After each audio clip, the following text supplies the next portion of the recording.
Hello and welcome back to Disco Elysium. It's been a week since I've played. So yeah, let's continue where I left off. Ooh, money. My mission for today is to get CUNO talking. As you could probably guess from the title. Okay, medicine cabinet.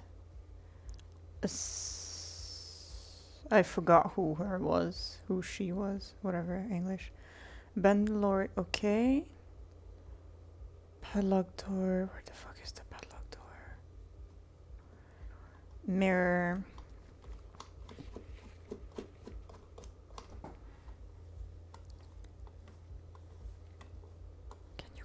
Faster. Warded door. Church doors in Lillian. Jeez. That's a lot that I can do. Alright, let's go in. Let's go for the cabinet. This medicine cabinet is stocked with drugs. A bright orange bottle with peptide stamped on it. In sunny, happy letters. Jackpot, baby. That's the stuff you're looking for. Your palms begin to sweat just holding that little plastic container. I have no idea what peptide is, if that's even an existing something. Oh god, I just looked at the portrait. Filthy narco. And look, it's made right here in Revachol by Saint-Baptiste, a disgraceful pharmaceutical company attempting to lure people into the gutter. You should destroy it.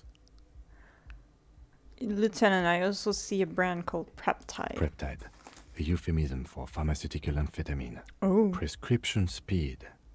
The fuck are you waiting for? Let's get super fucking preppy. No. Just take it in plain sight. No, jeez. Oh, I almost clicked on that. No. It's speed, man. Just what you were looking for. They call it dextroamphetamine and talk about psychological disorders. But what we're seeing here is some scientifically advanced trucker speed. Shut up. I will not take it. Fuck off.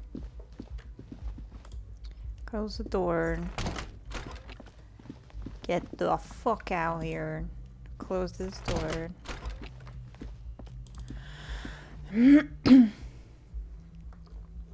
I have literally no idea where we were a week ago, so this shall be fun. What else was I trying to do? Come on, just work, man. It's not that hard. Fucking hell. I hope you can hear that. I'm literally doing full-on scrolls and it's barely moving. It's fucking annoying. Border padlock door, abandoned lorry. So abandoned lorry. Can you not go there? Thanks.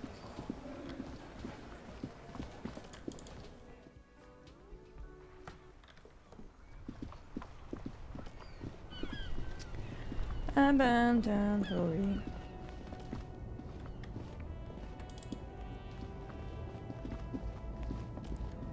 Also, yeah, I need to buy shit for my HP because it's I'm about to die. Abandoned by the smell of cigarettes and perfume. Yeah, Look, I know. There's something odd about the passenger seat.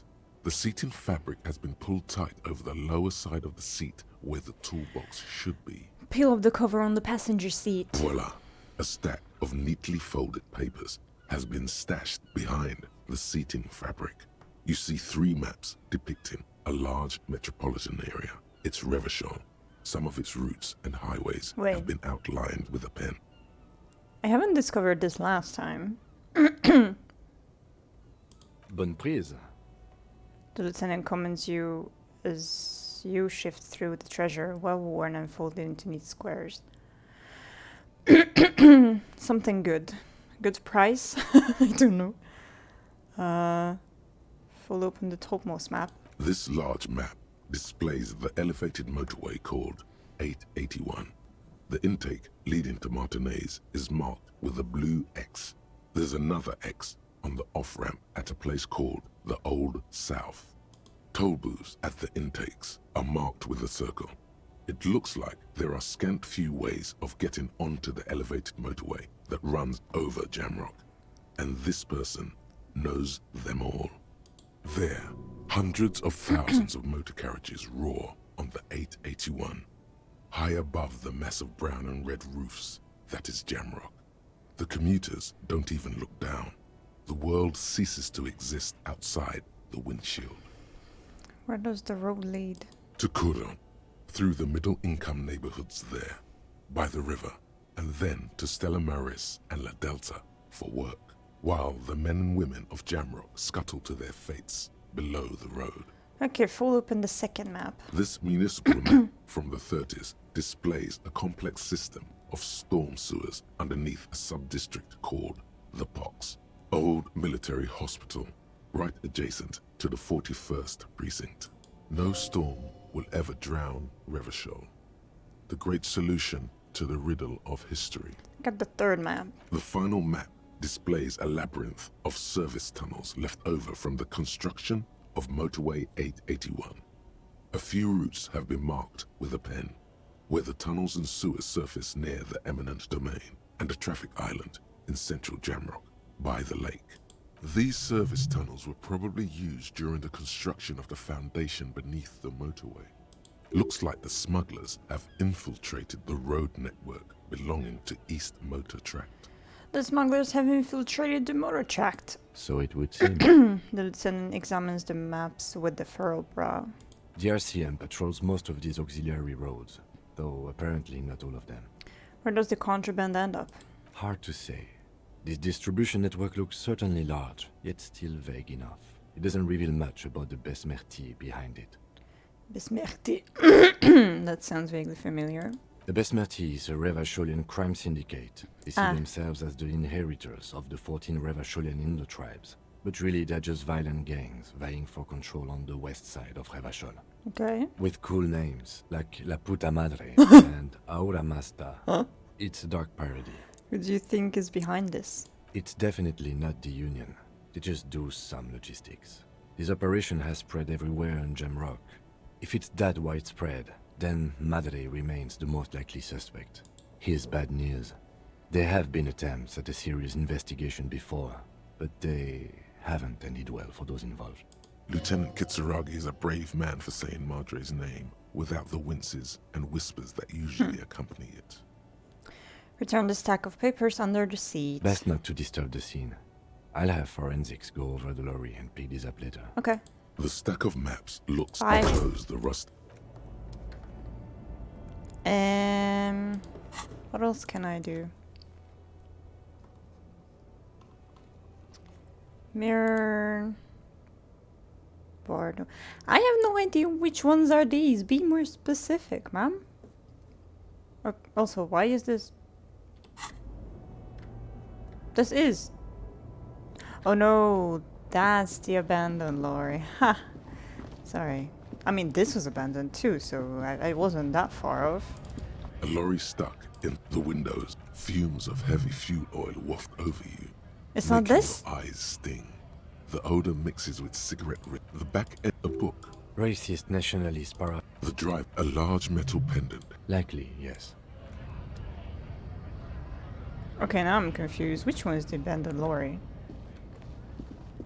Or is it this one? Just... I should have gone for another thingy? A lorry, the smell of... There's something odd about the passenger seat. Check the You pedals. wedge yourself, but one odd sandpaper adds extra grip. The movie stars are still smiling from the wall. A metallic drawer slides out from the seat.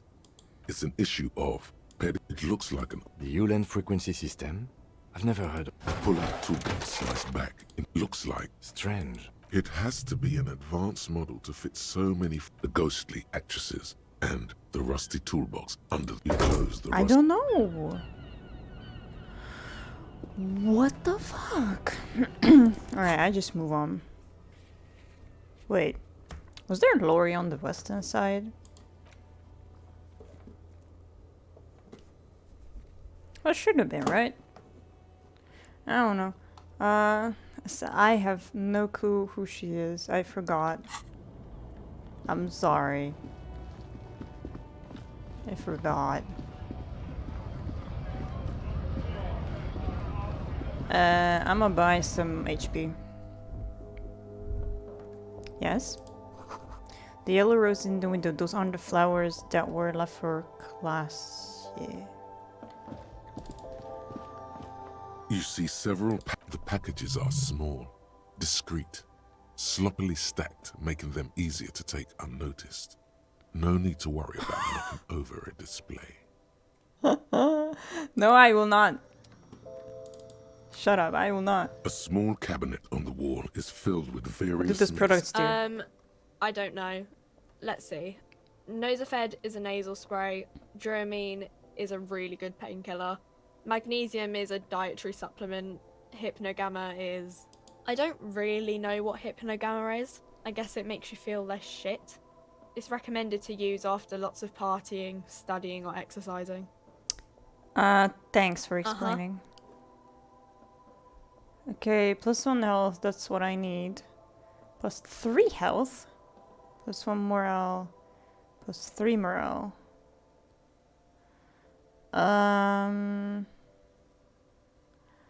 Alright, I'm calculating. So this is almost 3.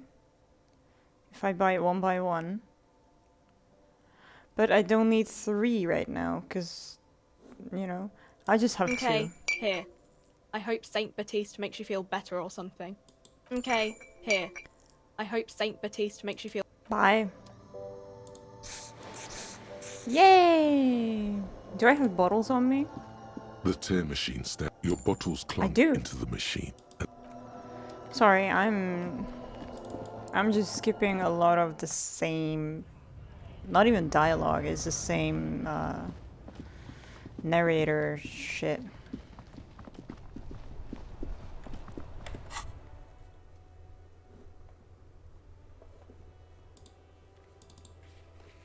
Can I like fast travel? That would be amazing. I guess I cannot.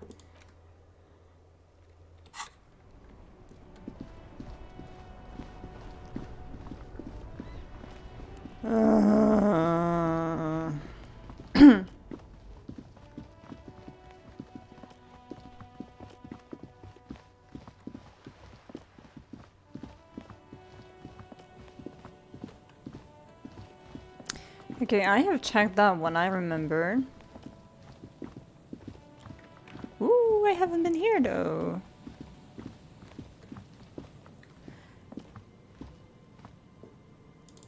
Well, not go there, I want to... Yeah, the swing is missing, no one's been here for a long time. Rust peels off the bent iron posts of the swing. The wind whistles through the skeleton of the small house behind you. There's desolation everywhere. What happened here? In this yard? The lieutenant looks at the small building. A flock of grey swallows takes off in the distance. He's assessing the situation. How long ago was it abandoned? Someone thought they could have a summer house in a bloc obscur.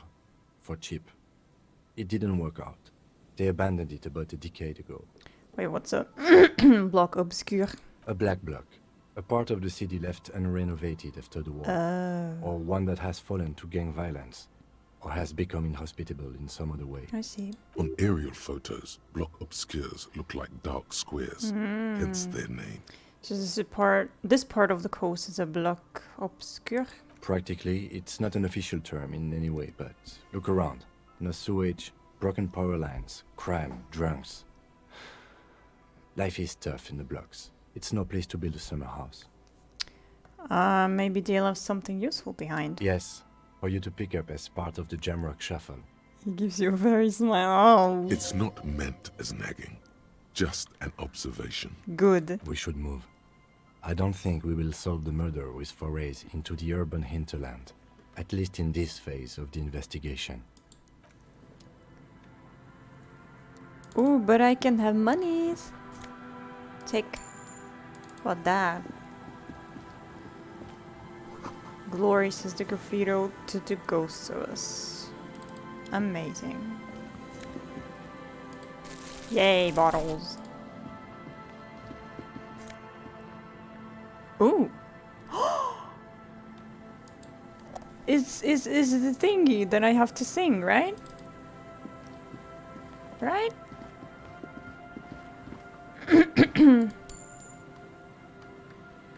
Oh, I cannot even look into the house. Well, there's not much of a house left anyway. I cannot come here, right? Right, okay. So that was it. That's cool. Go!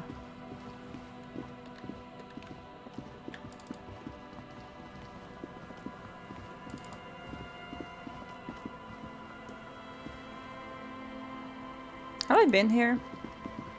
I think I have. I should have, right? Yeah.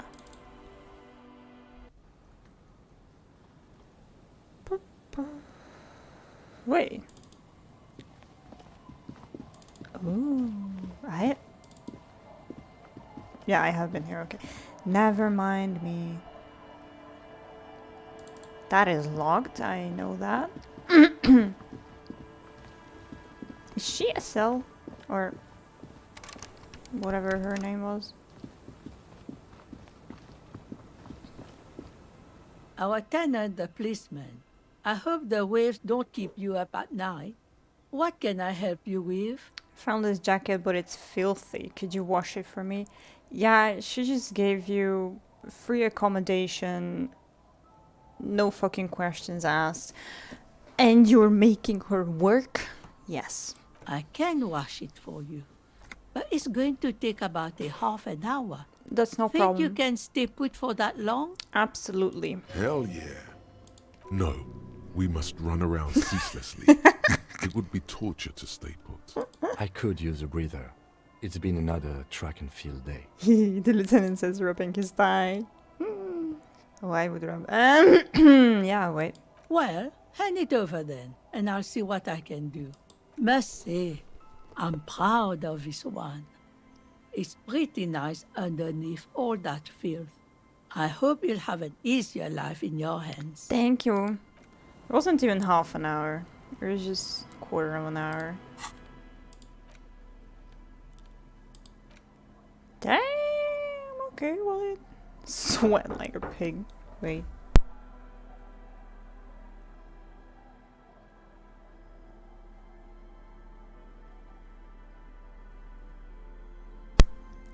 Alright. Interact. The porter reel is just what you needed. The reel's attached to the apparatus with a satisfying click. The tape is routed behind the magnetic reader. Press play on the tape. You press the large button marked Commencer, and the tape starts spinning. There's a small delay before the song starts playing. Keep the portal at the harm's distance and wait. Then the organ starts playing a simple, melancholic tune echoing in the hallway. A lone singing voice joins in, telling you about the tiniest church in Cessons, surrounded by even tinier yard. You almost feel the seaside mist on your skin. It's mega sad. It's mega sad. Within seconds you know, this is the one. The Real shit. you've been looking for. The one you trust your room to that Claudia told you about. Perform it. I will. A click, then silence for a bit. Then the tape stops spinning. Oh. Can I sing this for karaoke? I think I could sing this. Of course you could sing this. You could take sad to a whole new level with this. And you already know the lyrics since you've listened to it like a million times. Let's go. Yep, they're all here. All 3 verses.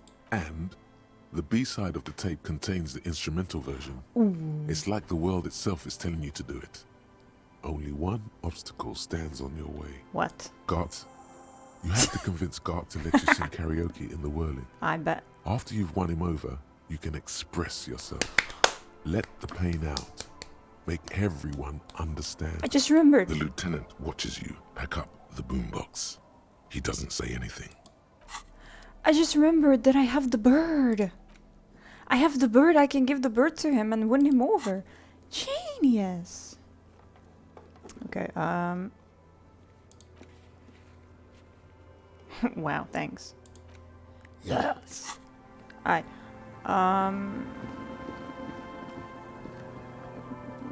Is she the woman I need? Aye, the sea's gonna calm down Well, soon. one of I them, can yeah. feel it. The wind is turning southeast. What's on your mind, officer? No, I will not call her on a date, no.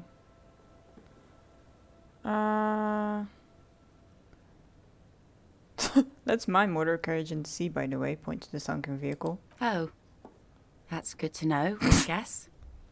Why is it in the sea? I wasn't feeling it. I got drunk and apparently drove it in the sea. This calls for a funeral, if you ask me. Are you suggesting we honor the carcass of my former motor carriage? Aye. Feels deserved, don't you think? Falling in the line of duty like that and all? What an odd thought. Maybe I should. Why odd? Our things are a part of our life world. They're made with our human sweat and they share human history. We should care about them as we care about humans. To some extent, at least. Life world.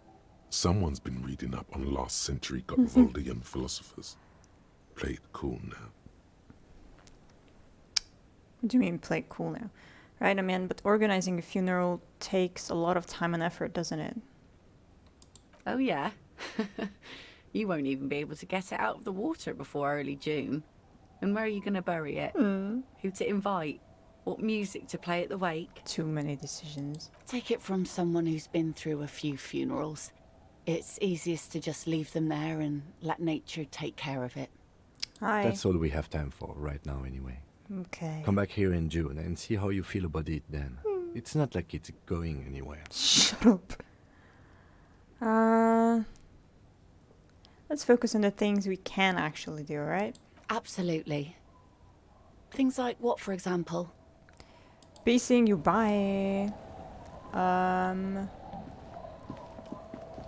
Where is the fuck?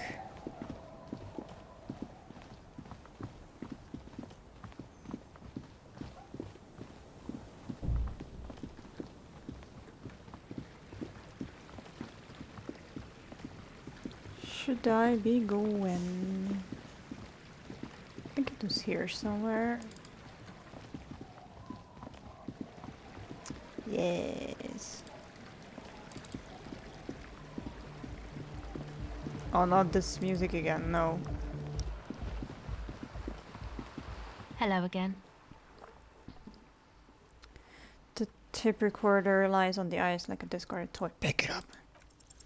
The device is Fuck. cold to the touch.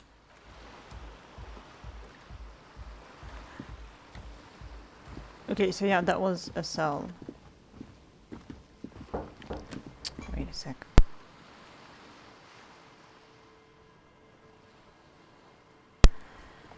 Oh my gosh. I'm gonna go here. Amazing. I'm gonna try the door.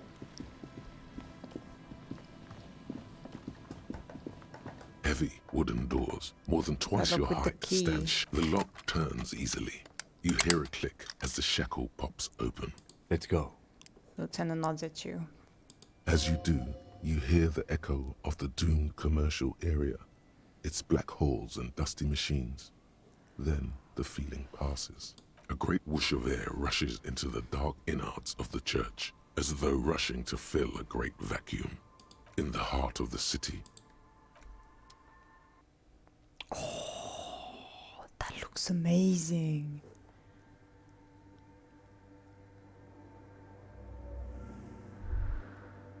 Okay, you don't have to zoom in that much. Jesus Christ. Strange stillness fills you as you look ahead. You should walk here, not run. Okay. I will do just that. This grotesque wooden figure looks half finished.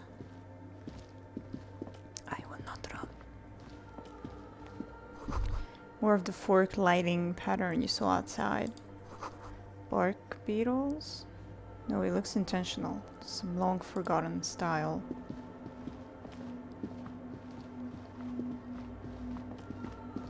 Dude, this is so beautiful. The blackboard is filled with complex equations. They look recent. Something to do with the radio frequencies? What's that?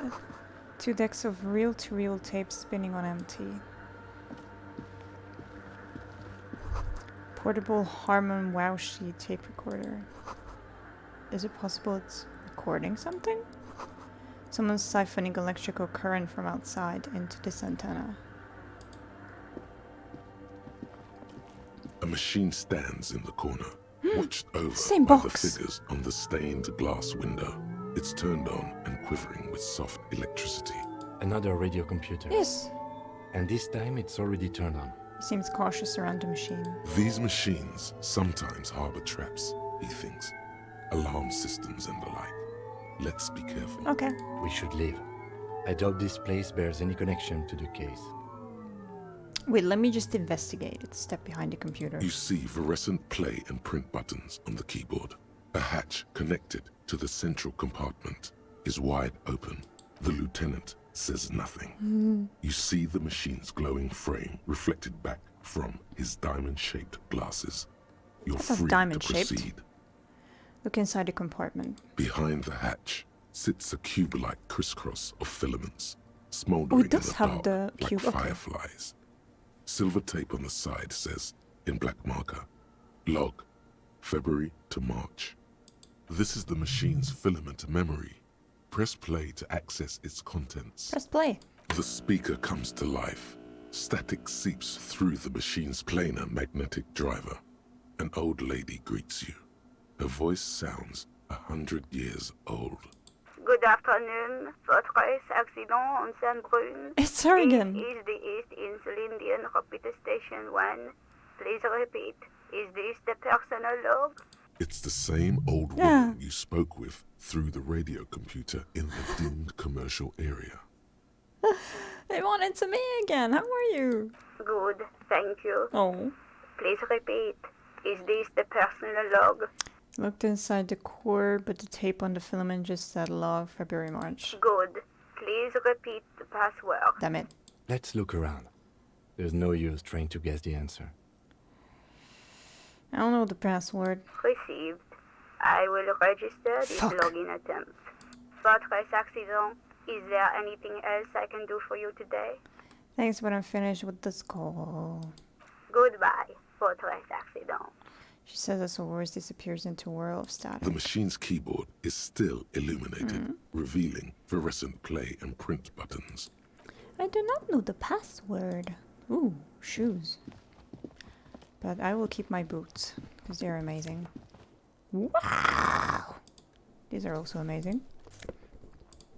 Monies.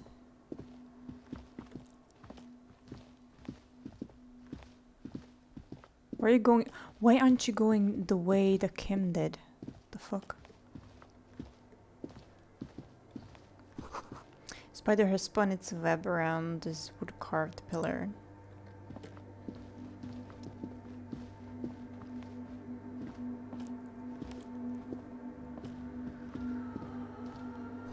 Cracked pane of glass, colorful.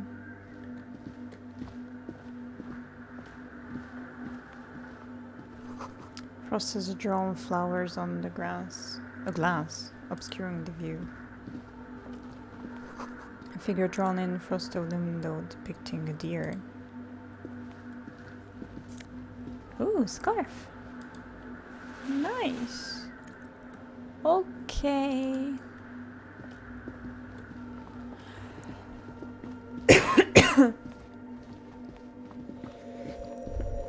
What? The silence in this part of the church, it's almost palpable.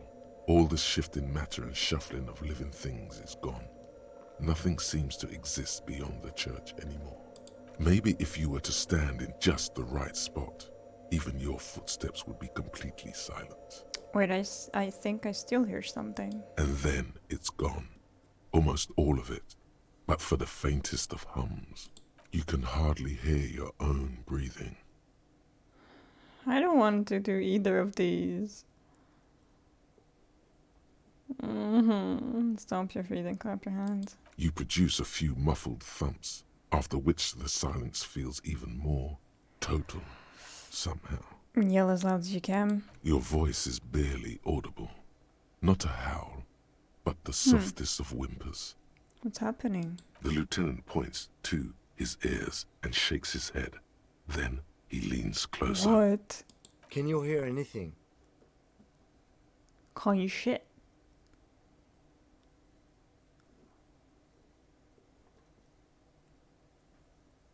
Was nothing and it's beginning to worry me. The church just has strange acoustics, some engineering trick. Maybe the church was designed this way to prevent boisterous activity, singing and dancing on its premises. Or they wanted to discourage singing and dancing? Could be. He doesn't seem entirely convinced, though. Look up into the bell tower. The orderly rows of ceiling panels become barely visible, then disappear completely in the darkness of the tower overhead. Try to see beyond the shadows. It cannot be retried, fuck. Yes! Let's go.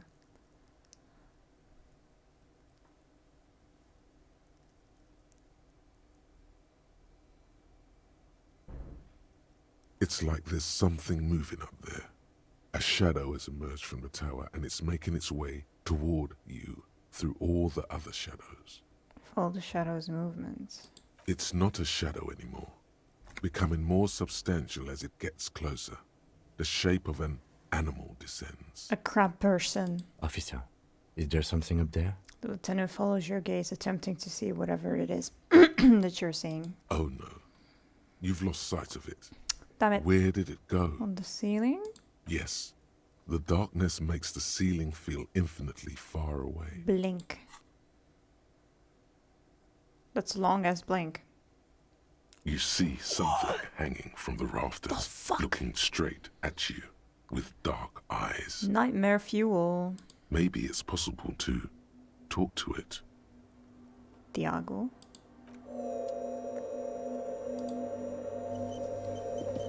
What the fuck? The shadow is a man made of the same stuff as the carpentry of the The building. fuck? He is studying you intently. The crab man. The crab man! Are you the crab man? The man leaned forward a little, fixing you with a steady, unreadable gaze, then speaks. Habitual alcohol use has made you into a scared little pussy, Holmes. Bro. But don't worry. Everything's gonna be alright. You come to the right place. For what? That accent is Villalobos, a peninsula in Mesk and a district in Jamrock. There's a sizable contingent of Villalobos-speaking Mesks in Rivershoal. The right place for what? Here you can receive the mother's love. And when you're ready, she will take your hand and lift you out of the despair at the bottom of that bottle. This man is obviously a habitual narcotics user. Do we really need to question him? Yeah, how the fuck did he get up there? And how is he holding up for that long? I'm put off by this religious stuff, he thinks. And maybe the ceiling climbing, too. It's all very hard to square with the lieutenant's own view of reality. Hey, and what was that about the bottle again? Shut up. You haven't even drank that much lately. Lay off it already. Shit. I haven't drunk in 3 days.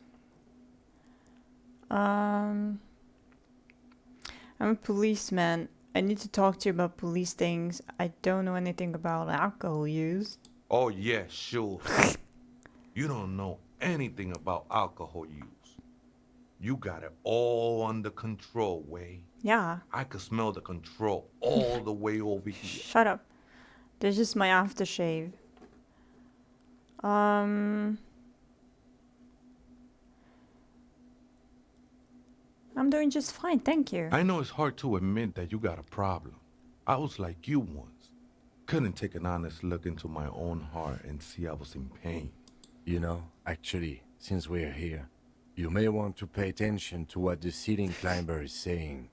Come on.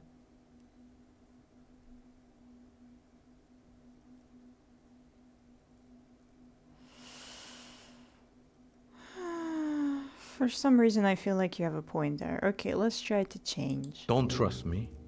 Trust the mother. I'm only the messenger, Holmes. His voice echoes in the cold air of the church. This is the church of the Mother of Silence.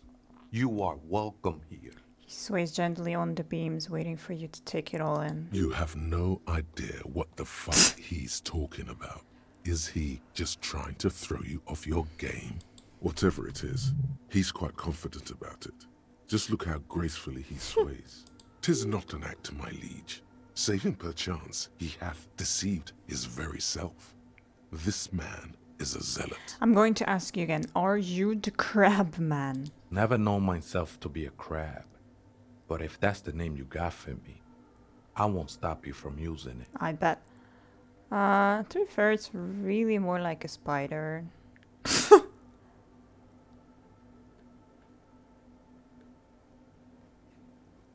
Yeah. I always thought of myself more like a flame, No. flickering along the rafters and beams. It may be that I gotta work on my technique. What were you before you became a crab man? I was in a gangway, but my memories of that time are fading. Most of them are already gone.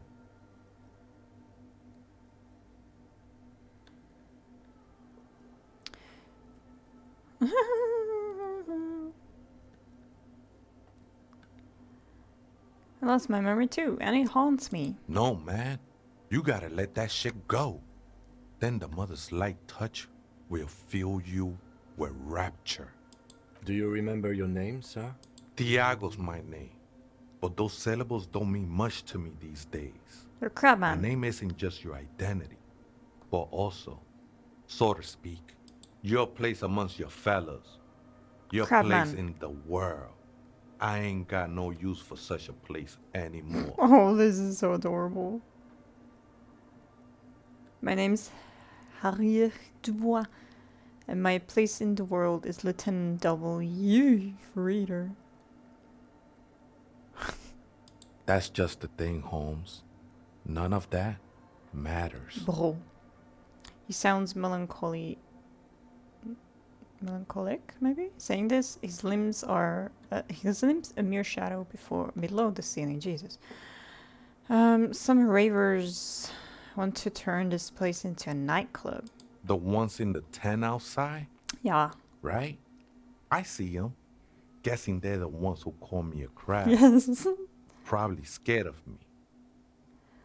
Wait, do they have a reason to be scared? Nah, man. They look pretty funny. And I don't harm no one anymore. Anyway, So what do you think about the nightclub that is? why not? What? They wouldn't bother me none. I'm usually way up there, imbibing. Ain't no music on earth that can reach where I go. Might even be nice to have some company. Fuck.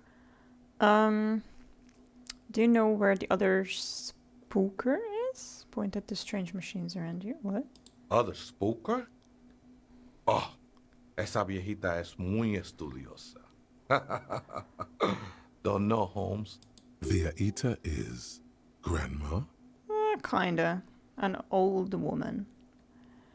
Wait, so there is another person living in the church, and it's a viejita? No. I just call her viejita because of her clothes. Oh. She's actually quite young. Or maybe not that young. Age is just one of the many masks we wear. And you don't know where she is? That's what I said, Holmes. How can you not know that when you both live here? Don't really follow her comings and goings. Just see her typing on her computer now and then. Huh. We got different interests. So you've got nothing else to tell me? How she looks, what she does, who is she? I'm afraid not, Essay. You just have to wait until she comes back, or... He shrugs. Or search through her radio computer. I bet. Have you by any chance heard the viejita say the password to her radio computer? Too many times, Essay. You need it for something. Yes. Surveys are a good way to fish for personal information, especially in the name of public safety. Stop with the asses.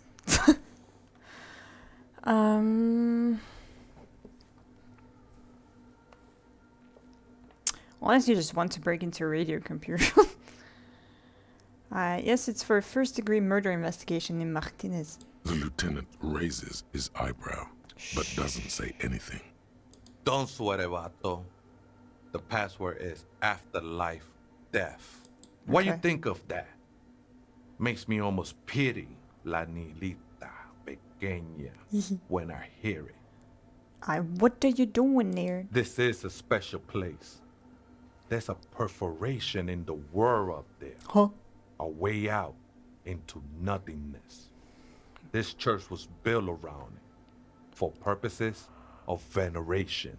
I circled it, nurtured by the silence bestowed by the mother.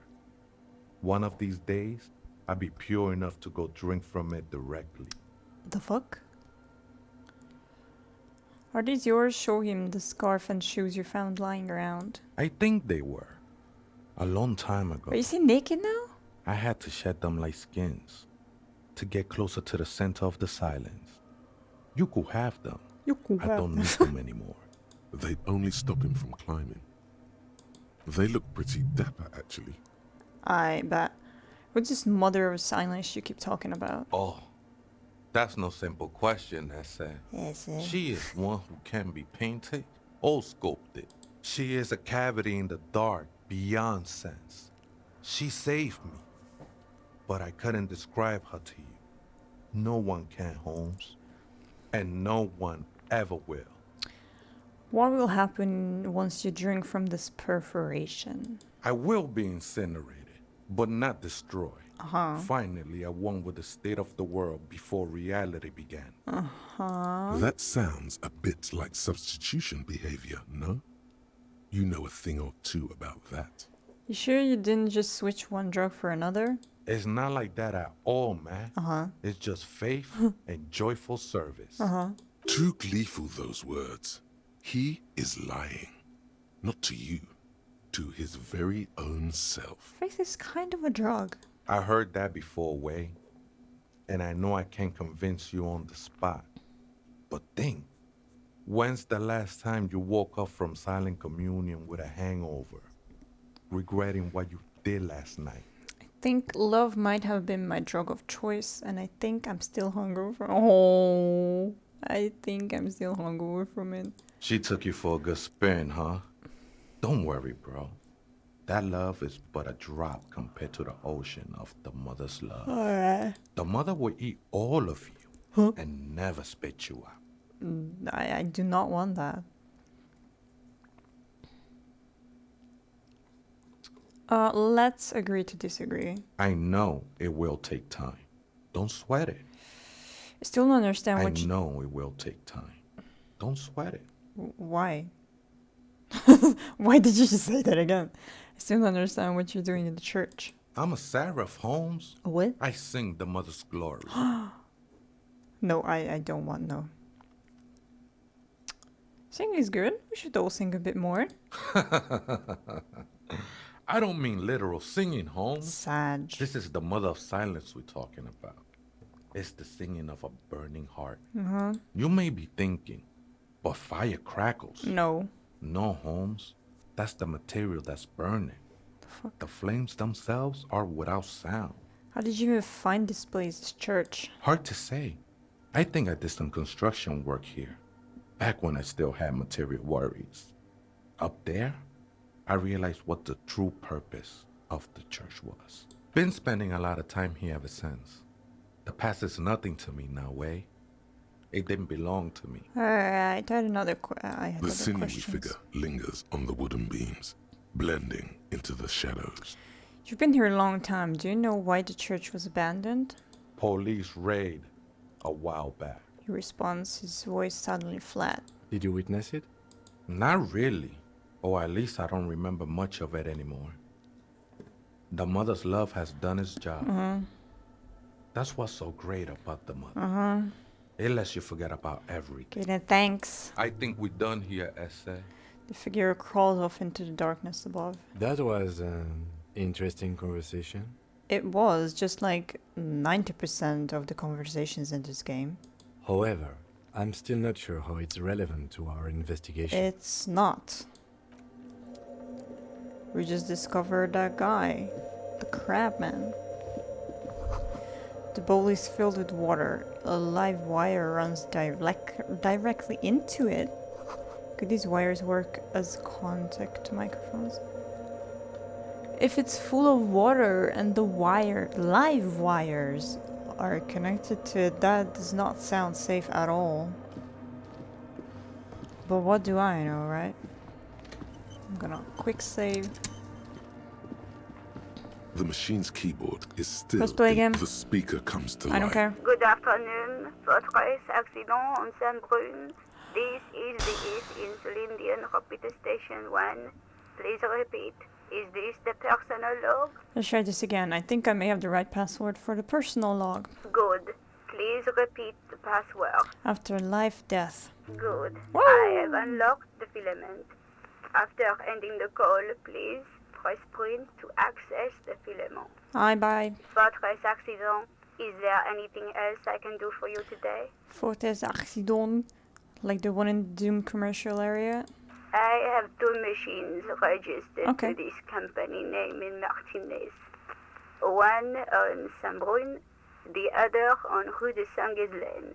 Saint-Brune, that's the church. And Rue de Saint-Ghilaine, that's the Doom commercial area. Alright. Anything else I can help you with? Thanks, but I'm finished with this call. Goodbye, Bye. votre accident. The machine's keyboard is Print. still. The printer prints out a long text document with dated paragraphs.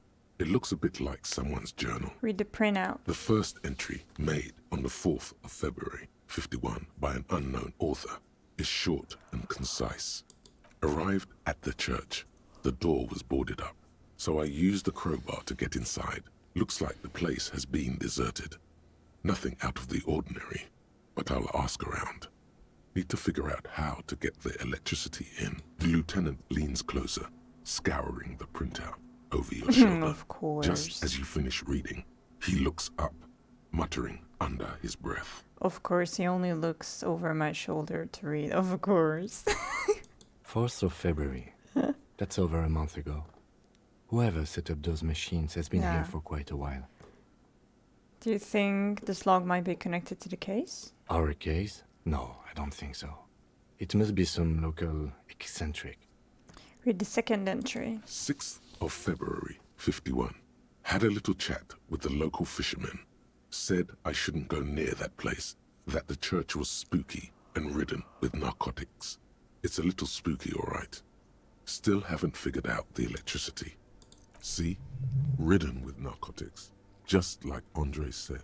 Read the third entry. 7th of February, 51. Finally got the electricity in. Next on the agenda, a new antenna. I'm thinking Esca series, something advanced. Why would she need an antenna? Why would anyone need any of this equipment? He steps in the wire running on the ground, inspecting it with his boot. Read the fourth entry. 8th of February, 51. Bought the antenna, had some problems setting it up. Called Simo for help. Heard the others are back to making art. Drinking somewhere out of town. Sulislav started a rock band again. Lexi has been seen asking money from strangers.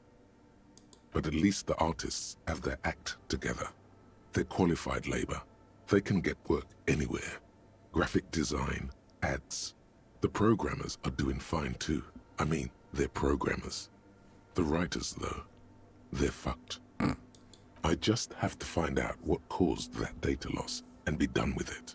Still don't understand how it managed to wipe out the backup, when the backup wasn't even connected to the front. I know. Everyone thinks it's impossible. They say I must be lying. I'm here to set it right. I have no clue what they're talking about. Data loss? Seems like something to do with radio computers. Unfortunately, I don't know enough about them to understand what the author is saying. Thank you. That's why Kim is my man. He explains things in a manner that I can actually understand and comprehend. And he also doesn't understand anything what's written here, so he's just my man. Something about the backup data getting destroyed, and how everyone thought it was the author's fault. Let's just keep reading. Artists, programmers, Lexi, who are all those people? I think these people worked in the radio computer games business. Yeah. The one we saw in the Doom Yeah, commercial area. They must be her former co-workers. Read the 5th entry. 12th of February, 51. Brought some food from the grocery store. Apparently, there's a strike going on in the harbor. Definitely not happy to see the Martinez people again. Everything's now set up in the church. Going to start working tomorrow, 8 a.m. The strike. We are nearing the date of the murder. Keep reading. I'm interested now. I want to know what's that radio anomaly that sent this person here in the first place. Okay, read the 6th entry. 25th of February, 51. I've been sending data up to Lintel for a while now, trying to recreate the data loss, but nothing.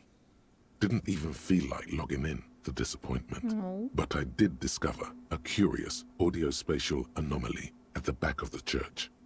I've named it the Swallow. It swallows sound. Need to get some mics. Is she talking about? The lieutenant looks to his right towards the silence. Read the 7th entry. 28th of February, 51. Yes, the first recordings confirm that the Swallow is real, and I'm not just losing my mind. It's a pillar of silence, with a diameter of approximately 3 meters. Seems like the higher I go, the less I record. This might be a coincidence, or it could be connected to the data loss that led me here. The pillar of silence. She is talking about the silence. Is she suggesting it's more than just an architectural quirk? What could it be? Look at the water basins behind you. The lieutenant doesn't answer. He follows your gaze, studying the basins. The water shines in them. No ripples. Read the 8th entry. March 51. Some kind of young disco men have appeared next to the church. Oh, I've been trying to record the silence to find the epicenter, but now it turns out I've also been capturing the future of dance music. No. One neo-disco song over and over again.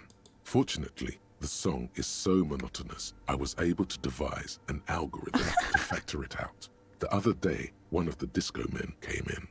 Before I could even say hello, she got scared and left. Good. I don't want anyone distracting me from my work. That disco man must be a cell. She must be describing a cell. The girl on the ice? Sounds like her, yes. Read the 9th entry. March 51. I got a call from the repeater station. Someone has tried to access the radio computer in our old office in Martinez. Can't do anything about it. The storekeeper still doesn't want to let me inside the building. Thinks I'm part of some kind of curse. How Martinez of her. That's me. I was the one who broke into that radio computer. And the storekeeper must be Plaisance. Obviously. I knew it wasn't a good idea to meddle with that machine. No. It was a great idea. Yes. You're learning things. Yes. This is how you learn things about machines.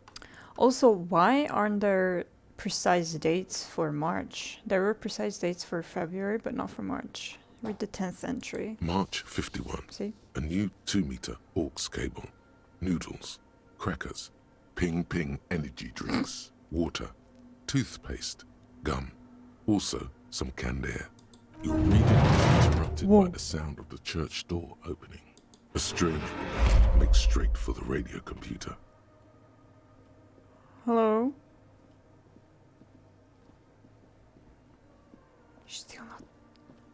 She still not noticed us? Breaking into my radio computer, I see.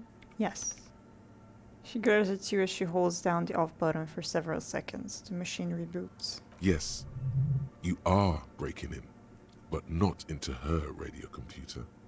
You're a master circuit bender. I do apologize for the intrusion, madame. We are with the RCM, you see. I can assure you I'm an expert circuit bender. I'm not breaking into your computer. I'm using it to access coalition military data links. Oh no. We're here in a side case representing certain music venue organizers. No.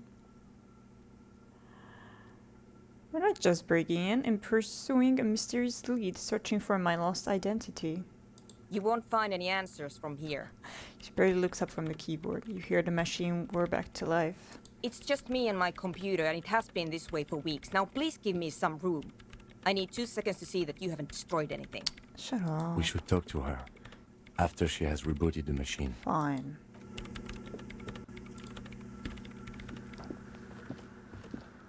In white, silver, and apricot veils, So beautiful. the young mother of humanism stands above you. A crack runs across her body. She is impossibly tall, oval-faced and sad. A dark and radiant majesty.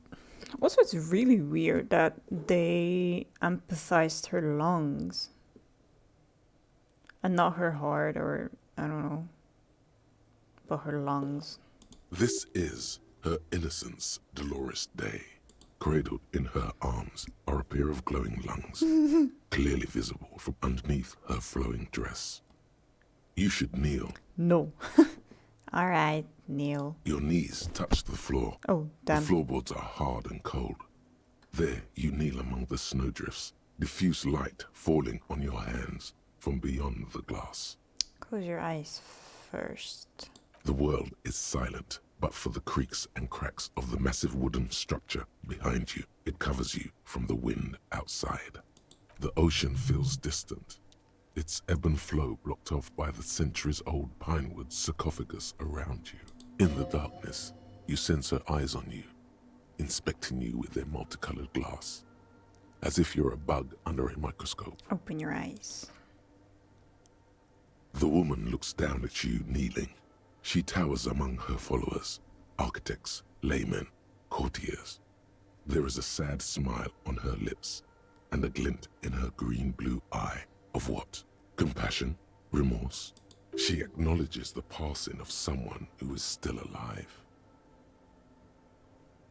What?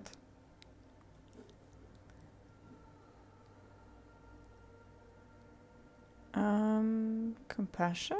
As that soft word passes through your mind, the lieutenant draws an X-shaped cross from shoulder to shoulder. Oh, do the same as you get up. Your fingertips touch your chest 4 times. Then you rise from your knees into the apricot-colored light of the window. Above you, the woman still smiles her distant smile, sundered by the crack in the glass. Okay, how did I know this is the mother of humanism? Despite the damage you've done to yourself, the title appears lodged in your hippocampus. This is her innocence, Dolores Day. The innocence of humanism, internationalism, and the welfare state. Perhaps the most famous human being ever to have lived. No amount of Commodore Red can wipe her sad smile from your brain thing. It has survived the deluge and haunts you still, and will haunt you forever, as it haunts all men.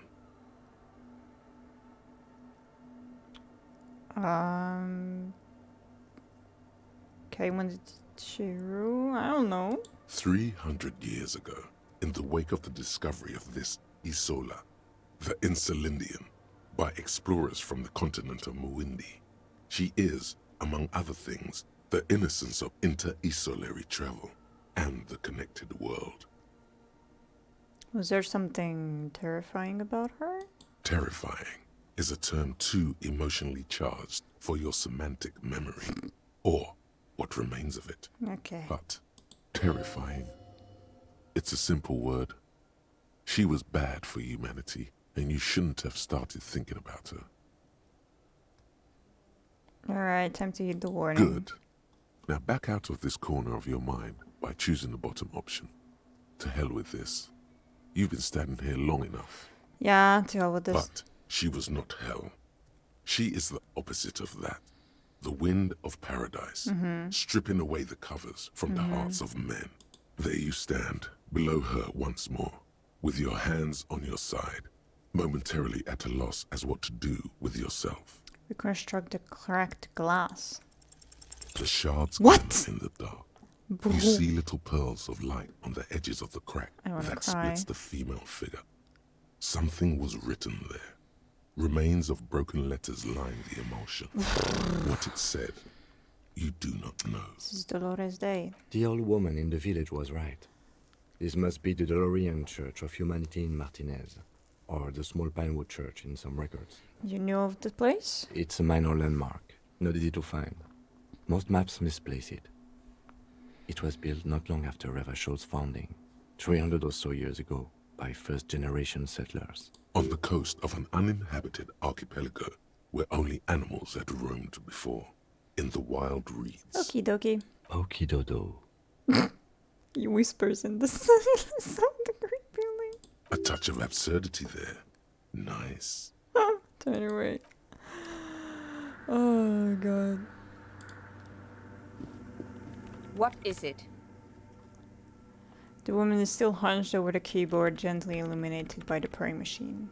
I didn't break anything, did I? No, you just printed out my personal log and wasted some paper. It does not look like a big loss to her. Hey, are you the lead programmer of Viral Untethered by any chance? Yes. Or no, not anymore. That project is dead. Said. She doesn't seem surprised to be recognized. Rather sad. Something passes over her face before she straightens her back. Sir, but who are you? What are you doing here? I am Soona Luukkanen-Kilde, the former lead programmer of Fortress Accident and RSA radios. I have over 16 years of programming experience, and I'm proficient in both Vox and Orbis languages. If you're not here to hire me, I don't really know how I can help you. She turns back to the terminal. That still doesn't answer what she's doing in an abandoned church. Have you seen the Crabman? Nope. But you know he's around? Yes. He's seen you. And? Okay, it's probably not a big deal then. No, you're right. I'm not. Her voice trails off as she bends over to tinker with the machine's printer. Why are there so many machines in this place? I brought them here. These are my machines. Please don't touch anything. Why do you need an antenna? I use the AR-1 as my RAIM prefix processing unit. I don't understand. RAIM prefect is my radio computer. She explains. And that antenna is its processing unit? Yes? You really don't know anything about radio computers, do you? Nope. She has stopped working now. I do not see that. Not really. Alright. Well, all radio computers perform operations up on air. So in order to gain more processing power, you need to invest in a good antenna.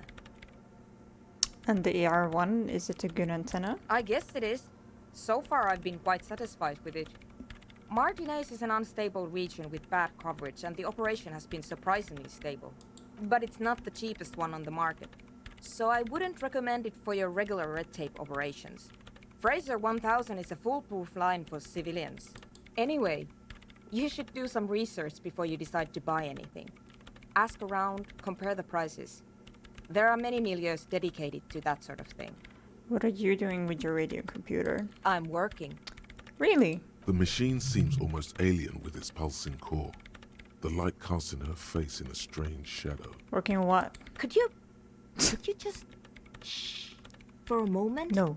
Or get to the point. I really need to focus on something. Well, answer my questions It's then. not just rudeness. It really is hard to concentrate on whatever she needs to do. I don't care. And you're not helping. What about those bowls of water over there? They are connected to my RAIM prefect. Whatever you do, just please don't move them, okay? Okay. Thanks. Short and terse. There you have it. Whatever she's using them for, they're hers. Right, I'll try to not touch anything. Next question. Great. She twirls back into the glowing terminal. What are you doing in an abandoned church? You really like those questions, don't you? Mm-hmm. There's a hint of amusement in her tired eyes. I'm a police officer. It's my job to ask questions. I'm conducting scientific research here. You can't throw me out. She says, ready to stand her ground. What research? I'm looking for the location of a 2mm hole in the world. Huh? Wait, what? She's looking for a disruption in the radio waves. That's what her personal log said. The lieutenant raises his brows, but doesn't say anything. Is the hole connected to the data loss in your journal? Yes, that's what led me here. But I suspect it might be something a bit more complicated than that. A hole in the world. What does that mean exactly? Exactly. What does it mean?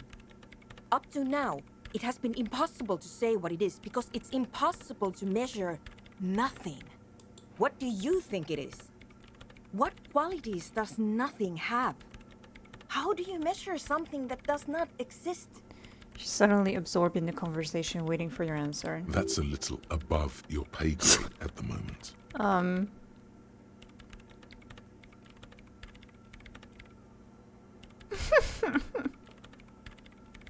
I don't know, I'm not here for some science. I just want to solve murder so I can go home. You measure it by its surroundings. Okay, cool. By that which does exist. Which is what I've been trying to do. I've tried using hydro transducers to record the silence. To find out where it begins. But honestly, it's not progressing very well. She grows silent, staring at her circle of basins. It looks like some ancient ritual. Do you have any idea where this hole might be located? Somewhere underneath those roof beams, I assume.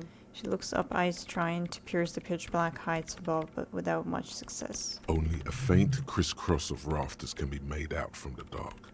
Most of the tower disappearing into the shade. Strange things may flourish in the dark. Right there. There's this place at the back of the church. A place where all audible vibrations seem to decease. I've named it the Swallow. And the higher you go, the less you record. The Pillar of Silence? Are you sure it's not just an architectural quirk? Maybe, but it's oddly close to the physical coordinates of the data loss that led me to this place. This is where the crabman lives. I know. You don't think crabman might be somehow responsible here? No, I don't. You said that the research isn't going well. Why not? Because it's just trial and error. Trying to locate the Swallow, the exact point in space. And I don't have a... You know what? It would be really helpful if you could just stop talking and let me work. That's all I wanted to know about the scary 2mm hole in the world for now. Great. Thanks. How do you feel about a Nordic dance music? What? I hate it. I bet she hasn't even heard it. Would you... No. Oh no. Okay, wow, that was quick. Why do you hate it? Maybe I'd have to be on drugs to get it, but to a sober mind it just sounds like uninspired rug whipping. Thank you. No idea what it has to do with either dancing or music. Right. But how do you feel about a club for Adonic dance music? This is about those speed freaks in the tent, isn't it? Yes. I've got some news for you. It's not a nightclub they want to build here. What do you want to build them? Take a guess, why don't you?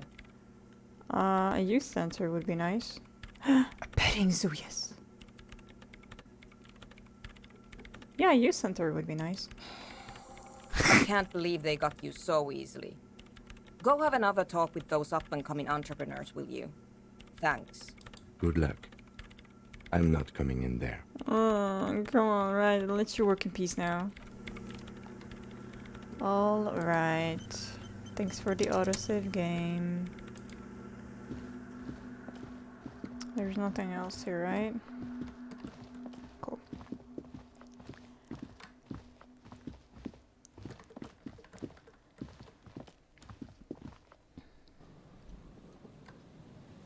Also, honestly, if the game wouldn't have said it to me that bangers don't cry, huh? That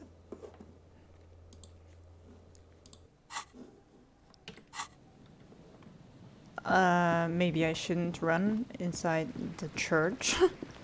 That's obviously a church. I think I would have ran anyway. Because, like, in my mind it just wouldn't connect like that, I guess. Hi again. So, how are things going? But the church, I checked it out. And? What happened? I talked to the crabman. Oh man! Who is he? What did you think? Seemed okay, to be honest. Very spiritual. Really? Interesting. What's he doing in the church? Just preaching and praying from the looks of it. No matter. Is he gonna be a problem? Yeah, Noid is right. Let's get back to the point. What are we gonna do about him? Nothing. These guys will never catch him. You will never catch him. There's nothing to do. Yeah, he keeps himself physically active, thinks spiritual thoughts, and doesn't drink. Who am I to evict such a person? But he's likely up to no good. He's a crab man. A menace to society. I doubt that. Besides, I'm pretty sure it's impossible to catch him climbing up there. I dunno, man. Doesn't it feel like a major hindrance to you? No. A spooky guy climbing around when all the guests are trying to have nice friendly hyper time? Don't worry, I don't think he gives a damn about you or anyone else. I guess it's not a massive problem, now that I think of it. Everyone is welcome to dance till the morning light! Yeah! Maybe. I guess we'll figure something out. Okay, but what about the other spooker? The one in Grandma's clothes? Did you see her? I was using the mainframe when Suna, the former lead programmer of Fortress Accident, appeared. A programmer? That's odd. What was she like? Did you ask her about the nightclub? She said you guys haven't been completely honest with me about your plans. Come on, man. Who will you trust? The spooky programmer or us? We just want to make the world a better place. Feel the love! Get down and feel it! The self-intent waffles last two words. The command fails to impress. A half-hearted sell of something which does not seem worth buying. The love? No, I'm really not feeling it at all. You'll get there, believe me. When we've got our gear set up, things will be flowing and pumping. Anyway, now that it's settled, how did she seem? I mean, disposition-wise, about the dance club idea. Ja oder nein? Rocking it or dropping it? She did not like the Nordic dance club idea. What a pity! That's my favourite thing in the world! And she doesn't like it at all! A shame. What can we do now? Do you see a way out of this jam? And into a laser-lit future of dance and unity? No. Unity! Dance! She made it very clear that she won't leave until her own project is finished. And you can't just evict her? No, I won't evict her. We have to come up with a different solution. Look at you, Honor Man. No, Noid. He's right. Maybe we've approached it the wrong way after all. I'm sure there's a workaround. We can make a deal not to bother her. If that's okay with her, we only want to get in the church and spread the joy and ecstasy of music. The lines in the dark exist. Coexist. At least Crabman seems like an advanced being. He's hard. He'll understand. Yeah, he can do his climbing thing in the tower. And the programmer, does she like Nordic dance music? She absolutely does not. Really, truly despises it. Egghead cannot believe what Jesus said. It makes him pump the jam a little slower for a moment, but then he returns to the full swing of it. No worries. We'll figure it out. If coexisting fails, you can always muscle her out, right? If it's all okay with you, what do you think? I refuse to throw her out, but I can try convincing her. Excellent! Good luck, my friend. Smiles wide like a replica of his friend with the large head.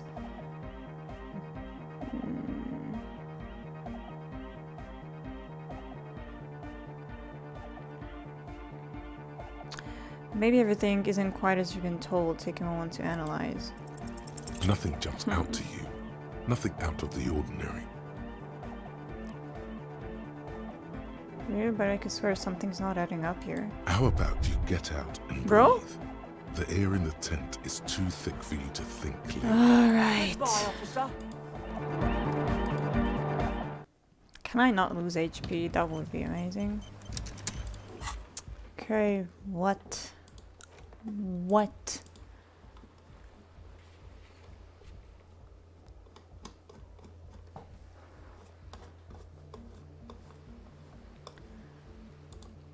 Church doors where I don't need that, so I mean.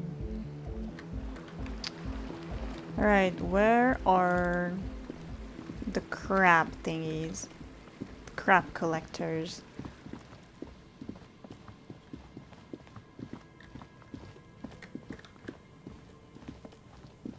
which might not be for crabs, but...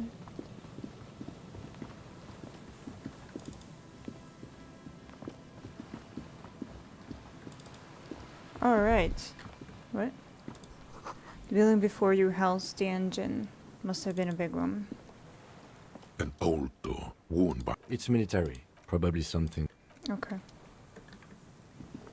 Cannot do anything with that. Where are the crab catchers? Ah, there. Okay, finally. A familiar apparatus lies among the reeds. Another one of Morel's traps, weighed down by stones to keep it in place. Look around. The reeds sway in the coastal breeze. They seem to be waiting for something. The wind picks up here, near the cape's end, surrounding the narrow strip of land from 3 cardinal directions. It's cold for this time of year. Reach for the trap. This trap is also full of panicked locusts.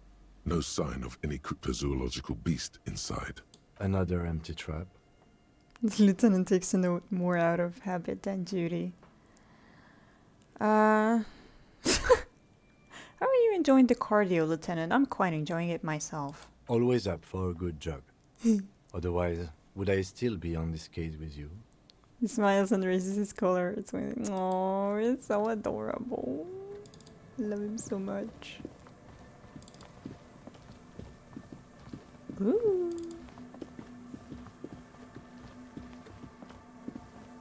Okay, I guess there's nothing here. So I can just... Huh? Boardwalk rises to your south. It casts its long shadow over you.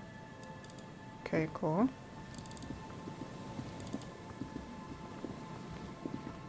Alright. Yeah, I'll just go back because it's dark.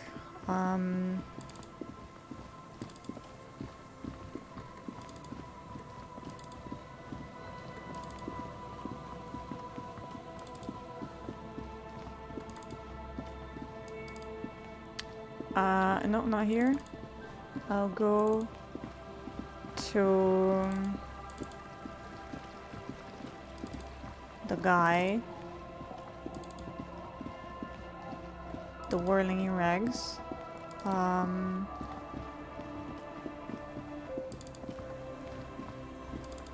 will give him the bird.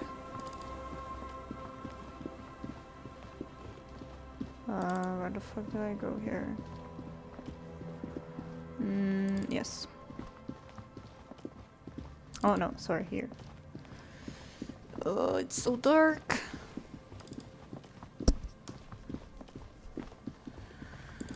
I'll give him the bird. I'll try to sing karaoke. Where the fuck are you going, Cam?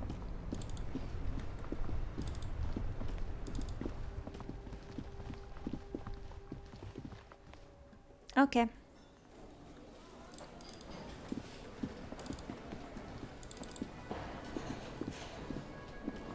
Can I help you? Gacht, I found a new bird for the whirling. What is this thing? The man takes the stuffed bird. I wanted to apologize for breaking the great skua by bringing you this ruffed grouse. Okay. Okay, well, this is actually a nice bird. Yay! A competent piece of taxidermy. I can fix it to the plaque and have a new bird in the establishment, I guess. Yay. So, I don't know. Thank you. I'm gonna go with thank you. Yay. I feel good about our work here today. It's all about the little things, like bringing people random stuffed animals. It's not actually about that, but he liked it. Gacht, I need to sing karaoke now. No, you don't. It's not happening. Yes. He tries not to look at you. It's dangerous to acknowledge the karaoke man. Oh, Lord. Why do you even have a PA system if no one's going to use it? It's for no one. It's a prop. I'm not letting anyone use it after the great karaoke catastrophe of 44. What happened in 44? A lot of people got killed because some arsehole wanted to sing karaoke. The fuck? When was the last time you had a band play here? It's not for bands, it's for clients. Some clients, okay? Not you. Hello, what? I'm a real client. I've paid my bills and I have the right to use the karaoke machine. Ha! Well, we don't have any tapes. They all got stolen. It's alright, I have my own song with me. The man in the vest and the violet shirt stares at the tape you've just given him. He begins to frown. Hard. Fine, fine. Yes! Climb on that stage and do your thing. Just get out of my hair. Yay! I'll plug it in for you. Damn this karaoke machine. I'm having it uninstalled. He mumbles to himself. Oh yeah, time to do the damage. Yes! Let's do the damage. Oh wait, first this one. This feels right. You belong here. I bet. The stage is all set up for your performance. Go on. Feels silent. You can hear the pellets creak under your feet. You feel a little dizzy, a little unsteady suddenly. No. So, are you ready for your thing now? Let me know when I should turn on the karaoke carousel. Put your lips against the microphone. Test it. Immediately, a loud feedback noise startles the room. You feel like an amateur. Fuck. How are you supposed to hold the mic? Should you just sing into it? Where should you stand? Hands. Where do you put your hands? No. Look around the room first. This cannot be retried. No. The bar is full and buzzing with chatter. No. No one is paying you any attention. But still you feel your knees turn to noodles. Uh-oh. Okay, now a couple is looking at you. No. Even worse. No. You're sweating. No. They are going to hate you. No. Just make sure you move, okay? Don't be stiff. Throwing in some dance moves.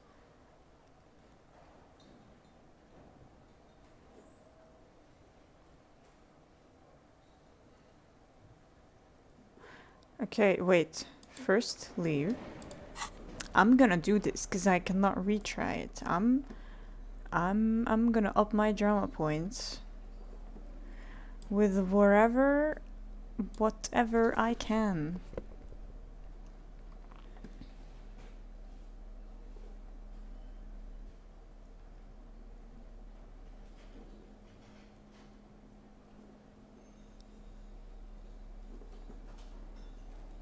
-1 drama? Nope. Get out of here. +2 drama, yes. Okay, no minus drama. That's good.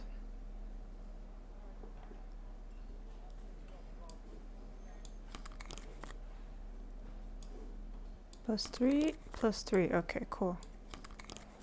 Alright.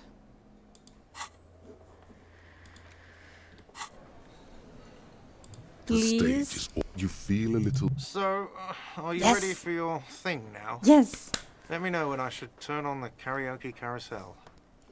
Okay. Is this gonna help me? Look, Kim, I'm going to sing karaoke. I can see that. The lieutenant steps away from the stage, ready for a performance. Oh, I'm ready, God. Please, please, please, please, please. The air is thick with anticipation. Yes.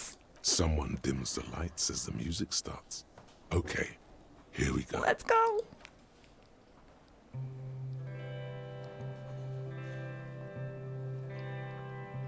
He's so proud of me.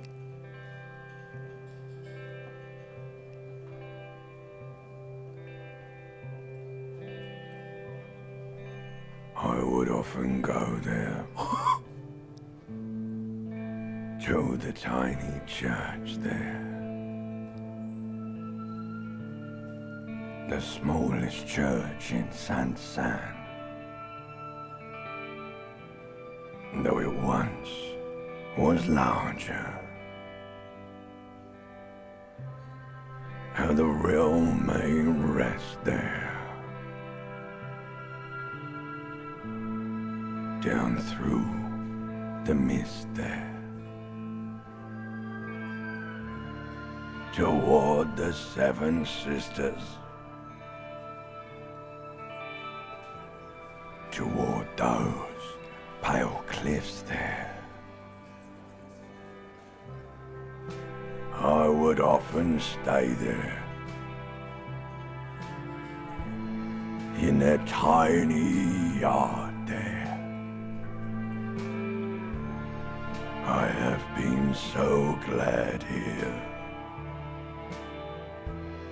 Looking forward to the past here. But now, you are all alone. None of this matters. No, none of this matters at all.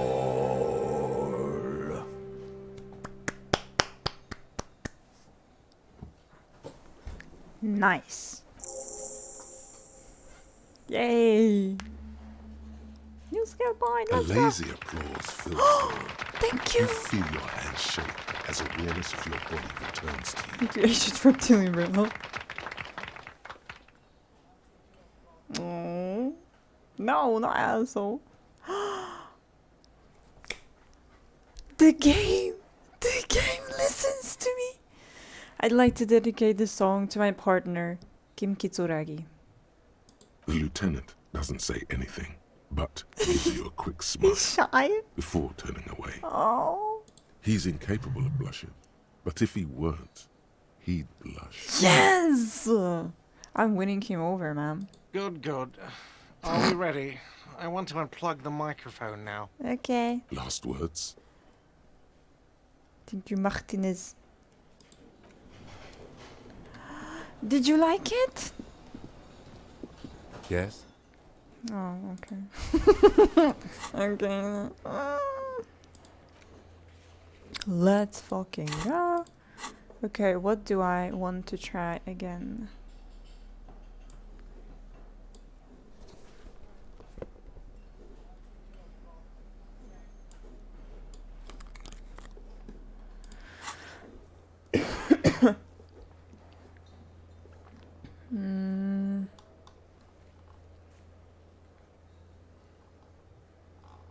Oh yeah, CUNO. Of course, CUNO. Empathy.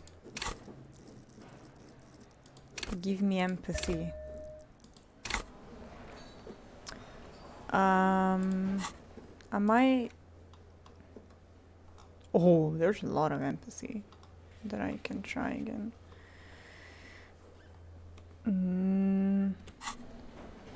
Okay, we still have a little bit of time. I will go.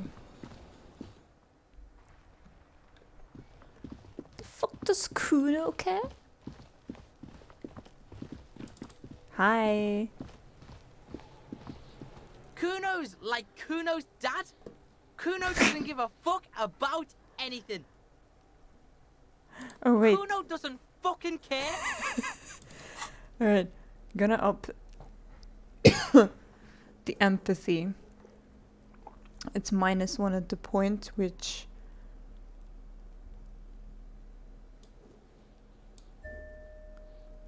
Ding!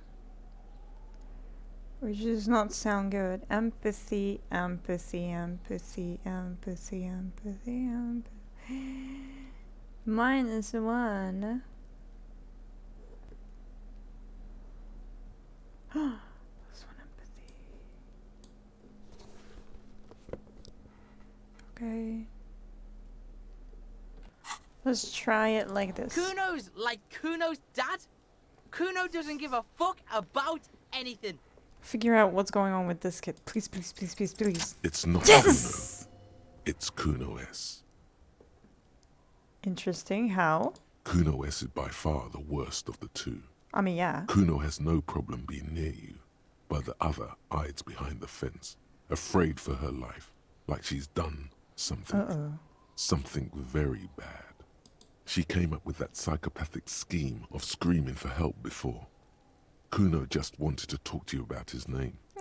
CUNO-S was the one who wound him up and directed him.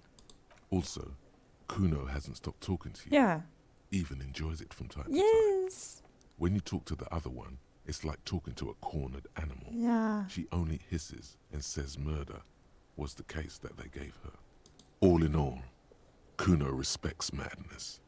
You cannot hope to outdo her on that front. You must win yourself a few minutes with him alone. I'm trying to separate them. CUNO, psst. Fuck you whispering about? He's adorable. He's whispering too. He's going with it. But watch what happens. Fuck you whispering about! She puts extra stress onto that word, expecting it will make you uncomfortable. If CUNO wants to whisper, he's gonna fucking whisper, okay? Let's whisper, pig. He's so adorable. This is it.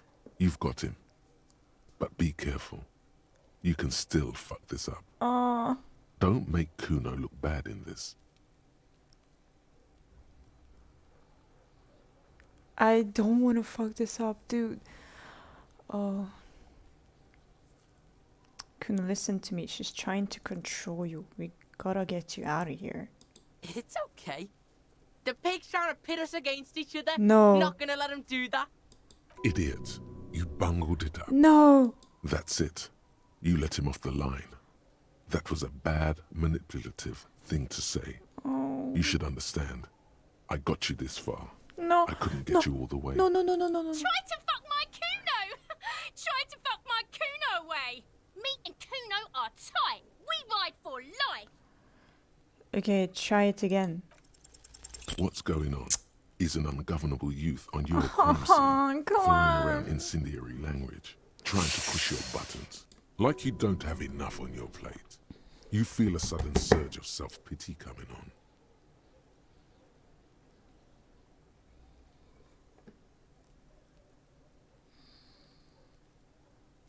Couldn't say I know this band they're pushing thing is new to you, but it's old news for Roscoe. Get your snout out of CUNO's ass. CUNO knows how hard CUNO pushes it. CUNO pushes it hard level. You should give up, Popo, or the Kun will keep fucking it out of you. Are you okay, CUNO?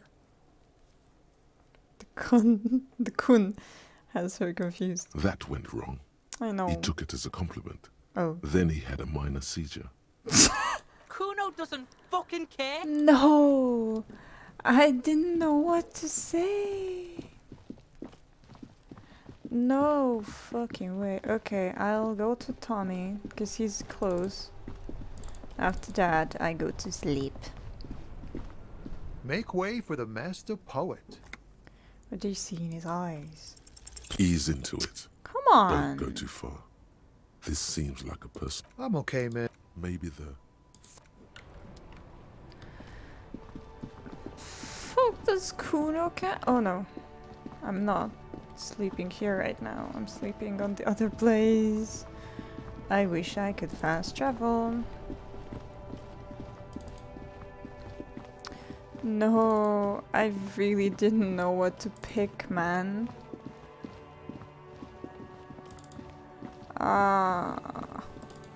I'm just a straightforward person, okay? I would have just told him that anyway.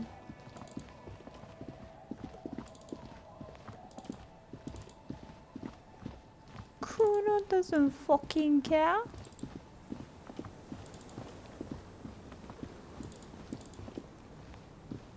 Bye. Oh, you're coming in? I bet. He's not coming An old in. mirror hangs on the wall. You see your reflection in it. The expression fixed to your clean-shaven face. You're still not accustomed to it. Attempt to stop the expression from happening. Still not happening. It won't come off that easy. I should have changed my clothes before. What's this again? On the table, you see Okay, never mind. the bed is comforting, if a bit... Oh, okay. So I can only rest after 9 p.m., I guess? Yeah, okay. Oh, he's there. That's so cute. Let's talk to... What was her name? I forgot what was her name. Acel. CUNO doesn't fucking care. Damn, the voice actor did such an amazing job on him. Fucking love CUNO.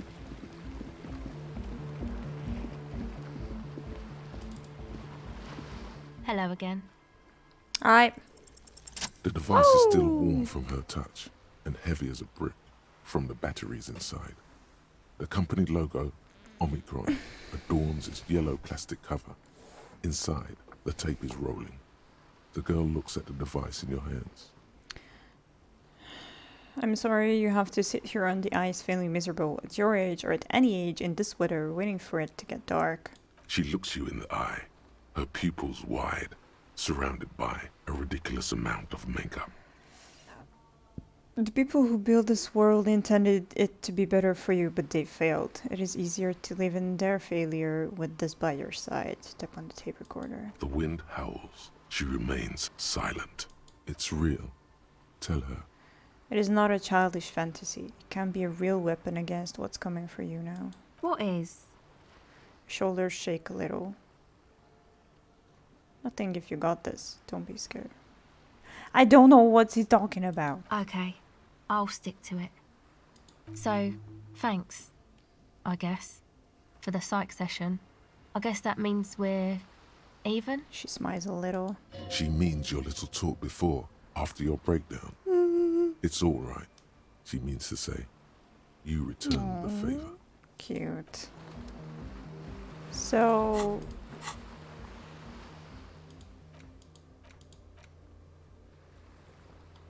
Okay. Go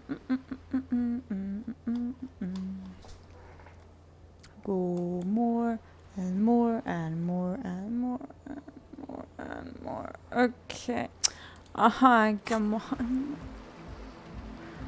Fuck this going again.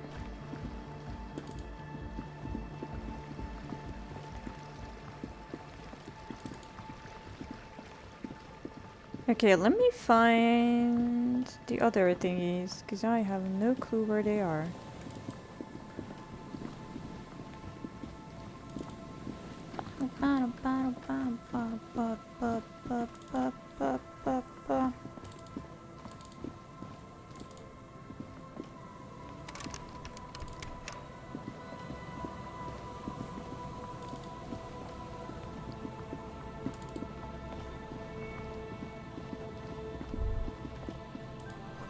Stop messing with the coin viewer and hold on to something. The wind is so strong. Huh. There's some tear, an empty cigarette package, and a crump no. A tragedy.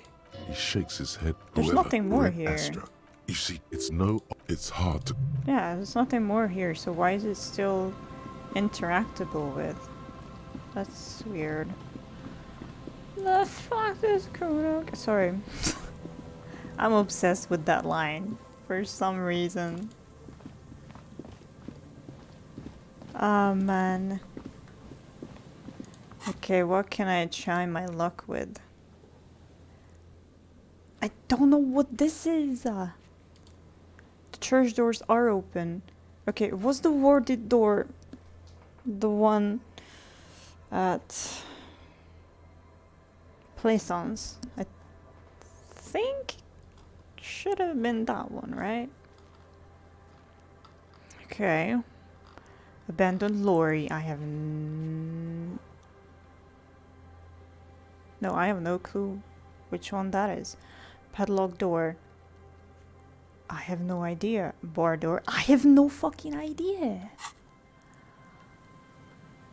The fuck do I do now? Okay.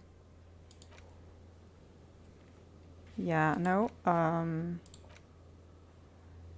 Okay, cool. Wait, I do have my badge though. I can go to Joyce. Okay, I have to go to Joyce anyway.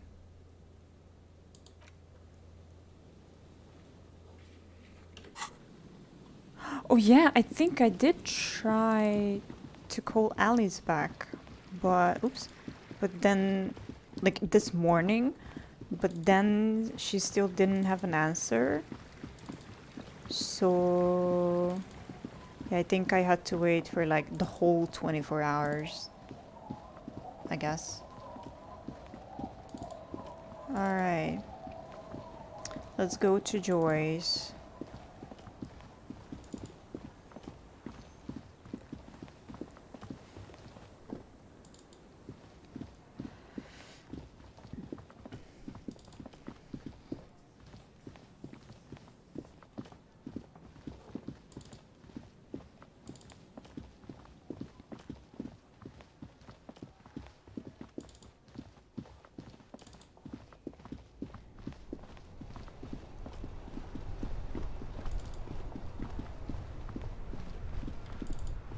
Let's go here first.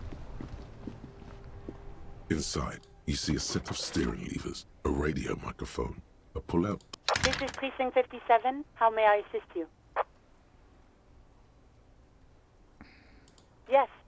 It took some convincing, but I got the mercenary's name and a few biographical details. Are you ready? The lieutenant leans in to listen, notebook in hand. Shoot. That suit of armor was issued to an Oranese citizen named Ellis Kortenaer. That's Ellis Kortenaer. Ah. Exact date of birth, unknown. He was signed into the Lelystad County Neonatal Care Unit on 28th of February, 09. Neonatal care unit? He was found as a newborn in a leaf compactor near an abandoned farm. Leaf compactor? He spent 4 months in the neonatal unit, survived apparently, and was assigned to a foster family at 2. This is what the ICP knows about him. He was raised by foster parents, entered the Eastbrand Military Academy in Vredefort at 17, then served in the Oranese forces till he was honorably discharged in 41, just a year before the Seminese conflict. Then the armor followed him to Seminine, or at least I assume it did. And that's it. There are no records of his employment in Crenel, or any of its other incarnations, or him even entering Revachol. Wait, he was found in a leaf compactor? It's a garden tool used to press leaves into these cubes. It's a detail the hospital had, the only detail in these files. So I thought it would be good for you to know. It is. Thank you, Alice. Any information on his foster parents? None, officer. Sorry. So all we have to connect... What? So all we have to connect him to Crenel is the armor. Even that is a small miracle. These organizations usually double-check their inventory. Thank you, Alice. Great work. It's not shouting, but okay. No problem, Lieutenant. She sounds pleased. Well, we have his name and service record now. A name. This is very good. Ellis Kortenaer. Says to himself. Sometimes police work is about human dignity, about giving back names to anonymous victims. I'm glad the inquiry was helpful to your investigation, officer. Did you have any other questions? Nothing, thank you. 57's over and out. In the cabin, you see...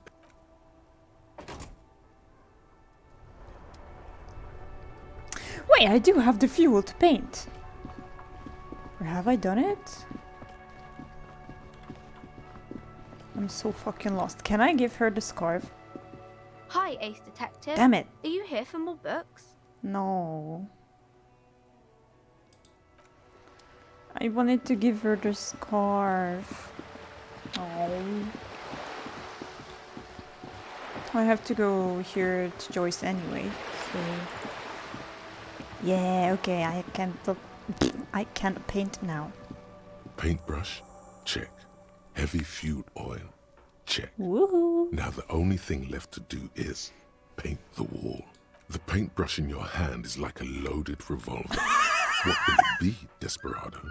Quite a few things come to mind. Oh, Lord. Something beautiful is going to happen. No parking. Please. I love you, Kuno, mother of all walls. What shadow lies there beneath the bright gleam? Draw a 3.500-year-old pictogram of a human being. I want this. I don't want... yeah, this will make me sound like a fucking pedophile. But I want this. I want to graffiti this so much. So I will.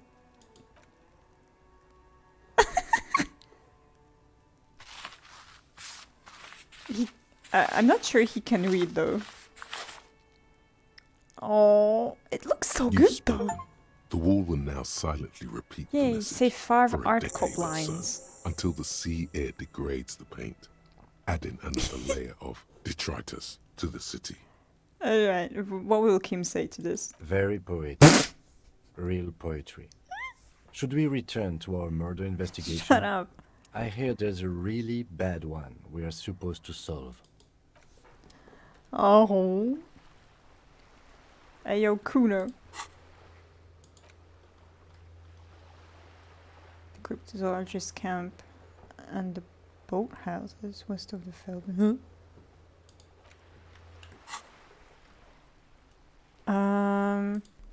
Alright, I want to try the CUNO thing again, so I have to do the empathy.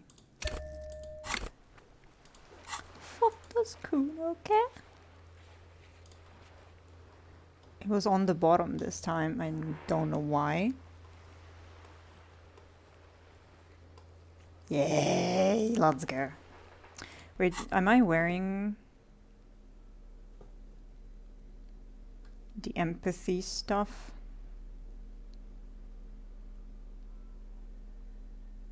It's +1 right now. This is -1 empathy. Yeah, I think I'm still wearing the empathy stuff.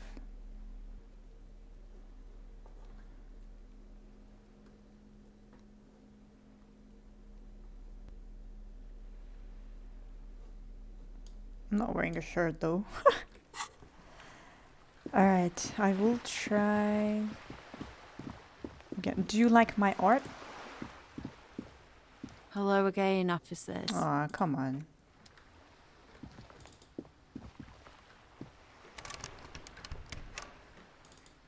Sedge.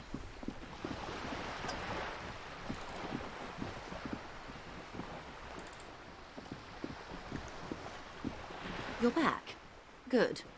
What can I help you with? Found my badge, by the way.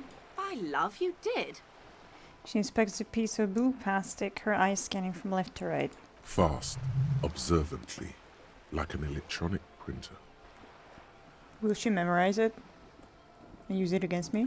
Pleased to meet you, Lieutenant W. Frater Dubois. I am Yay. glad to see a man of high qualification. The situation is precarious. What can I help you with, Lieutenant Frater?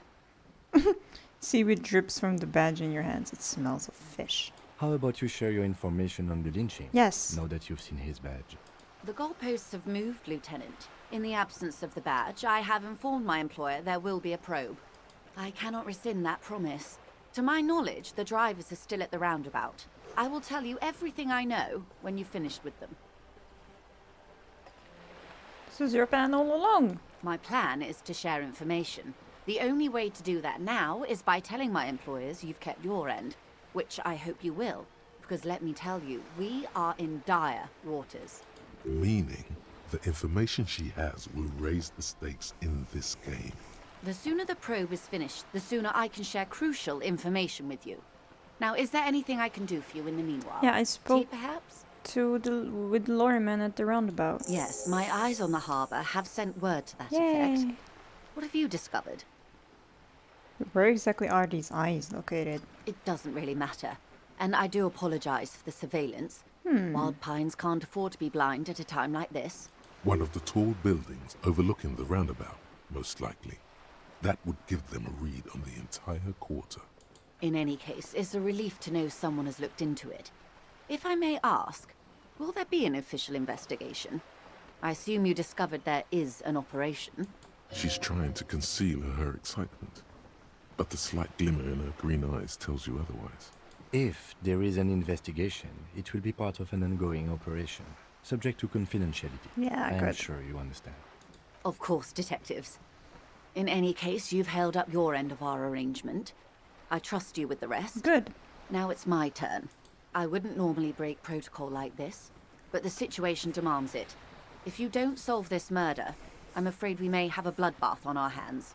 Was that about a bloodbath? Yes. I'm afraid this strike may descend into a small-scale civil war, with possible consequences for all of Rivershoal West. Since you are sharing, ma'am, this is also the RCM's worst-case scenario. Then we're on the same page, as grim as it may be. I've already heard about a connection between the lynching and strike, but I need your testimony. I have an indirect role to play, I'm sad to say. Oh.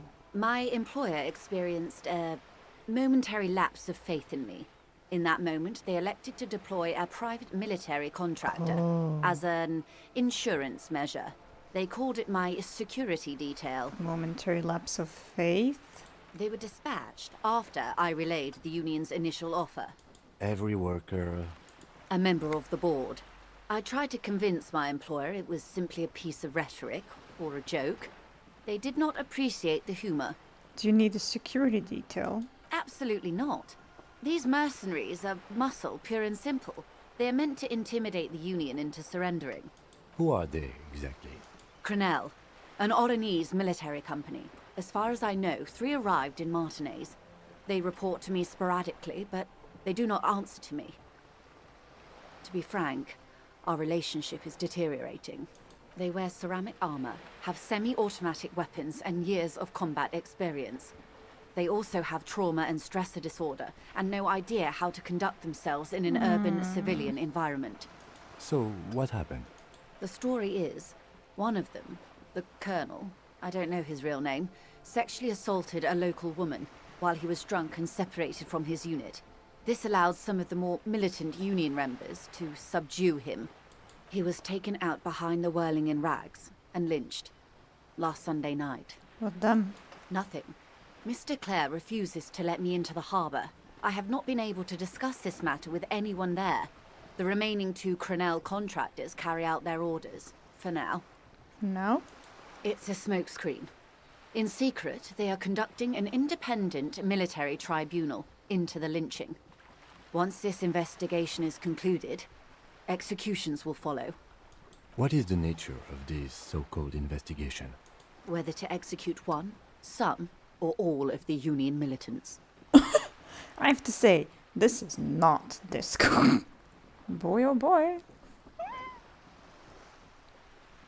Maybe the investigations can team up, you know, share resources and intelligence. Surely you're joking. I don't know. These people are killers. My only hope is that yours provides a single, concrete suspect before they indiscriminately pick theirs. Simply put... She grabs hold of the mainsail. If you don't pin this on someone good, and do it fast, they will identify and execute everyone present at the lynching. Fuck. This in turn will force the Union to respond. The Debardeurs have over 2,000 men. It will be 1,000 to 1. Have you ever seen a hornet invade a beehive, Lieutenant? It's not pretty. The Seraï's giant hornet, the world's second largest insect, can kill 40 honeybees a minute. What? While a group of 30 can decimate an entire hive of 20,000 bees in less than 4 hours. Is that actually true or is that bullshit? I mean, yeah, not this one, but in real life, would that kind of happen? These men work in tandem using semi and fully automatic firearms. Their armor is virtually impenetrable to muzzle-loaded weapons, even yours. Most Union workers don't have guns at all. As I said, a bloodbath.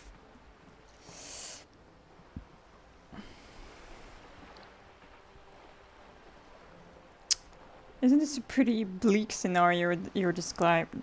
Many bleak scenarios have already come true. Lieutenant W. Frater Dubois. Thanks. All we can do is keep the rest from going the same way. One single concrete suspect delivered into civil court, and I may be able to defuse this situation. Okay, what can you tell me about Crenel? Not much. Their public resume is relatively good, as far as private military contractors go. I believe they were once called Downwell. They boast a long list of clients. Saint-Baptiste, Welchman-Lorenz, Eintracht. A warning sign, however. The operations concerned all take place in third or fourth world countries. Guarding facilities, escort missions and such.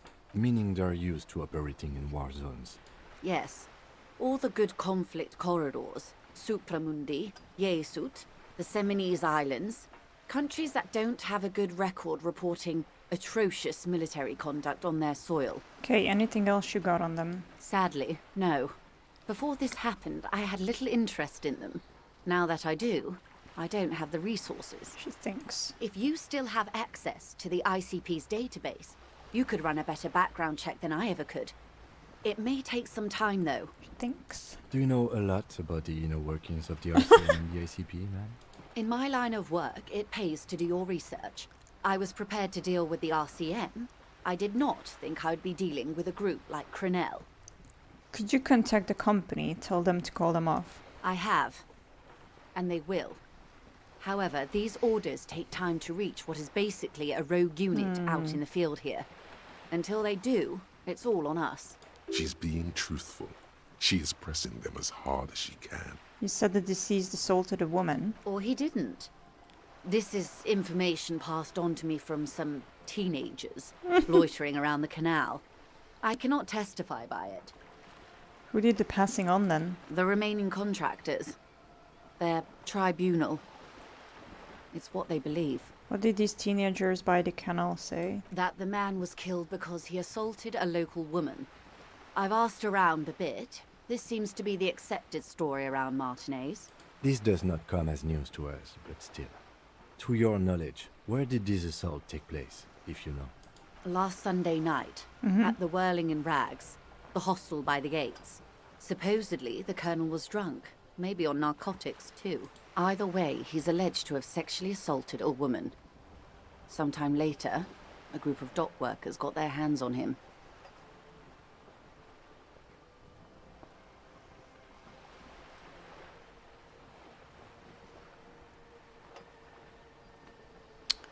Yeah, I'm tempted to not to mention her to see if what she says aligns with what we know. So, who was this woman? That's a good question, officer. Fuck. I don't have the slightest idea. As I said, it's a rumor. About a rumor. In any case, it's what the colonel's remaining colleagues believe. This colonel, the one who was hanged, sorry. Did you know him? If you mean did I see him alive? Yes. But I did not know him. You don't know how you know. It's not written on her face, nor in her voice. But she had sympathy for this man. You liked him? Liked is a bit strong. He was the most charismatic among them. He handled all the talking. His departure left a major gap in the group's communication skills. His name was? Lely. His service name. A nom de guerre, most likely.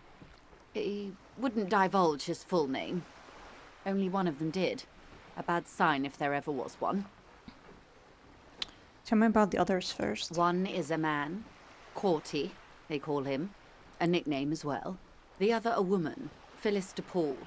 Corty is the gunner, I believe. DePaul is a radio operator. What would you say was his eye color? The deceased's? She closes her eyes, trying to picture the man's face. Then shakes her head. I can't remember.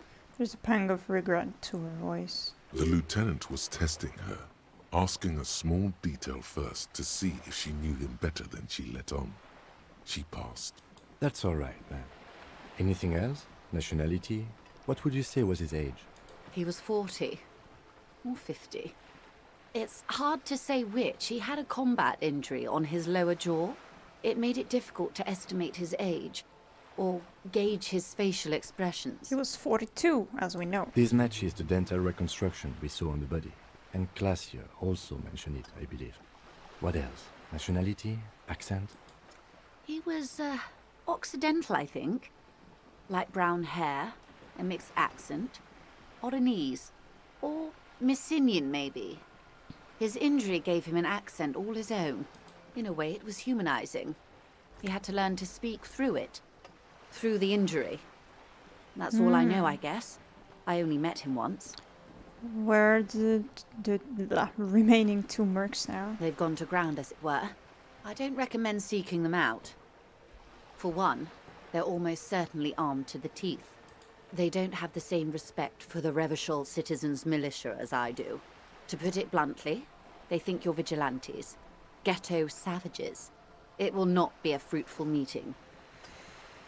You still need to know where they are. You're likely to run into them eventually. When that happens, Yeah. I'll be in a better position to mediate if I don't appear involved. What? Clothes didn't fit right. Scab leader built like a brick. Okay, where are these mercenaries? One is obviously the scab leader at the harbour gates. The one chanting the idiotic slogans. He's barely maintaining his disguise. The other has a vantage point in a building south of the roundabout. They were keeping tabs on you while you were canvassing the lorry drivers. One must be the goon in ill-fitting work clothes by the harbour gates, the scab leader. That may be so. I still hope you heed my advice. There's no need to kick the hornet's nest. For all your talk of averting this catastrophe, The situation at the gate is a powder keg. Does this not bother you? Of course it bothers me, Lieutenant. But my hands are tied. How would my employer react if it appeared I were intervening on behalf of the Union? Your concern may be appearances. Ours is keeping the peace. One is probably in a building overlooking the roundabout. That would afford a good vantage point. In any case, it's practically inaccessible. Haha, I've already been there. Where is your radio for contacting them, if I may ask? Do you have an earpiece? Heavens no. I'm not an undercover agent. There's a short wave at the ship's wheel. She nods towards the sloop's cabin. I had another question for you. I hope I can answer it better. How much time do we have? Until the executions start. Truthfully, I don't know. Fuck. It depends on their progress identifying the members of the lynch mob, and their impatience. They don't report their progress to you? Not on this matter. I'm afraid they consider this a personal initiative. There's a brief silence. Seagulls squawk over the bay. It's a matter of days, not weeks. It's enough for now, thank you. I am sorry to have been the bearer of bad news. If there is anything else I can help you with, please ask. Now can you tell me about these tattoos? Of course. Excuse my hesitation before. She reaches over the guard wire and takes the photo, holds it in her hand. For about half a minute, in silence. It was taken with a Triget not long ago. This is the man's upper body. There were no more markings on his hands or legs. Stay quiet, observe the woman's expression. Her mouth is relaxed. The accordion lines near her mouth vanish. The pearls of her eyes move slowly on the photo's surface. Oh, it's such a beautiful expression, the pearls of her eyes. She has no excess of emotions for this cadaver. Has she seen dead bodies before? It's likely. What do you think? Sorry. I was trying to see if I can read the web of interdependencies between these points. The stars. She points to one on the photo paper. I can't. But that's how you read this story.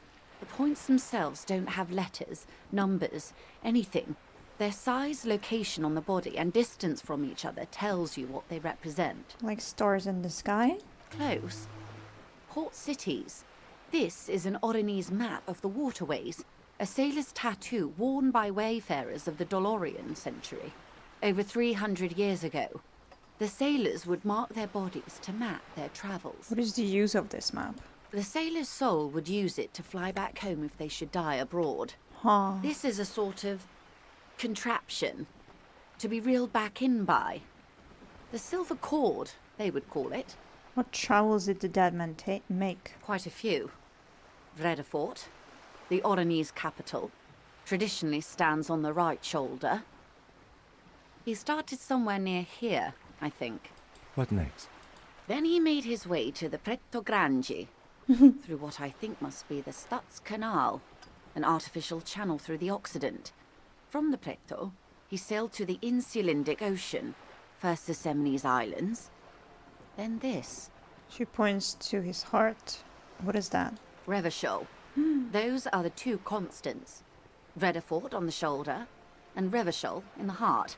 They started the tradition of these maps right after the discovery of Insulinde, at the dawn of the Interinsulary Age. The old world passing by, and the new world already here. You said you can't read it. I can't. This man was no sailor, and these are no ports. I can understand geographic fragments, but not their meaning. Who could tell me more? His platoon members? The other contractors. Though I do not suggest you go and show them that picture. Yeah. This man was their friend and comrade. It could go this or the other way. Maybe if you're tactful, it could be beneficial.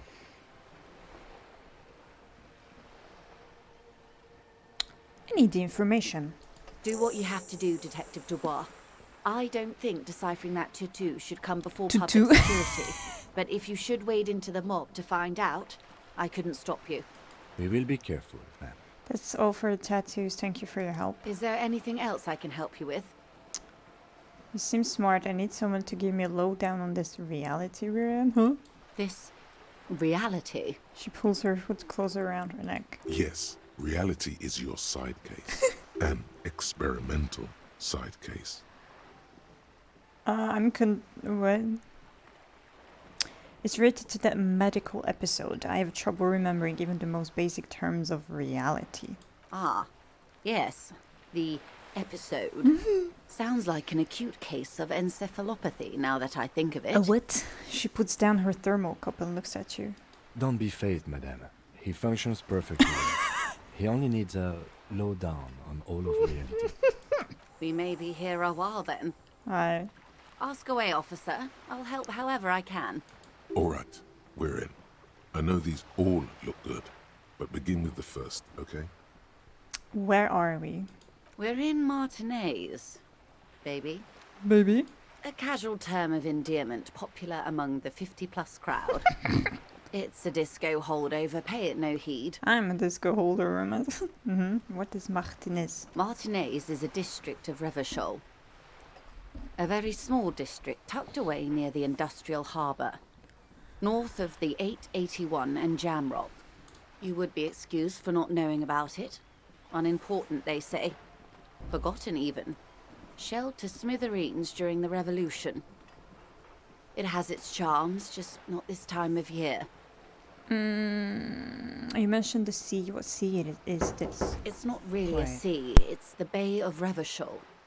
And the bay feeds into the ocean.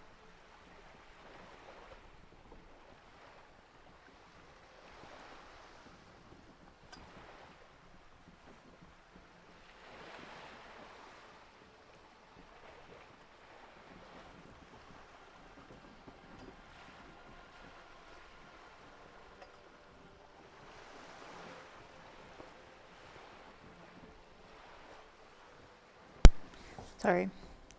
Are we near the ocean? Yes. We're on an island in an ocean. The world's largest body of water. The Insulindic. Okay. Known to the early Revacholians as Les Immensités Bleues, the blue immensities. Vast, lukewarm and unknowable, flowing in and out of sight. What's the name of this island? Caillou. As you already know. I don't. Imagine a pebble. A smoothed over pebble amidst a great blue sea. Misshapen, cracked. The cracks are the river Esperance. We're in the delta of this river on the 6th branch. The Martinez distributary. It is clear this pebble is of enormous value to her and to humanity at large. Tell me more about Martinez. I'm not a good ambassador. I've only been here once before, as a teenager. Not a lot has changed. There are ruins, a terminal, fishing boats, reeds, boys with boxy shoulders. A brief spike of longing in her upright body. The dots under her eyelids shake. This place used to be a province, a workers' resort before the city swallowed it and the artillery did its work. The reeds are the real star of the show here now. The further down the coast, the wilder it gets. You were here as a teenager? Yes, I was slumming it with some girlfriends of mine. Oh. We had boats and... Don't hold it against me. The boys certainly did not. Okay, that's Martinez. What's Revachol? Revachol? Revachol is what you call a city. What kind of city is Revachol? The great kind. As if it's self-explanatory. Beyond patriotism. A fact. What makes Revachol great? History, detective. They built this city to resolve history. Our part in it, at least. Our centuries. Okay, who built the city? The nations of the Occident, or migrant workers from Seminine and Ile-Marat, depending on your creed. When was Revachol built? In the DeLorean century. 380 years ago. And why will it resolve history? They say it's where the terrible questions of our time will be answered. The tensions are highest, the fault lines deepest. By that I mean conflicts. Ideological conflicts. The stuff of men. Why here? We are standing on a fertile, self-sufficient island able to sustain up to 200 million people. In the middle of the Insulindic Ocean, the world's connective tissue. It's where the money is. So we're pretty much at the center of the world. Oh, we're quite a way off. About? She points across the water where the skyscrapers rise. A sparkle of lights on the horizon, like evening stars above the curvature of the planet. 22 kilometers from the center of the world. That soldering iron is the bank of the world building. The bottom floors are Insiacom. Coalition government in Cylindian Mission Command. Like to the sea. Silence. She lowers her hand. The water, the light. It's as though you're seeing it for the first time. There is no recognition, only the immensity of the sea and the cold radiating from it. Say nothing, observe the large body of water swelling cold. She observes your eyes scanning the horizon, then breaks the silence, slowly. This is one thought you need to complete. Where are you? Was there something else you wanted to know? Yes. I remember something about a lowdown. Yes. This has been informative. Thank you, ma'am. Okay. I'm sure my memory-impaired partner has many more questions to ask, about even more fundamental aspects of reality. Yes. Might I suggest not asking them all right now? Yeah, Monsieur okay. will be here later too, and tomorrow. Isn't that true, ma'am? Absolutely. My commitment here is long-term. Okay, you're right, Lieutenant. I'll continue later. It's better not to eat all your candy at once. I want to eat candy. Indeed. I'm always at your service. Okay, that's all for now. Conclude for now. Glad to have been of assistance. The little that I know. Anything else? That's all for now. Thank you.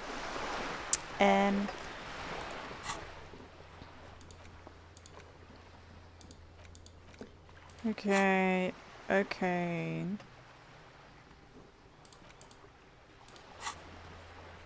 I just realized that maybe I'll have a map and maybe I'll have an access to fast travel if I... It's literally written here. It is literally written here. And I realized it just now when she was talking. Fucking hell, man.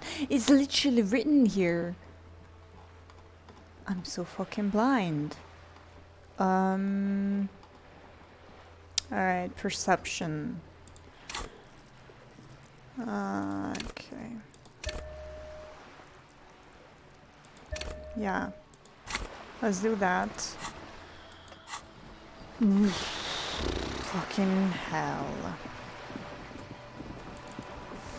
Fuck does CUNO care?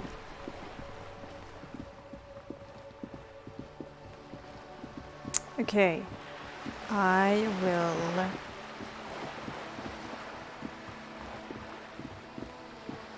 go to the fridge. I will equip the tools, flashlight. Yay! Oh. What? There's something down there. Ooh. What?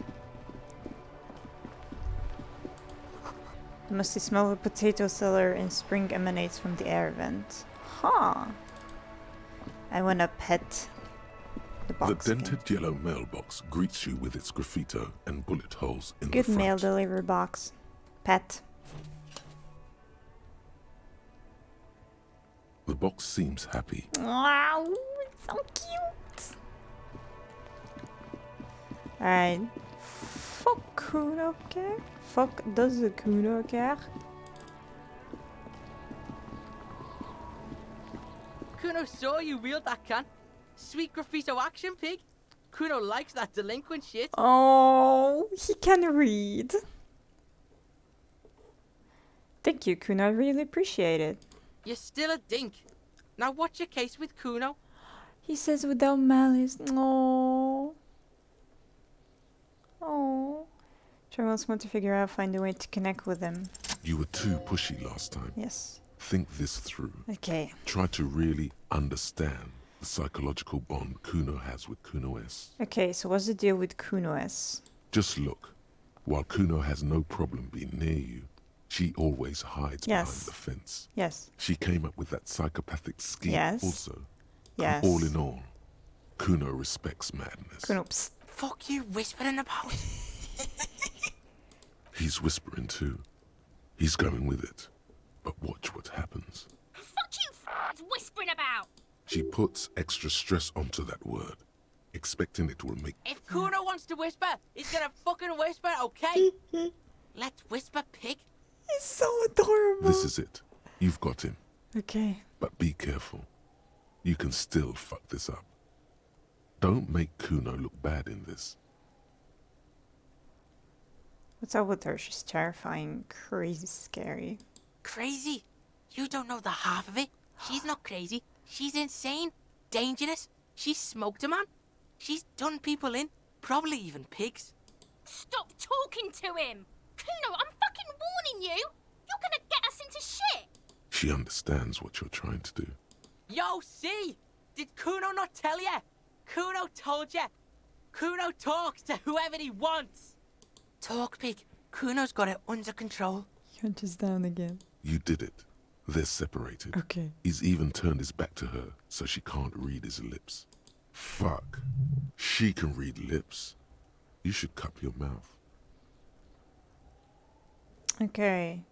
What do you mean she smoked someone? Kuno means she killed someone. That's right. She's a killer. Like, actually a killer.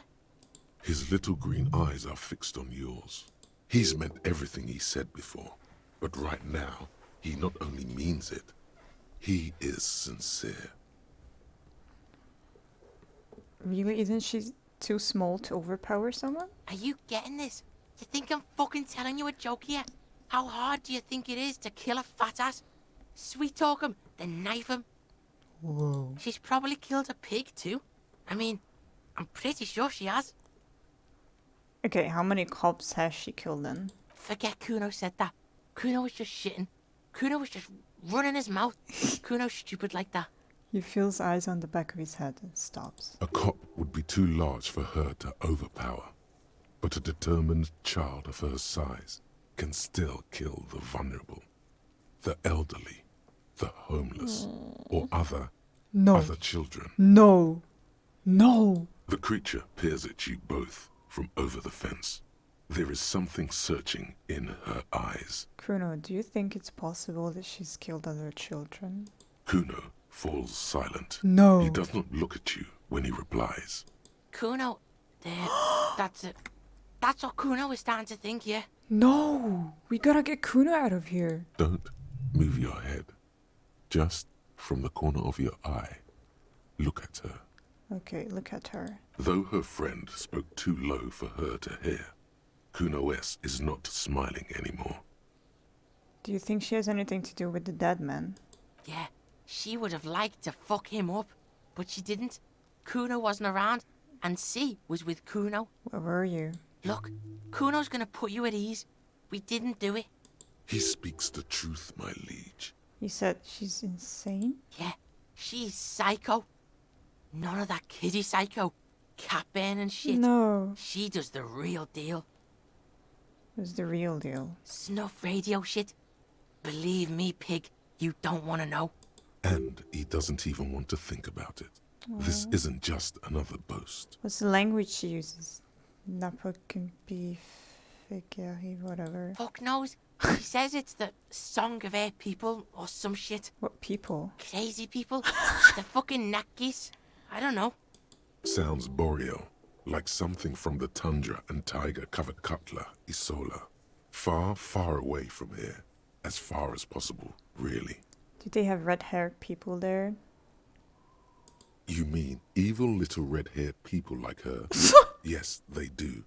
The Suruese have that ginger gene. Kuno, could she be Suruese? Suruese? Like that man from Helmdall shit? She could be. She could be that Helmdall shit. Revachol does have a small Suruese community. Or she climbed into a yakberry crate and was shipped over accidentally. I mean, I'm pretty sure not, but I will just ask it nonetheless.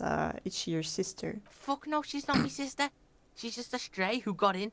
Like a mad dog or some shit. Stray? Yeah, she was just there. He points at the apartment building behind the fence. What was that, Kuno? The little one twists her neck, looking at the building. She was in the hallway, dripping wet, by the fucking shoe rack, in the dark. A shoe cupboard just off to the right. Have you been to this place? The hallway there with the janitor's closet? Yeah, that's the place. She was just balled up near the closet, psycho style. Why was she dripping wet? Kuno's got no fucking idea. Her hair was all wet. I think she pissed on the floor too. Oh. She was there for 3 days, in the corner, every time Kuno went out. Said she got in. How? I don't know. Someone left the door open. Kuno comes home and she's sleeping under the desk, under a pile of clothes, like a dog. What about your parents? Kuno's dad doesn't give a shit. Doesn't even see her there, or thinks it's fucking Kuno. Shit's all on Kuno. Wait, what? Doesn't see her there. I think it's fucking cool. Oh. How are you dealing with all of this? How's Kuno dealing? Kuno's dealing just fine. He doesn't need you fucking with any of it. C doesn't either. Kuno's got this shit under control. He spits through the gap in his front teeth. You need backup. I'm here for you. Listen. C is Kuno's go-to. Kuno's protecting her. You fuck with C, you fuck with Kuno. You threaten her. You threaten to take her away. This is what it all comes down to. He needs you to take him seriously now. I'm going to kill you. I'll run when you put the cuffs on her, sneak up on you later, and fuck you up. You understand? The boy looks you in the eye, black pupils trying to focus. Understood, Kuno. Alright. Now we can do business. Oh, business? Yeah? What do you want? Kuno can hook you up with... Starts no longer whispering. Don't hook him up with shit, Kuno. See? Relax. He respects the Kuno. Oh. Kuno made him respect the Kuno. You respect the Kuno, you get all kinds of shit. He's so adorable. Look at his shadow. Oh my god, it's so cute. Kuno's gonna get you hooked on illegal narcotics if you run a little errand for the Kuno. Get you hooked, pig. Get his hook in you. Then Kuno gonna get you hooking for more. Cash in big style. Pig hooker. That's right. Kuno's a candy store for pigs now. Get ready to be rewarded.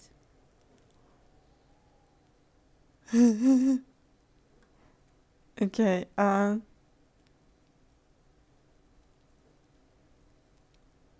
let's buy the foam pants after all. Here, pig. We're fun now. Performance buddies. Oh, Kuno unzips his jacket. Oh, I thought it was his pants. Unzips his jacket again and pulls the pants out with the plastic wrapping. Kuno can already see you soaring through the air like a fucking eagle. Oh. Pig's in Kuno's debt now. Money debt. I bought it from you, so Money no. debt doesn't mean anything. Yes. He's just saying words. You're not in his debt. What was that about running you an errand and illegal narcotics, Kuno? Kuno gets it from his dad. Kuno and his dad are major suppliers. Oh. That's where Kuno gets his lightning on. Oh. Problem is, Kuno and his dad had a little falling out. Now junkies clawing at Kuno's door. Streets going mad. Kuno's got to throw his dirty popo man at it. Okay. Dirty popo man is you. In there is Kuno's violent dad on steroids. Kuno's dad does steroids and speed. Steroids. If you can take him, you can have half of the speed. Who is your dad, Kuno? Kuno's dad is a fucking monster. He's the most violent man in Revachol. He doesn't give a shit about a single thing. He drinks too. Are you sure you can take on the most violent man in Revachol? In your condition? How much material are we talking about? Like half. He says very confidently, half of what? A baggie, but like in this vial. Huh? That's half a gram, sir. Half a gram? Yeah, half a G. Want it or not? I made up my mind, Kuno, and this is what's going to happen. Okay. Kuno's listening. I'm going in there, all guns blazing to get no. Not for the speed. I'm going after the most violent man in Revachol. I'm going here for justice. I'm a narc, Kuno. I'm going to confiscate that crap. I'm going in there for justice. I'm a narc. CUNO. I'm going into office. That crap lie. You need speed. No. I'm going there, but not for the speed. I'm going after the most violent man in there for sure. Sure, whatever. If you survive, make sure to bring that shit back to CUNO. No. CUNO's almost out. You wouldn't like the CUNO when he's out. You're a fucking kid. Why are you on drugs? Just get in the apartment building. CUNO knows you already fucked your way in. CUNO knows everything. He aggressively points at his eyes. Go to room 12, first floor, and First kick down floor. the door. Police violence style. CUNO style. And then it's action time. You're locked in the room with violent fuckhead. Oh. That's it. Next time CUNO sees you, you better have his shit. Split the kilo with CUNO. What the hell are you signing us up for? Come on, Kim. Obviously, I'm not gonna take it. We need to get drugs. Yeah! We need to get drugs away from a minor. Okay, then. He concedes. Of course. Okay, I'm off. Bye. CUNO doesn't fucking care. Of course you care. You love me.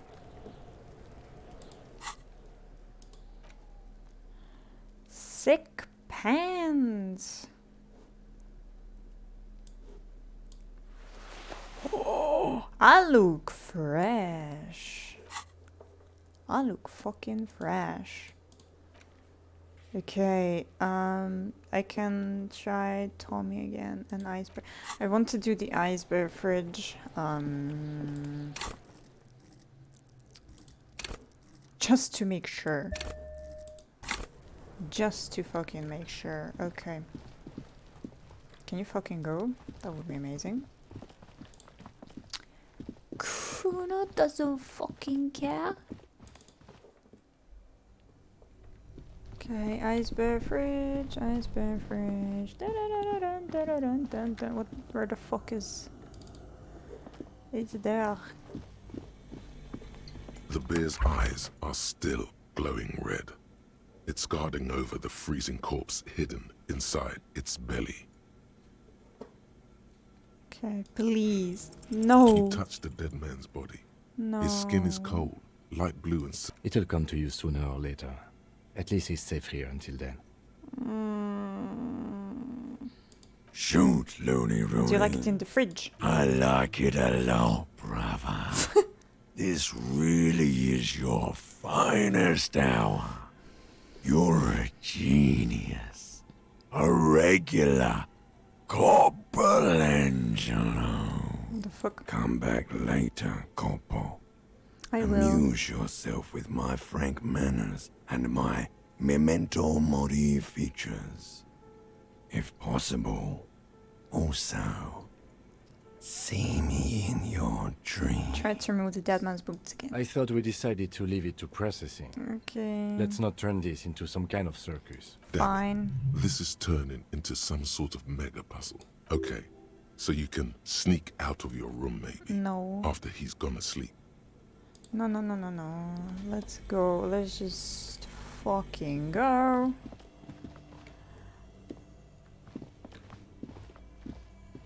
Why cannot I see anything, even with my flashlight? What the fuck, man? Come here. Wait, is this what I'm supposed to be? This orange machine is buzzing like you slip your... No. This, if you want to try again. Equip the pry bar by going to the Tools tab. Okay.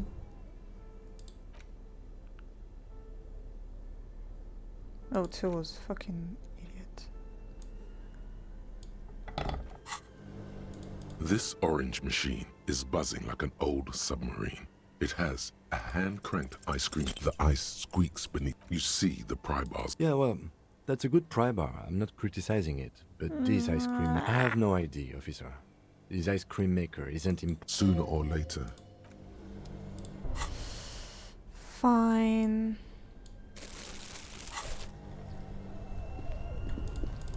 Alright, let's just get out. And ask Tommy, and then let's go to sleep.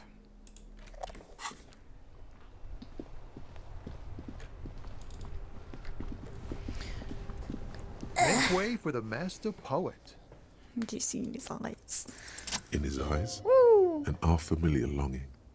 Flecks of brown and gold. Familiar. How? It's hard to say. His gaze wanders southwest, down the street that goes beyond the horizon. What's in the southwest? Excuse me? He emerges from the reverie. A flinch jolts his frame. The question has touched a nerve. Really, you can tell me. Man, I don't know what to say. Not much anyone can do. There's no helping in absence, you know.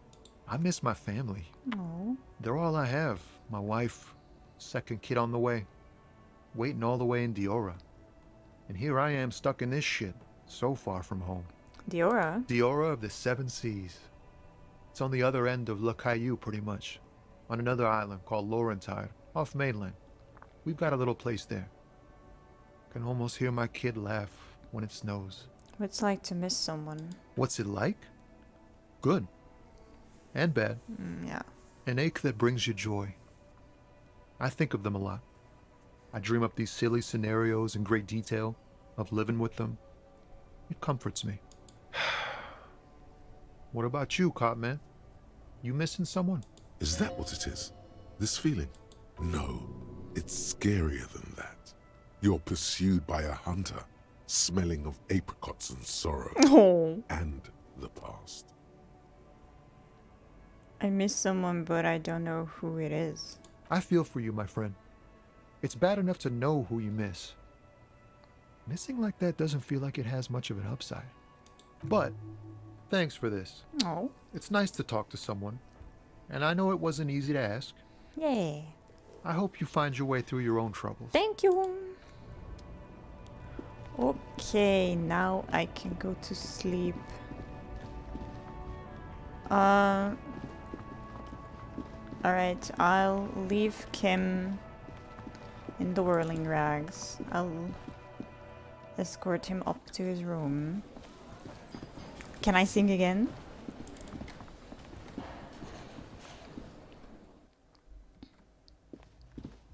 Go, Kim.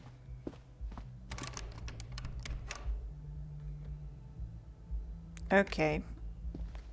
You will escort me to my sleeping place. Okay. That's fair. Wait, can I do the thingy again?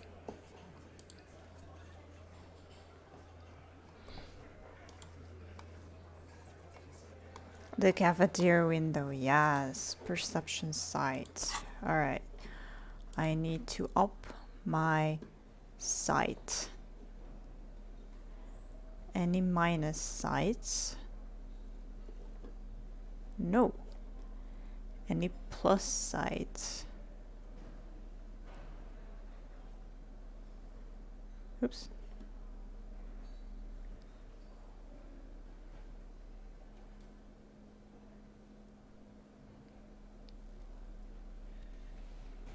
Wait, is it perception though?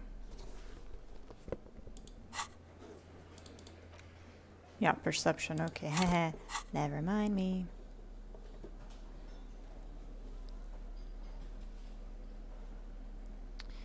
Perception. That's minus perception.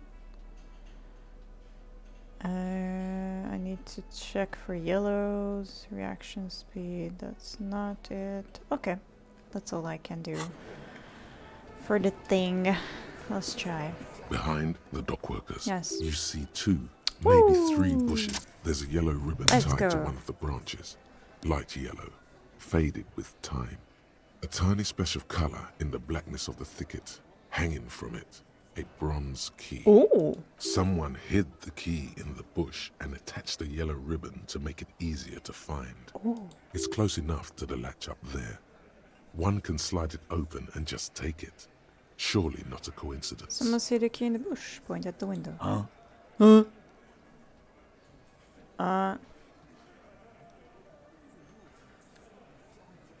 Can you let me slide so I can grab the thing? I don't know about that. I'm comfortable here. Don't think any sliding would really help right now. Sorry, fucko. Come on. Looks like you're gonna have to go bush diving. Good fucking luck with that. The Hawthorne's got a bitch of a bite. I'm gonna enjoy the sight of you in the bushes out there. With a loud thud, the old man stands up, pushes the window open, grabs the key from the hawthorn branch, and slides it across the table to you. Thank you, Theo. Take the key. The key is brass. Workshop spare is etched into its bow. The old man closes the window and sits back down in silence. Thank you so much. Come on, man. We were just having some fun. Where's the harm in? I'm tired of listening to your shit. Thank you. Not to the old man. Off yourself. Make it up to me, cop. I still got my money on that. I wonder what doors does it open. It could open the door in the kitchen. Yes. The blue door. It says workshop spare. Yeah. Maybe there's a workshop there. It's worth a try. Does anyone know why this key was hanging right outside the Union box window? Didn't even know it was there. Boys. No idea. Never even seen it. Someone must have hidden it there before this room became our place. Okay, thank you. I will not do it right now because I really need to sleep. Because it's 10 p.m. already. Fucking hell. Fucking hell. So tomorrow I'll start the day with buying the maps. Maybe those will allow me to fast travel. That would be amazing. I have money for them, so yeah.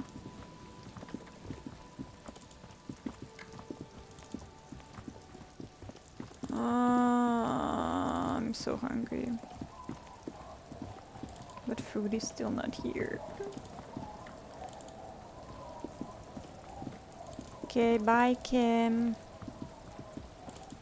See you tomorrow. It's getting late, and it's raining.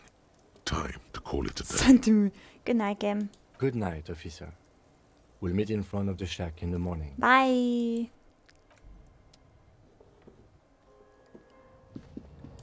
Can I do the mirror thing again? An old mirror hangs on the wall. Fuck. You see your reflection in it. Okay. The bed is comforting. Good sleep. Across the room, the heating system hums its soft lullaby. The mattress feels soft and sheets warm. Aww. It only takes you moments for the world to fall away. Thoughts, baby. No. Not you. A million little lights in the dark. You're one fine instrument, brother. All those faces and all those names. All that laughter and screaming and scheming around. Every corner and every street. Recorded in you. Forever. On Faraday. Spinning on empty. Spinning, tell me, am I dreaming? No. You're spinning tapes at the discotheque.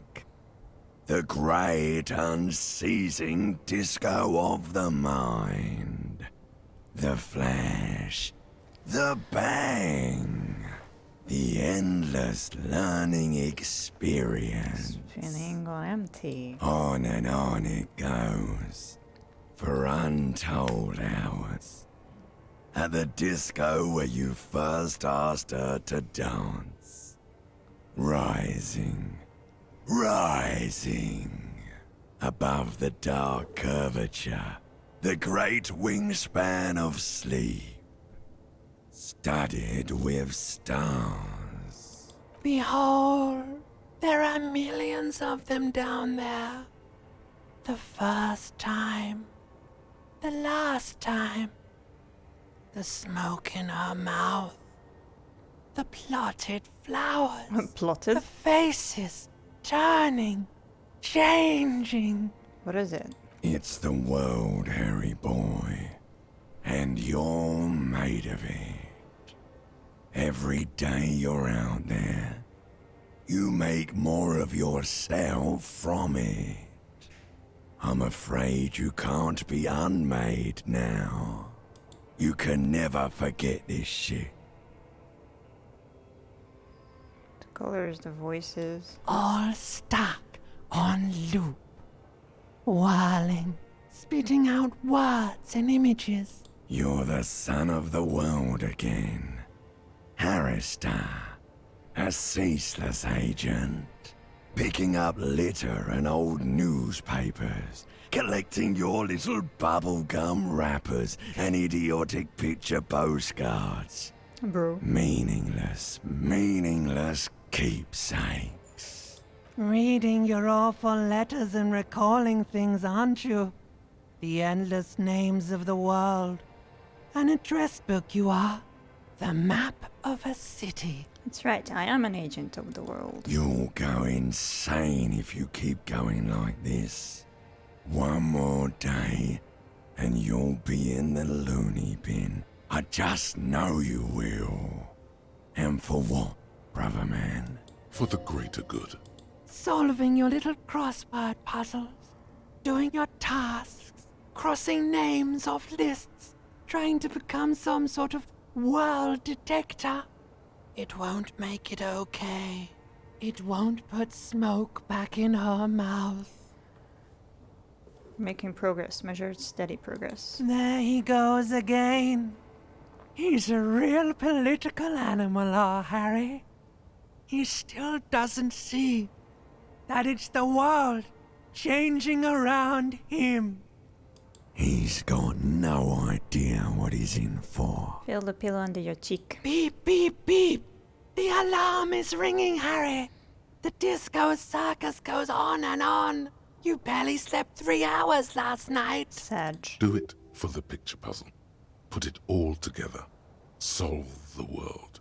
One conversation at a time. Open your eyes. Yay. Yay. Good. You're up. Listen, there's something that's been bothering you for a few days now. What is it? It's a suspicion, or a feeling really, that things are not quite in hand around here. An earth-shattering deduction from your psyche. What will those guys come up with next? Every day, things seem to spin more and more wildly, out of control. The center isn't holding. And despite your efforts to moderate and contain these energies, things only seem to be getting worse. But I thought things were going pretty well. Oh, sure. You've been making progress on your case. Yeah. Interviewing people, solving side tasks. Yes. But who's focusing on the big questions? What am I supposed to do? You've got to find out who bears la responsabilité. I thought it was assigning responsibility for the murder. Harry, you're thinking about this too narrowly. La responsabilité isn't concerned with trivial questions like who killed who. It's about the real issues. The human welfare index, the price of staple goods, the transition to real democracy. Give it to me, I'll accept the responsibility. Whoa. This isn't some kind of dictatorship. You can't simply seize la responsabilité for yourself. It must be given by a legitimate authority, like a committee. Yeah, sounds like too much responsibility for me. I don't want it. Don't run away from it now, Harry. You know it's the right thing to do. No way, I've got too much on my plate as it is. This is a grave abdication of la responsabilité. Bye. A note will be appended to your personnel file. Fuck off with your note. An old mirror hangs on the wall. Alright. Hi, Kim. How did you sleep? Yes. Good morning. What do you want to know? No. Good. Okay. So, what do we need?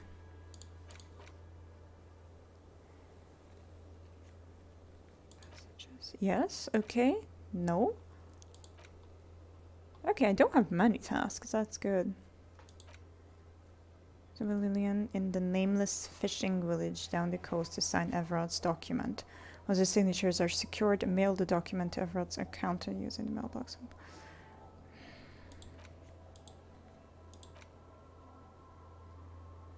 The door gunner mega mix. Oh, okay. Okay. Do I really need it? Our tenant, the policeman. I hope the waves don't keep you up at night. What can I help you with? I was asked to get your signature. Eh? What's this about? Come now, I can't read all this scribble. Tell me what it says. Everard wants to turn part of the village into a little youth center. Huh. I might be half blind, but it looks like part of the village is gonna be a street. The best part. The part we need to get out of our houses. Have you asked Lillian about this? I won't even consider signing till I know she's on board. She hands the envelope back. Absolutely, I'm gonna ask her. Hi, no worries. I've made a lot of progress. Waves are beginning to die down. Look at those little bastards. Simmer down. Simmer down, bastards. Why does she care about the waves so much? I'm on the wave, let's stay on track here. Of course. Question time. Question. I was asked to get your signature. Are you? This says by signing, I agree to living with construction noise. What exactly is the Union building? Everard's planning to turn some of the village into youth center. What a nice idea. Wouldn't have thought that. Her voice trails off. She sounds incredulous about the niceness of the idea. But what exactly? That Everard and the Union have nice plans for anything. I thought they only cared about themselves. Well, I guess Union members have children too. I don't like this. And those members have a vote when electing the head of the local chapter. I don't know. I am really not sure about this.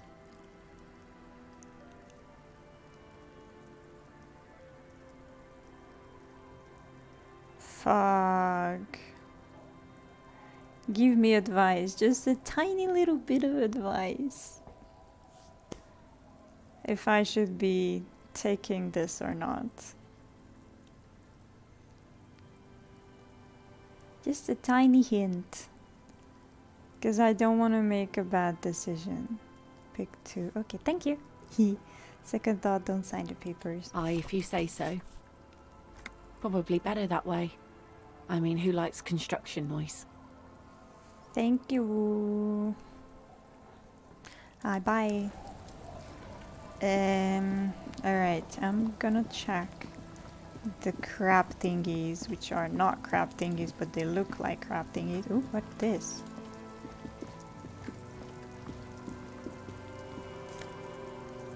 Book a primer for small kids. Okay, I will interact with it. Thank you. Later.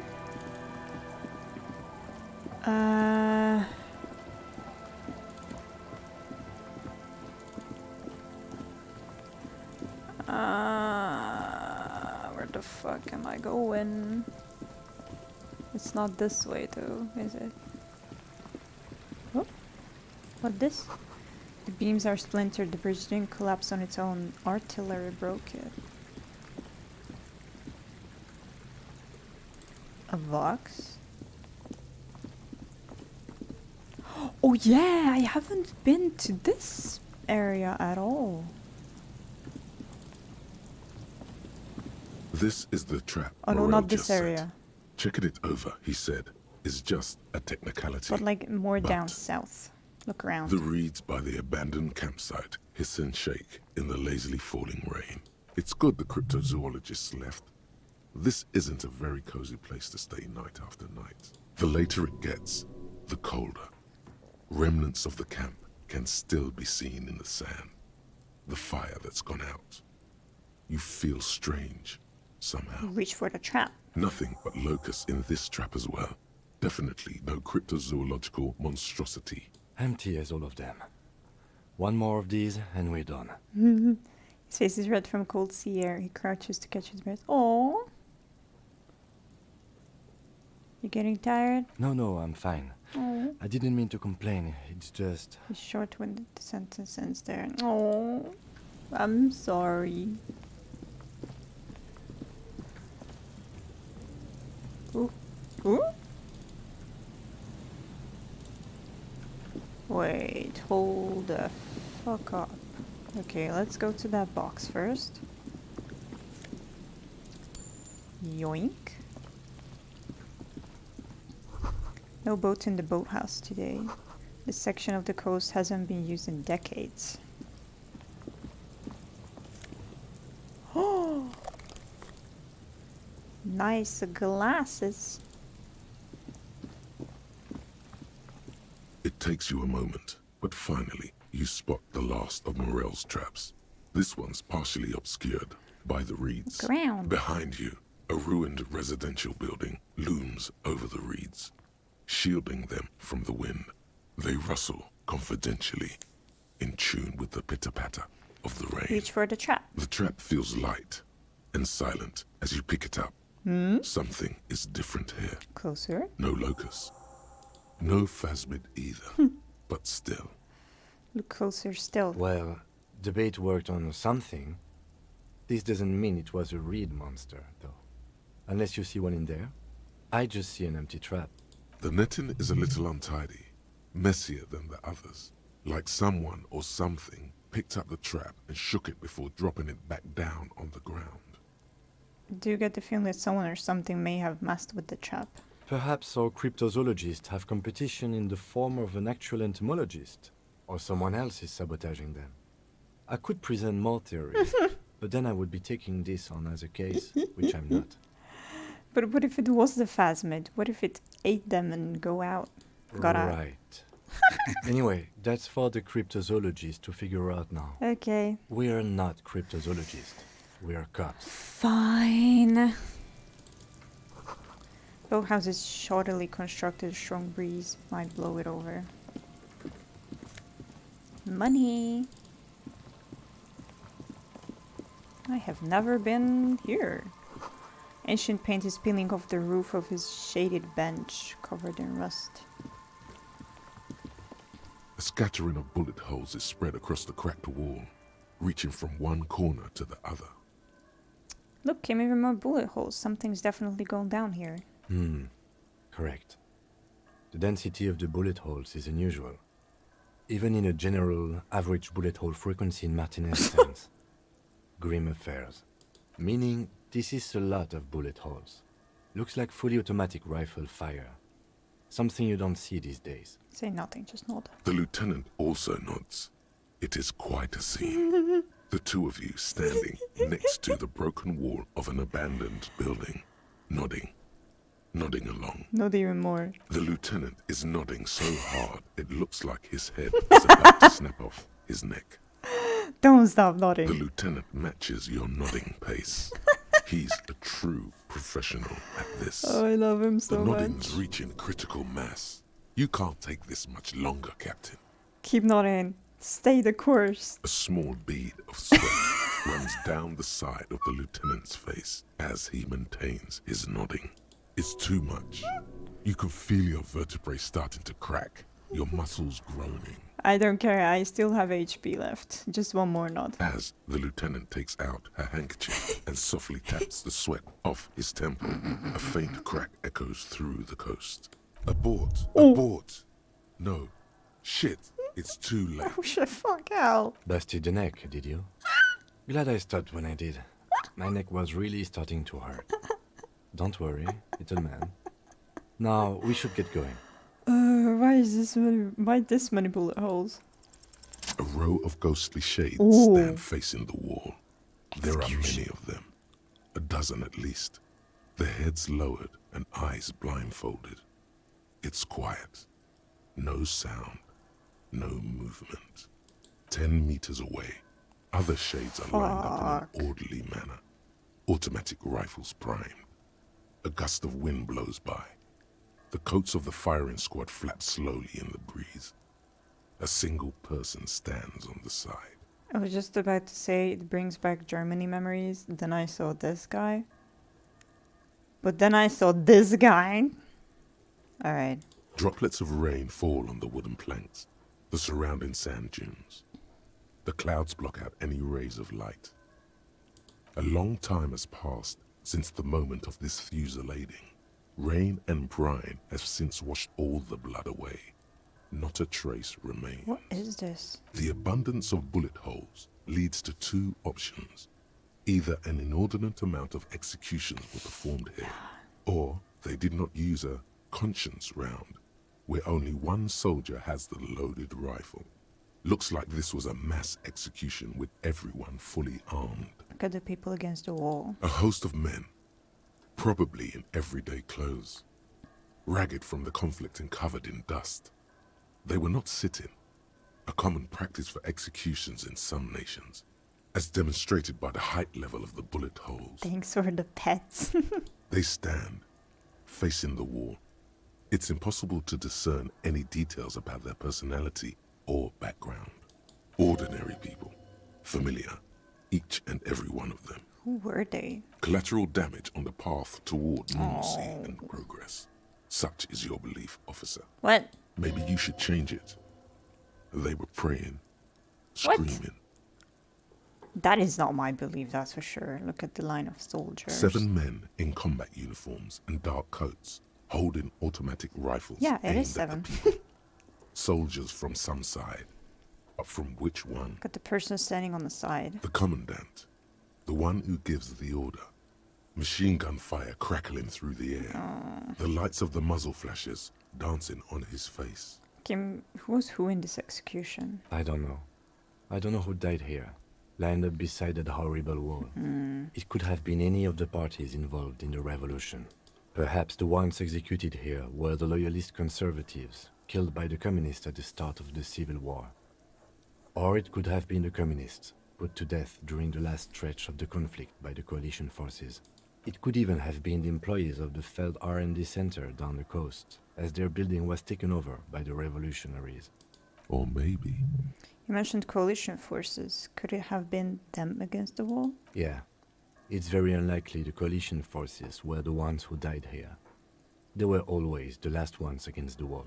To be honest, if a coalition member was anyone in this situation, it was a commandant, the superior giving the orders. Goodbye. A cold sea wind blows away the figures. Auto-saving. Sign says entrée interdite. Whatever. Old ticket taker booth no longer in operation.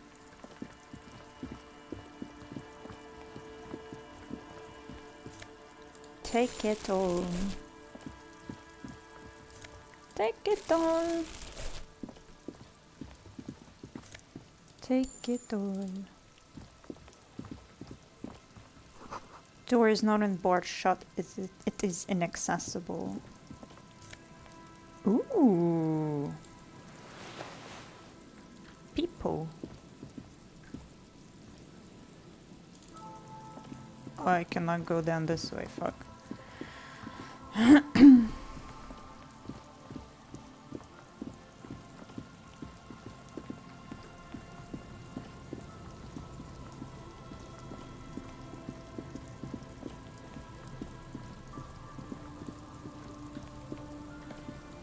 Is there something I can do with this one?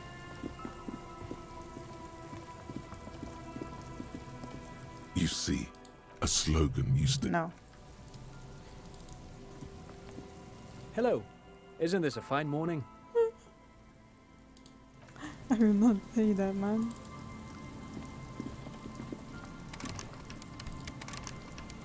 Let me in. Okay.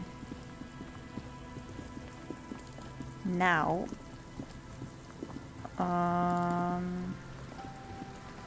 Where do I go? What do I do? Wait, not here. Fuck.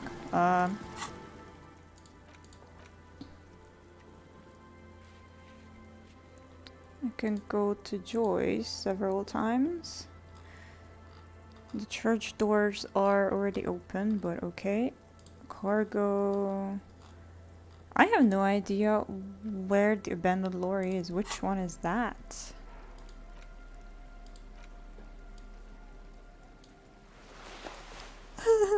No, I like this one more.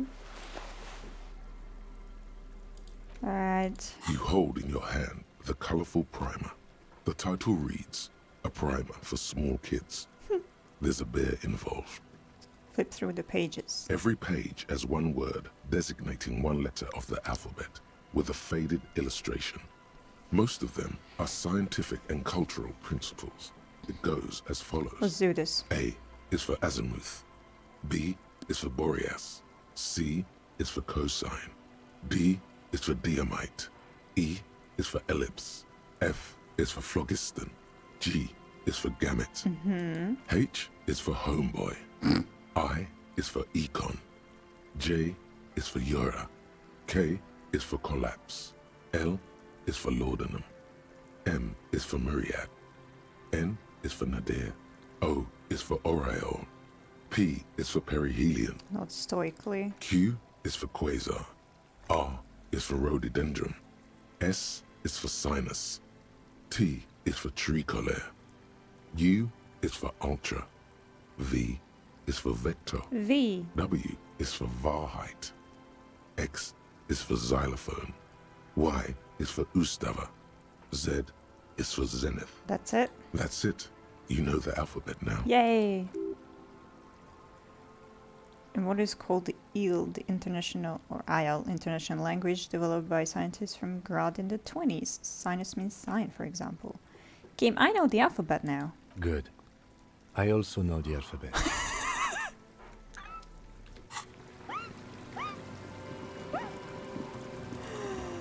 Oh wait, fuck.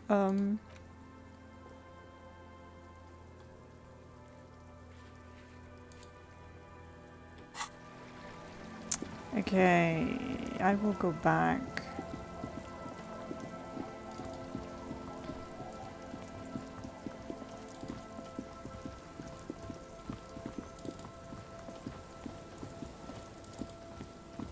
To the main area.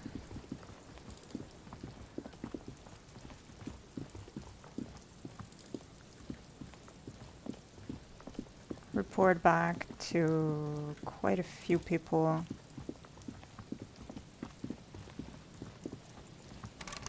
It's a lockhead.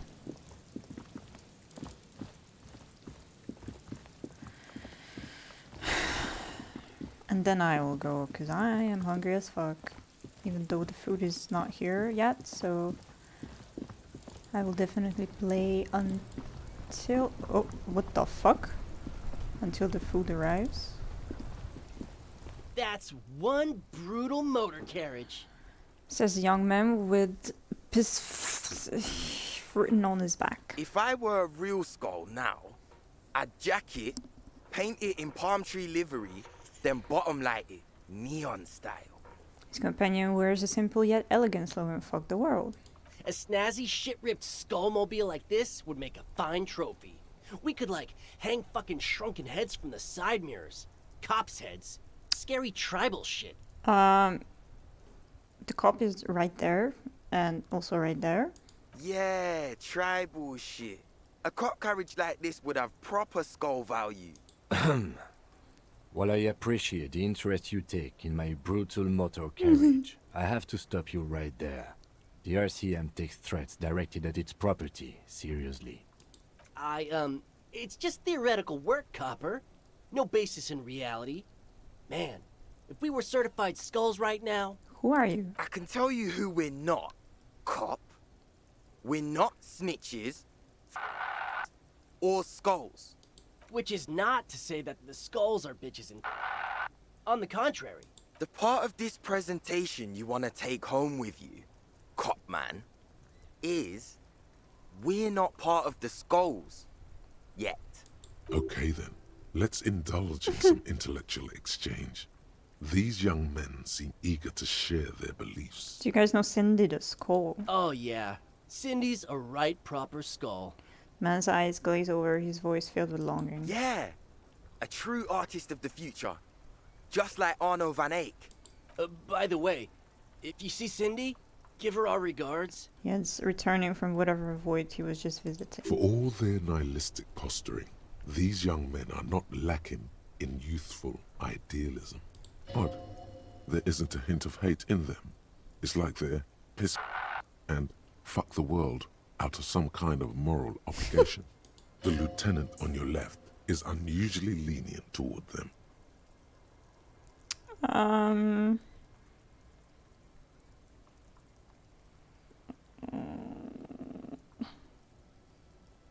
I don't want to entertain this too much, so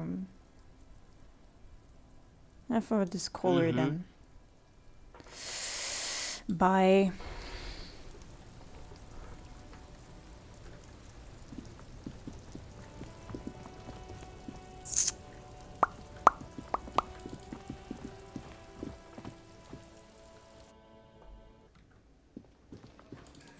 Wait, Titus. It's you again. What is it?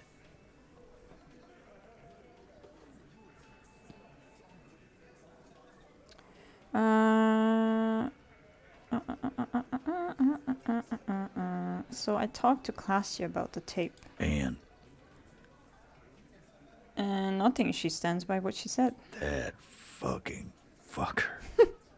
You're the worst cops in Revachol. I gave you gold on that tape. That fucker wasn't aimed at you. It was at her. You caught him off balance. Push, and he would give way. Girl, it was just locker room talk. It's not evidence. Oh, wait. She pretty much laughed it off, Titus. Fucking fuckity fucker. And what did she say then? That it's fine. People are supposed to be like that.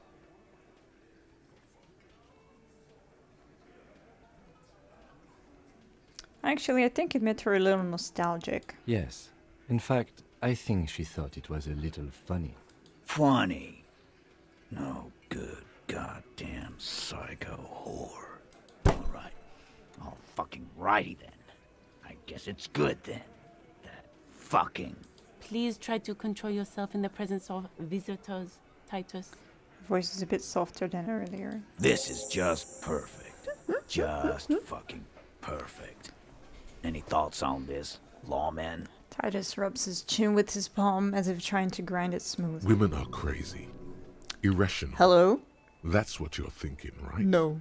Also, your fists are itching for a bump. Maybe she's into who you thought she was. Nah. I know her. She's just a girl. In over her head. She's not them helpless girl. She handled the mercenary well enough. Handled him? She got into some stupid shit with that guy. Shit we had to take care of. Yes, yes, we heard all about it, and the fact still stands. You were more disturbed by the tape than her. Maybe she's still in denial, you know, like a defense mechanism. Yeah, maybe. That is a possibility. I will not say this one. Be straight with me, Titus. What really happened? I already told you. We fucking hanged him. There's less gusto in his voice now. His men, too, are growing increasingly silent. The man is slowing down. Looks like a bad blood sugar crash. He can't keep track of all the variables anymore. Who could? It's getting harder and harder to perform one's part in this sordid play. All it takes is a nudge. Come on, Titus. It's been a long day. I'm tired of running back and forth between It's you. been a long day. I can see you're tired too. Why don't you just... You know what? Drum roll. I am tired. I'm tired of you and the whore upstairs. Uh-oh. Next time you see her, tell her Titus said, "Fuck off!" Throws his beer can down. That lying, scamming. We're done. This is over. You understand? Uh-oh. Your little investigation is over. Yeah. There's a silence in the room. Ellen starts saying something that thinks best not to. On the floor, beer drips out of the can into a small puddle. No one does anything about it. What is this quiet funeral shit? Shit. All we need is some beers in us. Bartender, 20 beers for the Dock Workers Union. Why do we make it 40, huh? Why do we make it 100 beers? You're not loud enough. 100 beers? Now we're talking. Hoppity hop over here, cafeteria manager. Rhetoric. Alright. I found someone who saw the hanging, a witness. A witness? You ain't got shit. The locals would never come to you with this. That's just cop tactics, Titus. Next, he's gonna tell you one of us already roll on the others, and he's in witness protection. My witness isn't a local. Well, let's hear it then. Who is your mystery fella?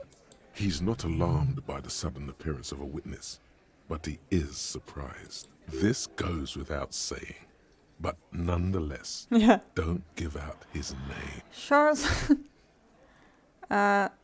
Let's just say he's a high-ranking government official, and leave it at that. Yeah, right. Like we wouldn't know if an MI plant was in our town. Nice try, right? MI is short for Moral Intern. Moral Intern is short for Moralist International, the coalition that runs Revachol. I've seen this shit a million times, Titus. Fly fishing. They are desperate. Tell us, Copper, what wacky claims did he make? Witness said he saw 2 people of Aropagine descent in one Mesk. Arabagite? That. Boss, I think he's trying to say me and Theo. Well, yeah. What is confusing you? Eugene, Theo, and Elaine were there too. I already told you. We were all there. Witness said that the hanging went down very quietly, no shouting, no commotion. It's you assholes that feel the need to go around like a fucking brass band. The Hardy Boys are dead silent. Uh-huh. Yeah. It's like they put cowbells on you before they send you to the street. Fuck off. What's with the cowbells, policeman? They're avoiding having to answer this question. I'd imagine you guys drinking and singing lynching songs. What's with the funeral silence? We were drinking, weren't we, guys? I hit the bottle hard. I was drunk as fuck. Right, I'm convinced, Glenn. Nothing off here. Just a regular hanging. Bullseye. Glenn looks around uncomfortably. Woohoo. The lieutenant hit a nerve. Witness said it all looked like a surreal play. Those flaccid MI cocks with a culture language.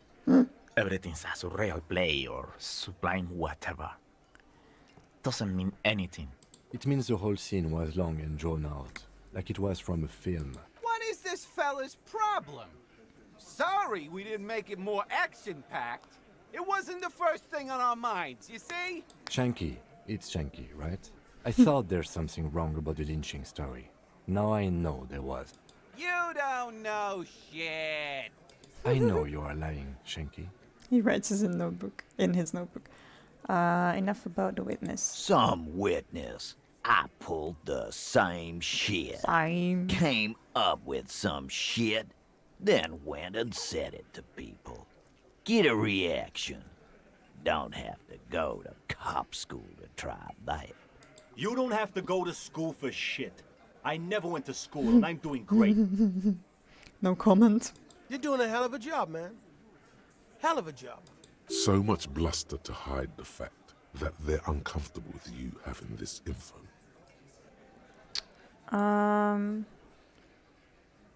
Talk to Joyce. To Mercury. I'm not sure. Okay, I will try this. No. I'm going to leave rhetoric clothes on. And then I will try that. Minus rhetoric. Get the fuck off.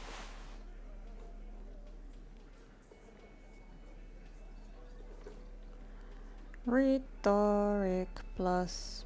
Oh, hello. Oh, it looks so nice now. Rhetoric. Okay, that's it then. It's you again. Yes. What is it? Can you stand up a bit faster? Yay! Convince Titus he's been manipulated. Clausia is playing Fuck them like me. a fiddle. Tell them how bad they got played, and they'll tell you the truth. There are many ways to go about it. All of them really good. Okay, we're gonna need your gun again. No.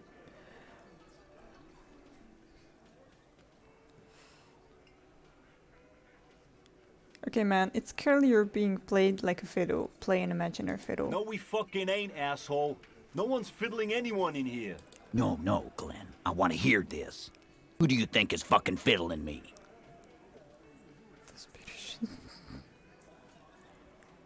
Who do you think? Keep playing the imaginary fiddle. Grin sagely.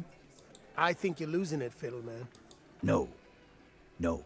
This fucking suicide carny is trying to get to me. This ain't gonna work with Titus Hardy.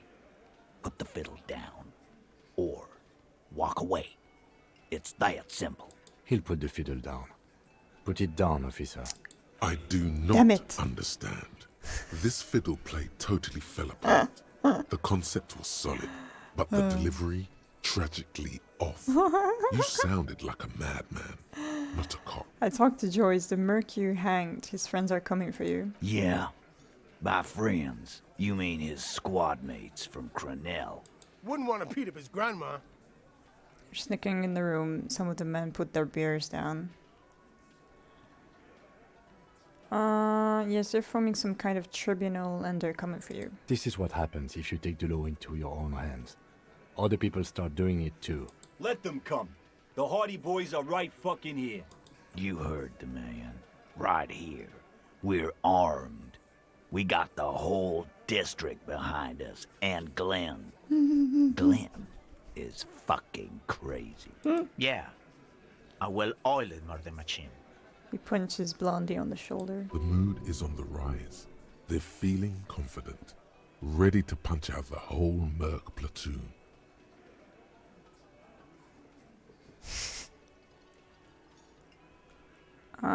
The mercenaries are armed with automatic weapons. We got weapons of our own. We got Ister 50s, Zeelagers. Glenn's got a knock cannon at home. Will they pierce ceramic armor? I guess we're gonna see, aren't we? That was an unsure phrasing.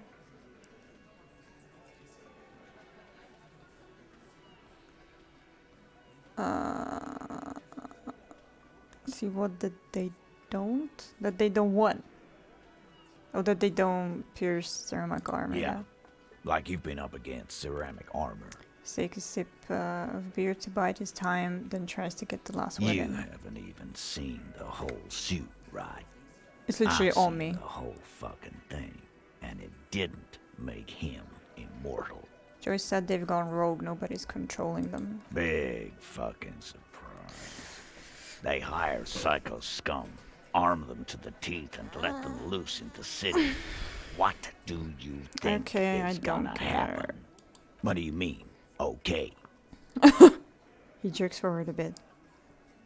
I mean, okay, they're going to wipe you the fuck out, Titus.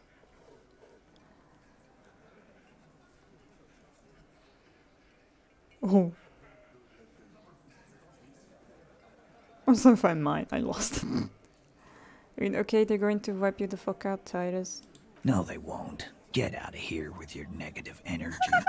All he means is that the situation is serious. No wonder you cops get shot to shit every day. Can't go to war with an attitude like that.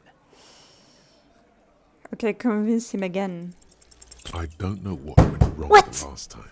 You have so many good ideas here. Make them all see they're puppets on a string. Come on! I know what's going on here. I've been wrong too. I got this fucking dark shadow in my heart. What the hell are you talking about? I was awakened into this world. Something came with me, an ancient sadness. Oh, that shadow. Thank I'm you. in your That's your head. outrage too. The hangover must be lethal. I never thought I'd say this, but maybe you should cut back on the drink. I haven't drunk in 4 days. That's enough for the shadow now, officer. Let's do procedural questions, or even, why not take a little breather? Yeah, I will try it again. These working class oafs don't know how to talk about feelings. You shouldn't have opened up to them. Well, or I anyone. didn't really have a choice, did I? Fucking game. Alright, let's save. Okay. Lol. Okay. Oh, yeah. Let's try the door. You see, it could be Try connected the to workshop the barred door spare key. upstairs. Spare key on the door. The key fits the dimple lock. Woo! It takes a bit of effort to turn it after all these years. But then, the lock clicks. Dust rises before you like mist. A tomb? Haunted by regal spirits from distant ages. Of course. No. Smells like engine grease and cut wood. A workshop. Which is literally written on the key, but whatever. Let's go. Well, let's go, bruh. Close this one behind us. This pinball says Franco-Nigerian. The theme is horses and swords. This pinball is white Diora. The back glass shows a female figure in mourning. A note, MB, the spare key is tied to the bush outside the corner room with window. Ha ha ha ha, the corner room window. Ooh! 5 real.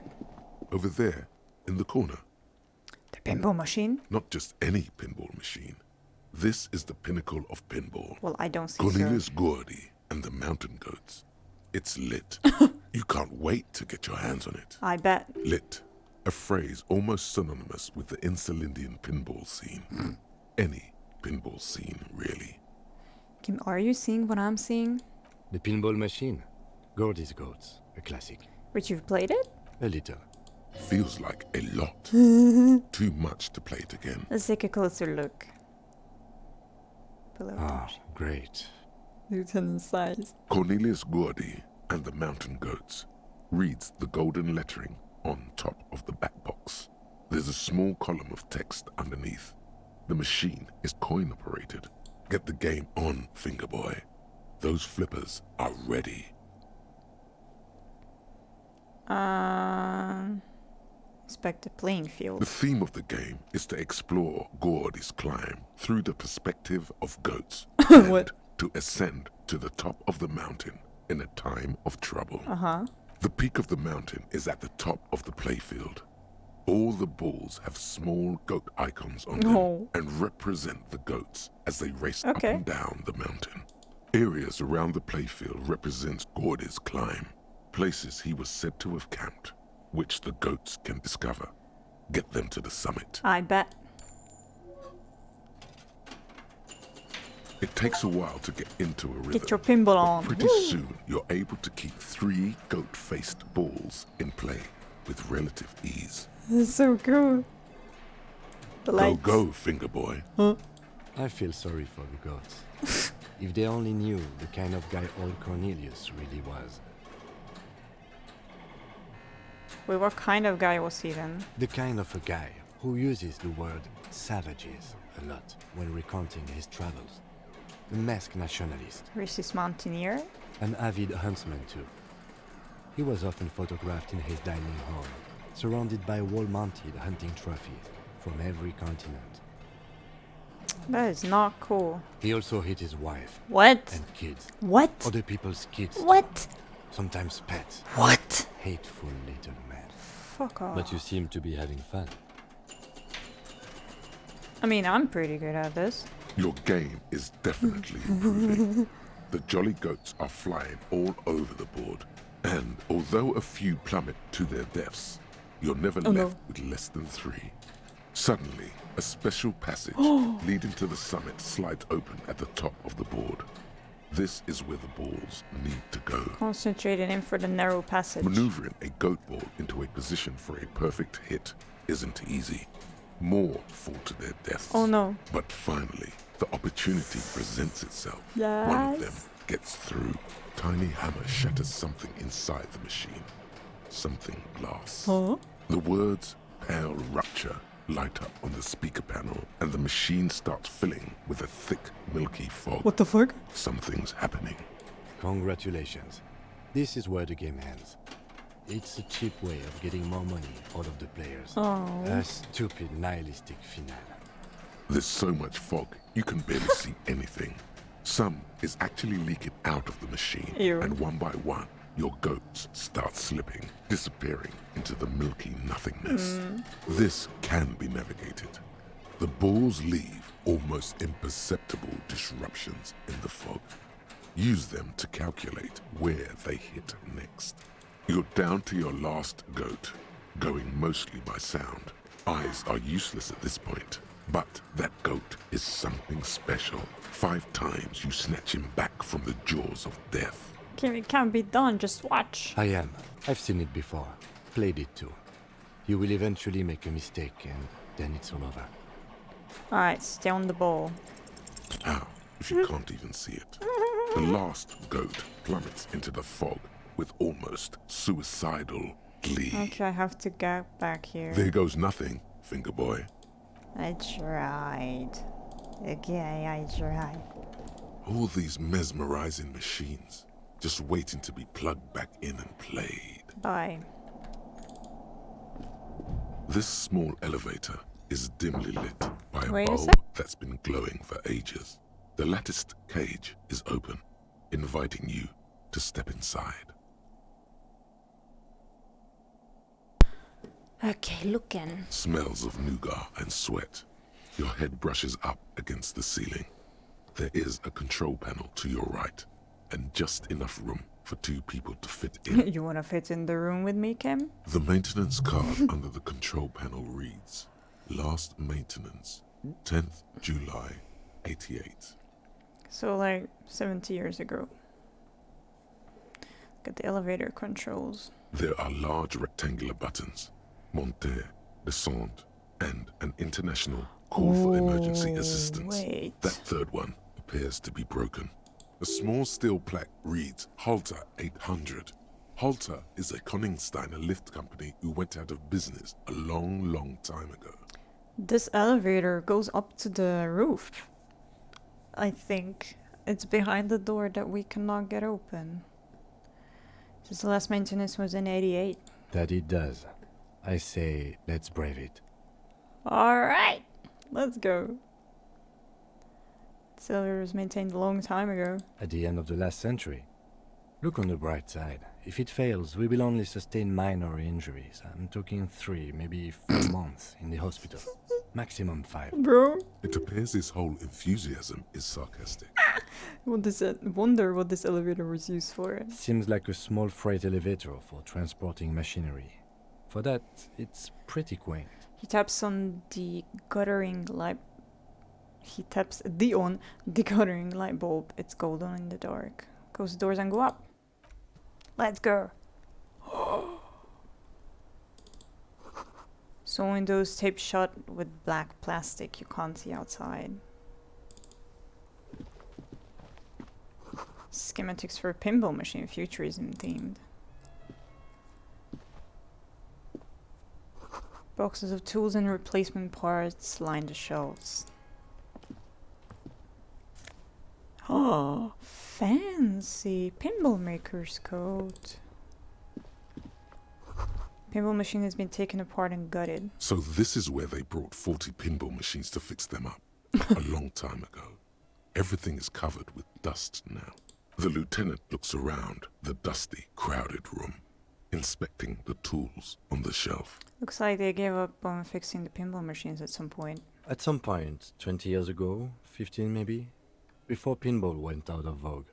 This used to be a pinball workshop. Looks like it. I'm guessing Martinez North 22 used to be a pinball arcade before it became a hostel.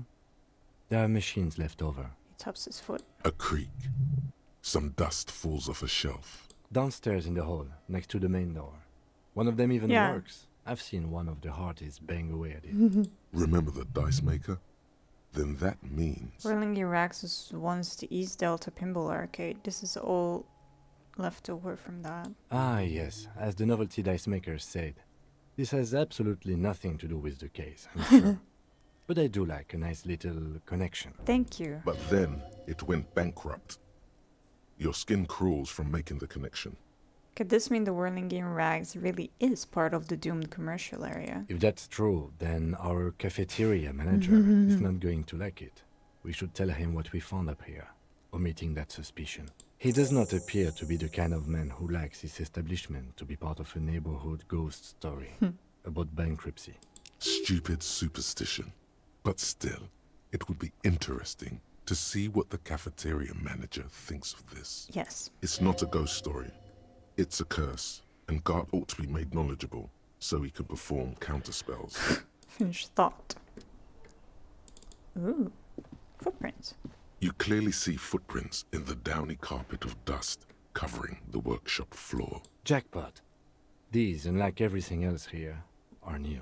Someone's been here within the last week or two. 3 weeks maximum, from the dust coverage. It could easily have been 1 week too. You know, officer. Looks at you. This is good. He likes it. There's a little smile there. In the dark of the workshop. This isn't bad at all. It was a good idea to see where that door leads. Yay! Commendable work bringing us to this place. Thank you. Okay, what does this mean? It means someone snuck through what seems like a secret route, behind Classius' room, in the recent weeks.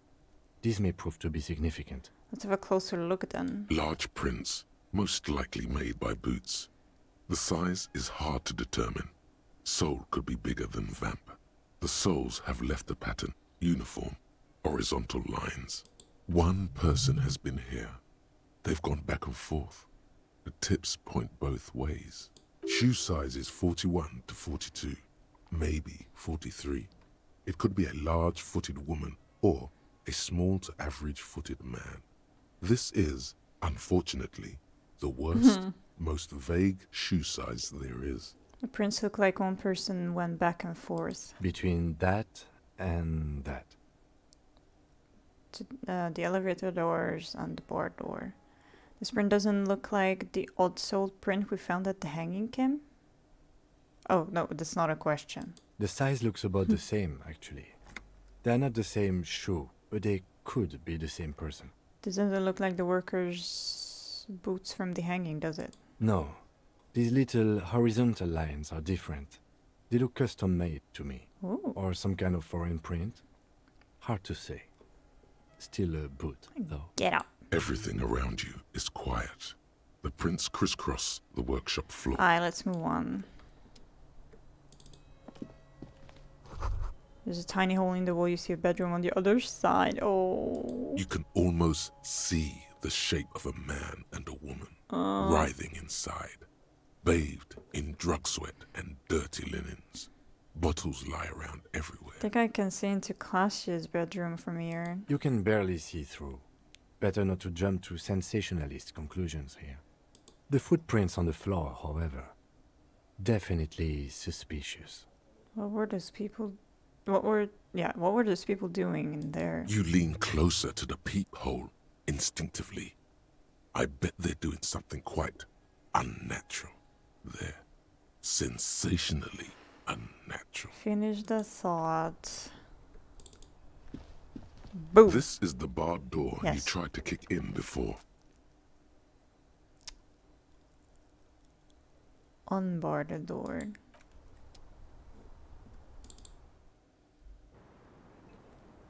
Hi. Hello, officer. What brings you up here again? I need to talk to you about your room again? Yeah? That door there, did you know it leads to a downstairs elevator? I did not. Mystery solved then.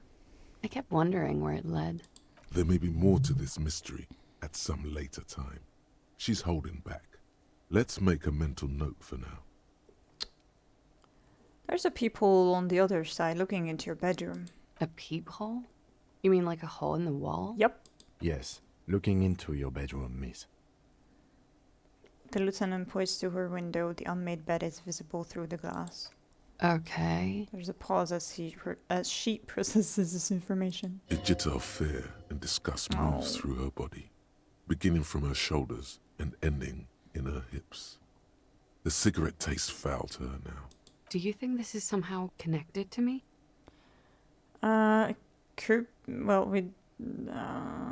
Could be connected. Okay. Do you have any way of knowing how long it has been there? Unfortunately, no. But if I were to guess, long enough. The perforation is under the bookshelf on your wall. It should not be hard to cover with some tape.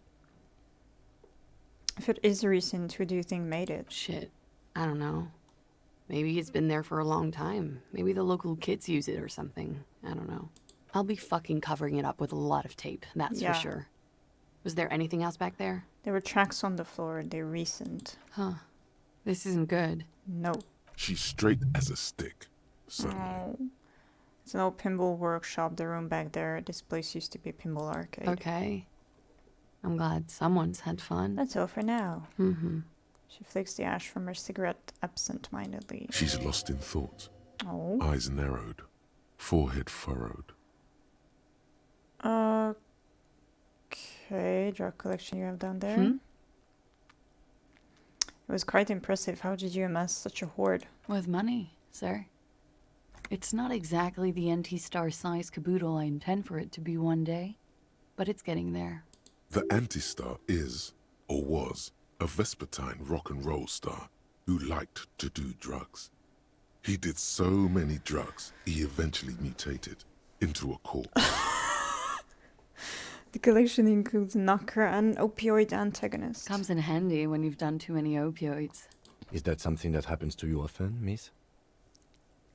CUNO? The fuck does CUNO care? His tone isn't aggressive, just inquisitive. Better safe than sorry. She takes a drag and smiles. You seem to have, among other things, peptide. Oh, yes. One of my favorites. It cures many ailments. Like what? Like not being able to stay up for 36 hours. Not being happy. It cures those ailments. It's just a merit speed molecule, basically. Uh-huh. Very funky. Bye. Alright. Oh, that was loud. Okay. No, not this one.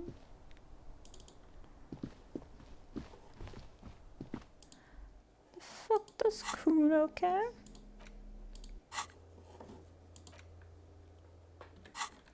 Alright. I think I will buy the maps. Hopefully I can fast travel with those. Oh, right, I have to tell this. It's great to see you again, officer. My wife can't wait to thank you. Go on, talk to her. Okay, cool. Oh, sweetie, I don't even know how to thank you for finding my husband and helping him out. I hope we haven't been too much trouble for you. I'm basically also... No, I was just doing my job, ma'am. Here, I want to give you a small token of my gratitude. Ooh. It's a tie. Mexican origin. Ooh. The pin is an antique. Quite special. The little silvery knob holding the tie together feels warm in your hand. It's in the shape of an avian skull with 8 eyes. Huh? You could ask her about this when you get the time. It's probably a cryptid, but the phasmid, of course, is more important. Never told me you've seen the phasmid. Oh, you don't want to hear about some old woman's ramblings. Ramblings? Nonsense. Your description of the phasmid is the most precise I've ever heard. But, darling, I didn't even get the size of it right. Measuring things is important. How did she get the size? You were a child, my dear. Really. It's extraordinary what you were able to describe. Now go on. Tell our friend about it. He's proven his interest in the field. Reflexively, the lieutenant read his familiar notebook. Well, it was summer. I was building a racing track out of sand on the beach near a tall stand of reeds. Quite a tall one. Many times my height, I remember. When, all of a sudden... What happened? I looked up, and one of the reeds moved. Not like a plant, but like a living thing. It stood up and looked at me. Its body unfolded like some antique toy. I'd never seen anything like it. The reeds turned into a creature. I didn't know this can happen, so I reached my arm and touched the thing. It felt just like a stalk of reed, but it moved, swaying, towering above me. After a while, 20 seconds, a minute maybe, it left, went into the reeds. Did you follow it? I tried, but I was only a child. There was mud and high water. I couldn't see it anymore. I was just standing there, knee-deep in mud, looking around me. Where did you go? Don't go. Huh. Then what? I ran back home to my grandmother and asked her if reeds could walk, and told her they were looking at me. Of course, she just laughed at me, but I knew what I'd seen. For years, it was a story I told at parties when I wanted to impress boys, that sort of thing. Of course, most people just took it as a strange, amusing anecdote. So did I, honestly. But then I met Morel. We were on a date. Can you imagine? She tells me a story, and it's the most detailed report of the Insulindian phasmid I've ever heard. The sounds. She told me it hissed. It did, yes. Like reeds in a gust of wind. The way it moved, the colour, how some of its limbs were white, like marble. It matched perfectly with what I know from other accounts. It was amazing. If it weren't for Lena, I might have given up hope years ago. It's no exaggeration to say that she restored my faith in my profession. Looks at her with admiration, forgetting the wide smile on his face. Thank you for sharing this with me. You're welcome, sweetie. I do appreciate the chance to relive it whenever I get one. It was just such an impossibly sunshiny day. So warm. And she could get up and walk right into the reeds on her own. Into the mud. Anywhere. That's all for now, ma'am. Can I talk to you now? Ha ha! Nothing like the gratitude of a good woman. Now then, what can I do for you? Gives you a gruff pat on the shoulder. He tries to play it cool, remain professorial, but inside, this man is itching for some news on those traps. So I checked all the traps. Good. Okay. And one of them was empty. Completely empty? The cryptozoologist's eyes grow wide. Yes, there was nothing in the trap. No locusts, no phasmid. No locusts? No phasmid either? That's not ideal, but... He rips his chin. It just means the Insulindian phasmid is even more clever than we thought. She's engaging in a well-known self-deception called motivated reasoning. You should correct them. Of course, more clever. Yes, the Phantasmadeia picked off the locusts and escaped. This is good news, though we'll have to reconsider the design of the traps. Make them more secure. Another trip to the reeds. His companion sighs.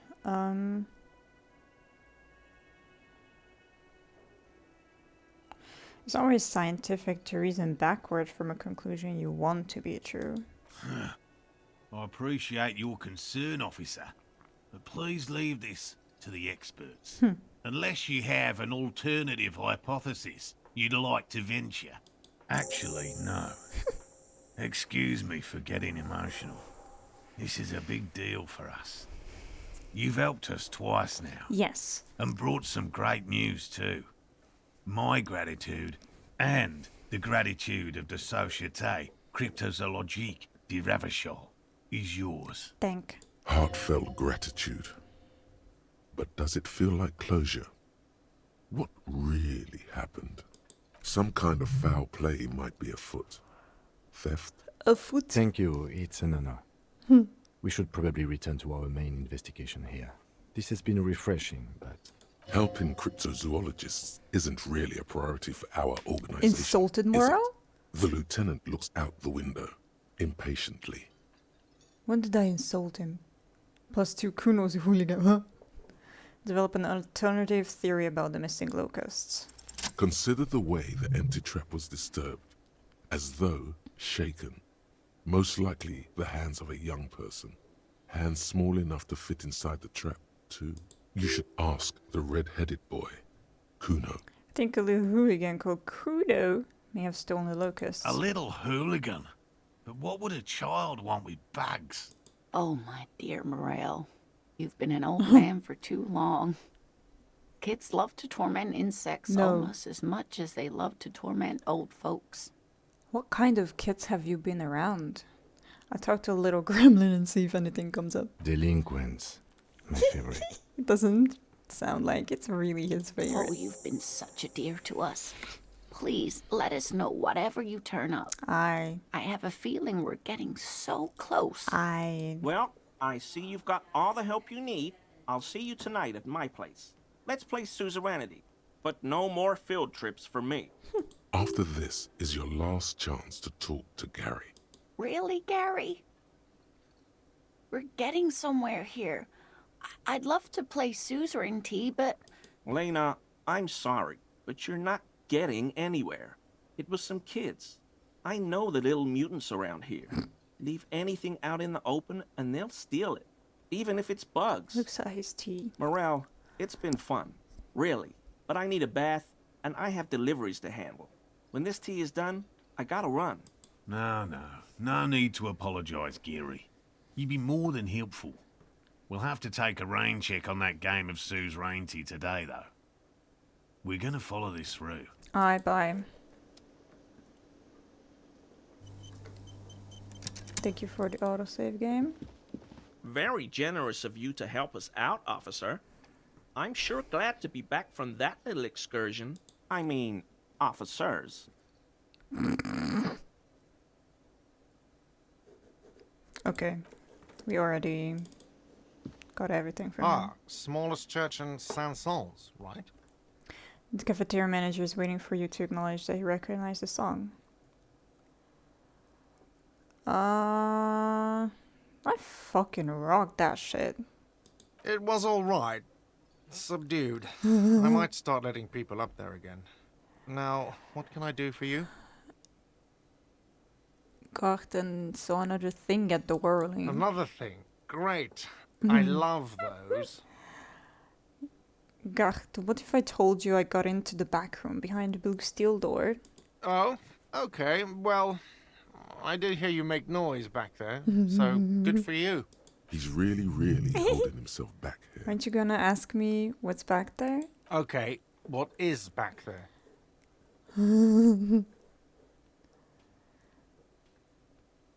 Yeah, I'm gonna have a little fun. Skeletons, mausoleum, whatever, of the dead. Yes, haha. What's actually behind there? Pinball machines, a pinball workshop. Ha! I knew it. I've always wondered where those machines by the door came from. And they told me there was some kind of pinball thing here too. I knew it. Were there any back there? In working order, I mean. Why do you want to play? Because I might be up for a game. No, I was just wondering if you found pinball machines there. He was wondering about something business related. About how much money he could make of one. No. I feel the capitalist plot coming up. Capitalist plot. The pinball we have in the corner now is broken.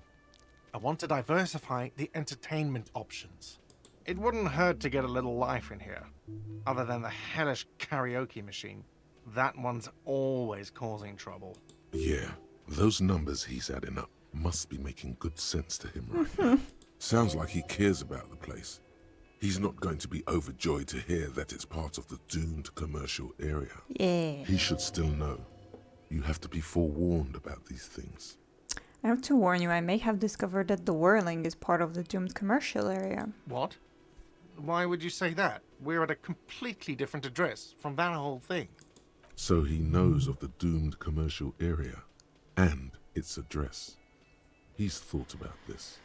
The whirling is listed on the intercom outside as one of the businesses in Building B. You should... Yeah, okay. You should get your wiring fixed. I tried to call and couldn't reach you. I've been working here for a long time, and that intercom has never been used by the whirling.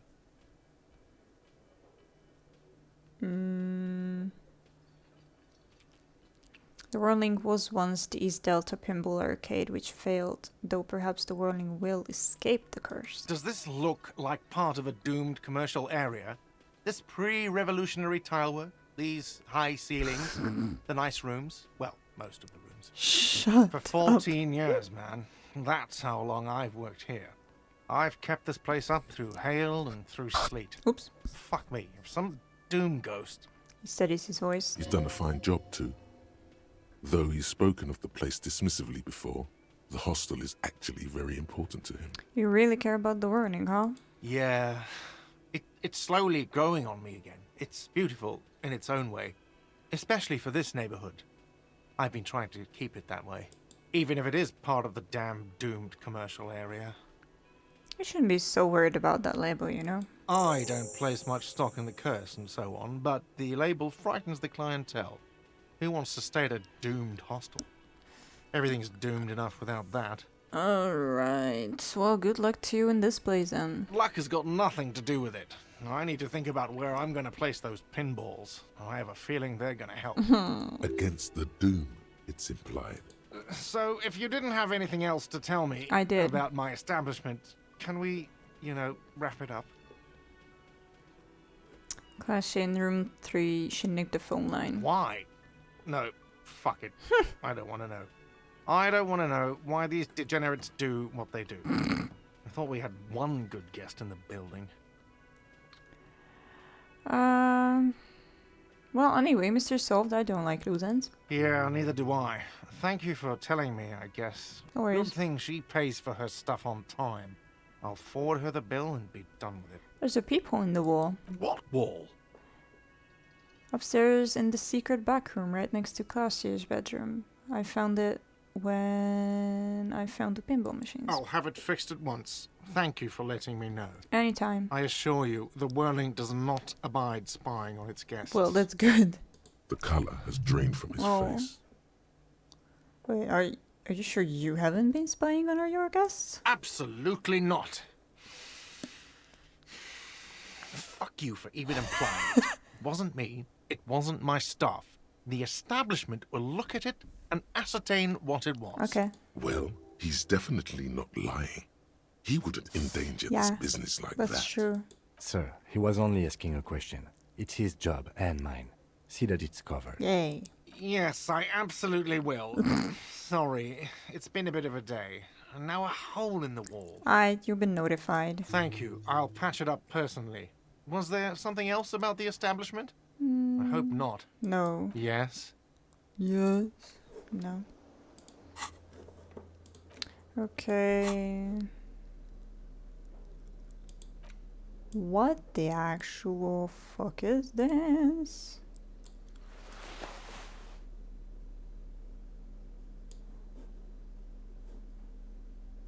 Okay.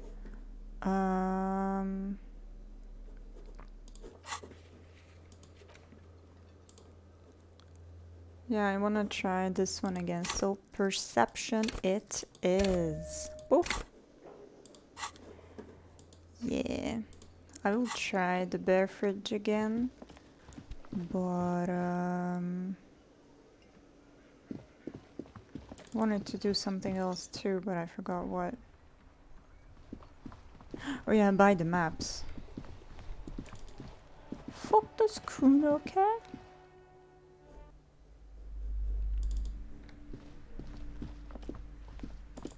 Oh no, the maps are here. Several maps. I don't the care. maps look old and faded. Your eye catches Can I a buy map these of maps? I'm sorry, officer. The map of Martinez is the only one available. The other two are not for sale anymore. And besides, you could scarcely afford them. And more than 50 reals. They're quite valuable, though they might not look it. The map of Martinez is 90 cents, though.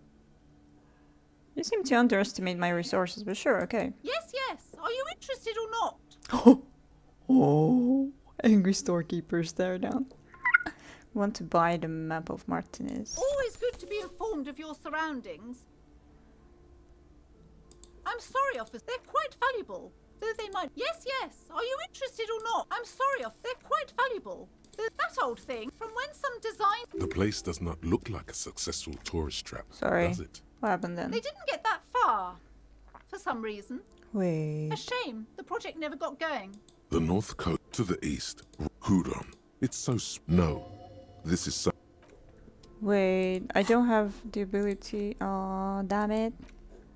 The worn map features the patchwork grid of the streets of Martinez, with directions to appropriately touristy locations. Year 48 resides on the upper right corner. Trace so fast through the grid. Your finger moves through the various streets, across Rue de Saint-Ghislain and Rue Saint-Sipar, over Saint-Brun and Martinez North, finally coming to a halt on the spot where you are currently standing, although the map gives no such indication itself.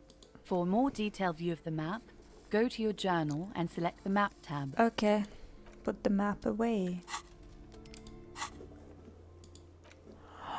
Let's go.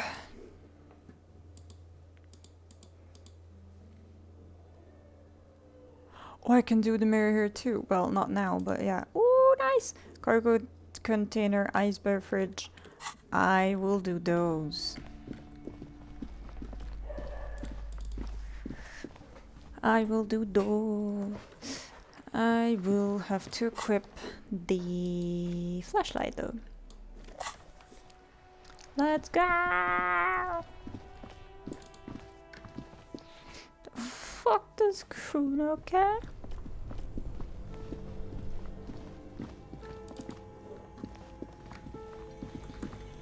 The bear's eyes are still glowing yes. red. Your arms reach out and finally, your eyes close, as if by their own volition. It's dark all around. You feel cold, slippery flesh, first with your fingertips, then under the palm of your hand. What is this?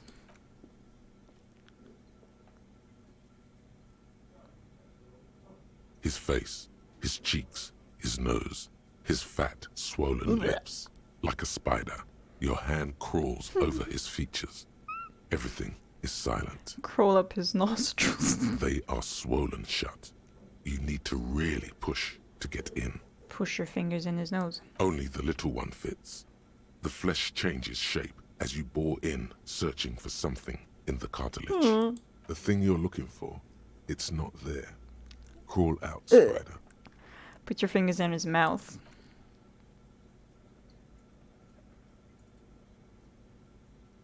The oral cavity is cold and moist. A ball-like tongue attaches itself to the base of the mouth, lolling around like a scallop. You're on the right track. What? Open your eyes and look. A vision of black and dark red death, pried open by your naked hands and studded. Why naked hands? Looks like he's laughing. Death fumes rising from the throat. And there, in the back of his mouth, above the bell of the uvula, right in the soft palate, you see a hole, barely visible to the human eye. It is swollen shut, almost vanished. No larger than 0.4 centimeters in radius, the edges appear darkened. An abrasion collar.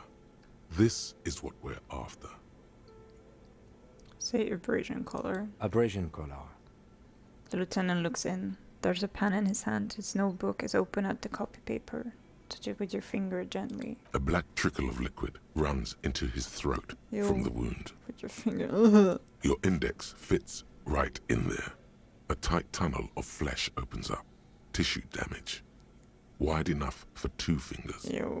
As you push both in, you reach through his mouth, right into his brainstem. Feel around first. The basal ganglia feels clumpy. What entered here has torn apart his reptilian complex. This man will never sleep again. Never wake. Push deeper. Your fingers slide into the remains of his limbic system. There is no resistance. It's gelatinous. The slug-like structures are damaged too. The tearing extends deep into both hemispheres. There's a cavity cut right between the hemispheres. The lieutenant answers with the sound of his pen on paper. Push deeper. Your fingers are all the way in now, reaching toward the inside of his skull. The cavity goes further, but the entry wound isn't wide enough for the rest of your hand to follow. All the muscles in your body harden. Time to enter. Hello? Wriggle in. I will not punch a hole through his mouth. Your fingers reach toward his skull. His cerebral cortex feels like jelly. Cold jelly. Strange fluid streams down your wrist as you push deeper until you feel it on the tip of your finger. Sharp, serrated material. The edges cut right into your skin. I feel solid object right under the skull. Can you get to it? Searches his pockets for something. Inspect the skull There's first. a tiny crack. A protrusion in the cranium. Right in the back of his head. Your finger must be pointing straight at it. From the inside. The object that is in there stops just short of the skull. In the encephalus. Knocking this tiny fracture into the cranium. We have the makings of a very small exit wound here. Yay, precise spot of the exit. The lieutenant leans closer. If I will not get this, I will fucking rage. Thank you.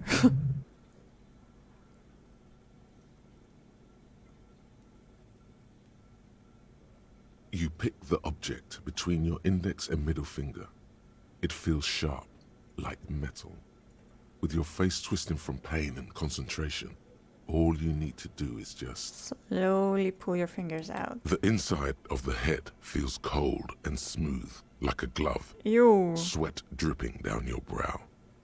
Careful not to lose the prize between your fingers.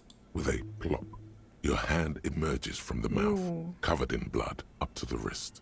Between your fingers, a small flower, a blossom made of lead. A bullet. Woo. The lieutenant puts a small bag marked evidence under it. Drop it in. The bullet falls in the bag, leaving a smattering of blood on the plastic. He raises the bag under his eyes and says, A non-caliber. Rifled. Some kind of brittle alloy. Fractured on impact. Can I have it? Keep it, Lieutenant. As a gift? No, can I have it? Of course. You've earned it. Thank you! The lieutenant drops the bag in your bloody hand. It feels light. We need to add an item to the injury list. Yes. Injury number 4. Oval entry wound with an abrasion color. Soft palate, back of mouth. High velocity. Temporary cavity in brain tissue. Small exit wound on the occiput. How does that sound? The fuck low velocity? It was high velocity. Sounds about right. Opinion, fatal injury.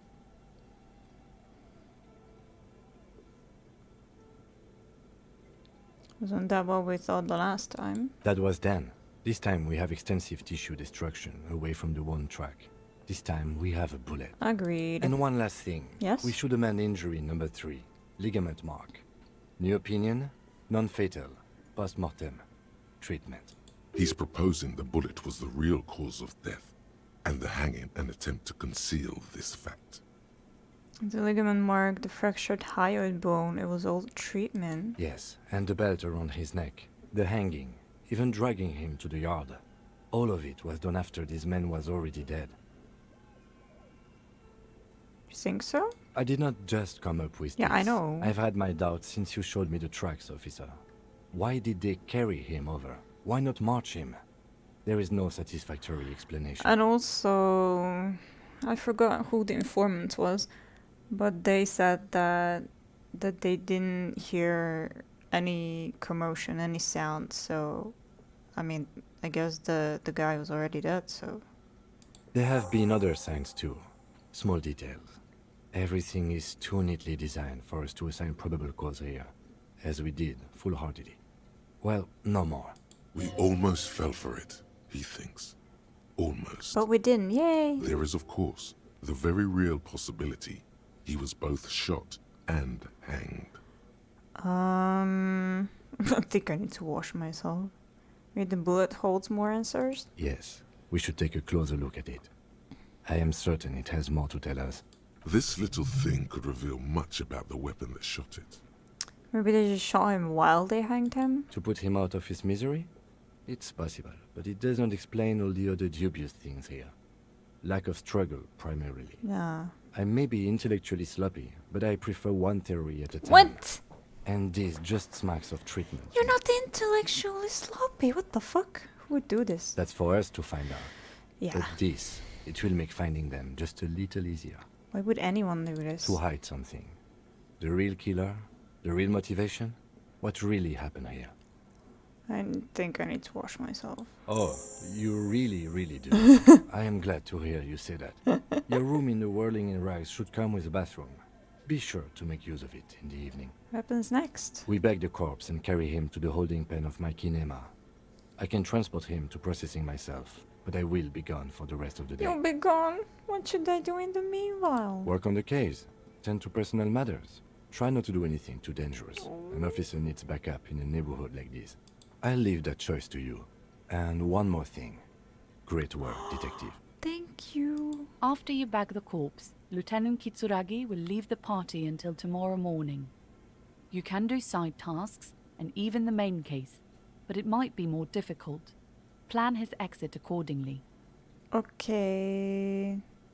I will do that at the very end of the day, honestly. Not right now.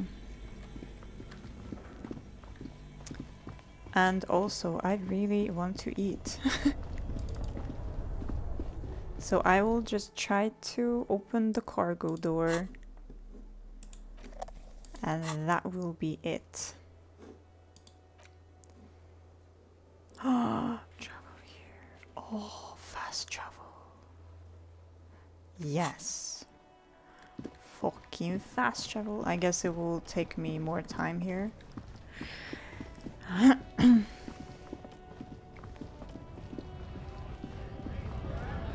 Cargo. Oh wait, not here, here. Hmm? Oh. Oh. Thank you for the claps. Up.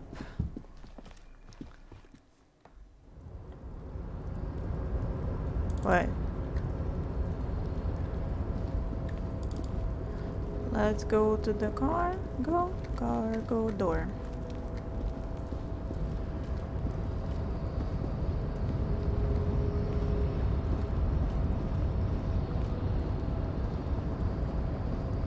You're back before the cargo container. Alright, drawer wait. has not. Rhetoric, sorry. I'm gonna up my points. Okay, Rhetoric. Rhetoric +1, nice. Okay. Rhetoric. Rhetoric.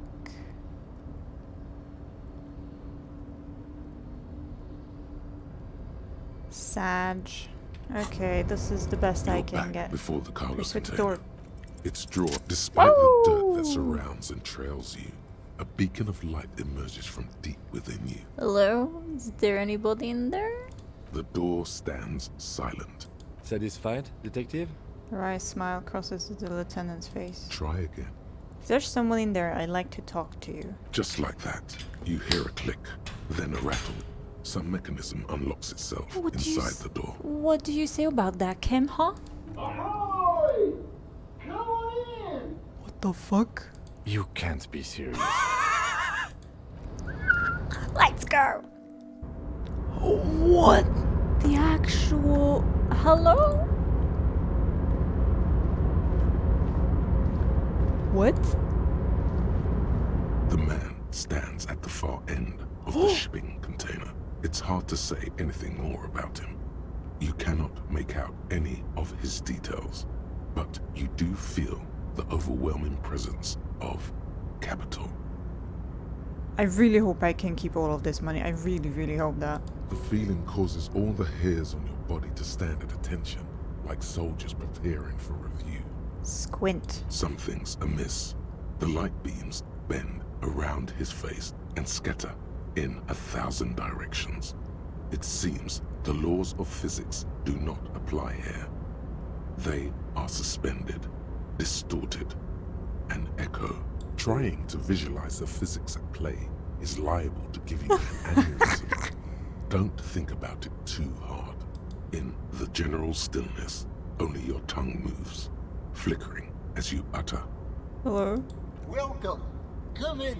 Make yourself at home. Sorry, I'm not better able to receive you. I wasn't expecting visitors today. You can't hear him exactly, yet you're able to understand every word he says. It is very strange. An overwhelming hum covers everything. Voice doesn't escape from him. Now, what can I do for you, gentlemen? What you can see of his body appears composed in a sharp summer suit and yacht shoes. Who are you? Who am I? Oh, I haven't been asked that question for such a long time. I don't meet a lot of people outside my circle these days. Anyhow, my name is Rustam Theodore, investor, license holder, and extremely high net worth individual. And you are? Mr. Theodore, I am Lieutenant Kim Kitsuragi of the RCM, and this is my partner. Harrier Dubois. Pleasure to meet you, Harrier Dubois. I must admit, the name suits you very well. He said the name exactly how I did it. Oh, Lord. How did you become so rich? Oh, Lord, not this again. What's the matter, Kim? Oh, nothing. It's just that we've got this murder to solve, and yet you go around asking everyone about money. And every time I ask, are you sure this is related to the case, you say, sure, Kim, I think it is. I never once said that. And yet, it never seems to get us any closer to solving the case. It's quite alright. I'm used to the question by now. To be blunt, I inherited my fortune from my grandmother, who herself was an extremely high net worth individual back in Graz. All I did was take her fortune and invest it prudently. Believe it or not, it takes more than a bit of skill not to blow a vast fortune on sailing boats, bad choices, and unsupervised state policy. Actually, at the level this guy is, it takes several generations to do that. But, alright. Okay, cool, but I want to ask you about something else. Go right ahead. What are you doing in this container? Traveling. This is a great way to get around. It's fun, it's safe, and it gives me lots of time to think. Uh-huh. By the way, let me now ask you a question. Where are we exactly? We're in Martinez, the district of Revachol, the former capital of the world. Ah, Revachol. I remember walking its streets as a teenager. There used to be a bowling alley in Stella Maris. I wonder if it's still there. I don't think so. It's a shame I can't get out and explore myself. One of the downsides of being an extremely high net worth individual is that mobs of low net worth individuals are constantly banding together to ask for money.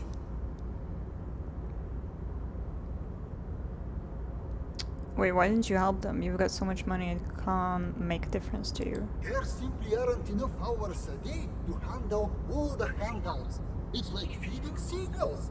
There are always more, and they true. never seem to do anything interesting with it, except more seagulls. Spending money is a matter of desire. I'm sure you agree. I don't have the desire for spending it like that. So you travel from place to place via shipping containers. Smart, you know? It also provides a means to hide from all the targeted advertising we extremely high net worth individuals are constantly subjected to. Luxury yachts, high fidelity portable radio systems, fail-proof outerwear, and so on. It just gets a bit middle class after a while. A bit bourgeois. Yeah, this sounds pretty tiresome. Don't get me wrong. They're nice things. But once you achieve a certain level of wealth, your time and mental space become much more important than material goods. He speaks from the heart. He has very different problems compared to low net worth individuals such as yourself. Ouch. For example, no problems at all. Good, now that we sorted that out, let me ask you something else. We should get back to our investigation. Takes our time. Why go so soon? I feel with so much more to talk about. Well, until next time. Bye. I do not think I will get to keep the money, sadly. No! No! Oh no. Disaster.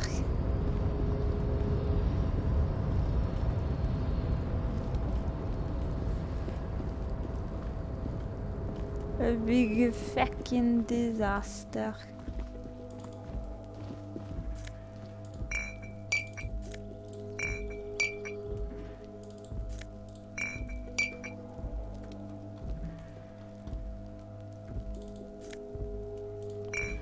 Why don't you take them all at once?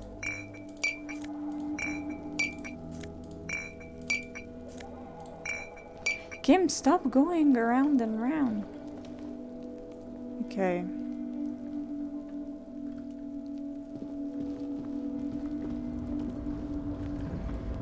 All right.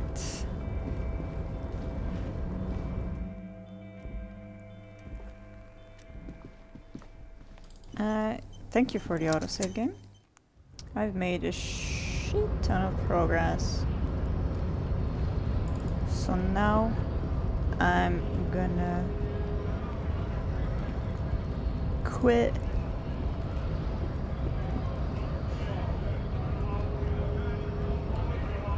Yeah, I think I'll just save here because I need to talk to this guy anyway.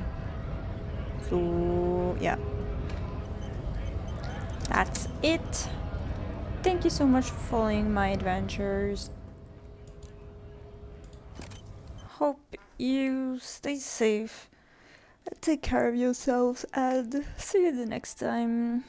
Bye bye.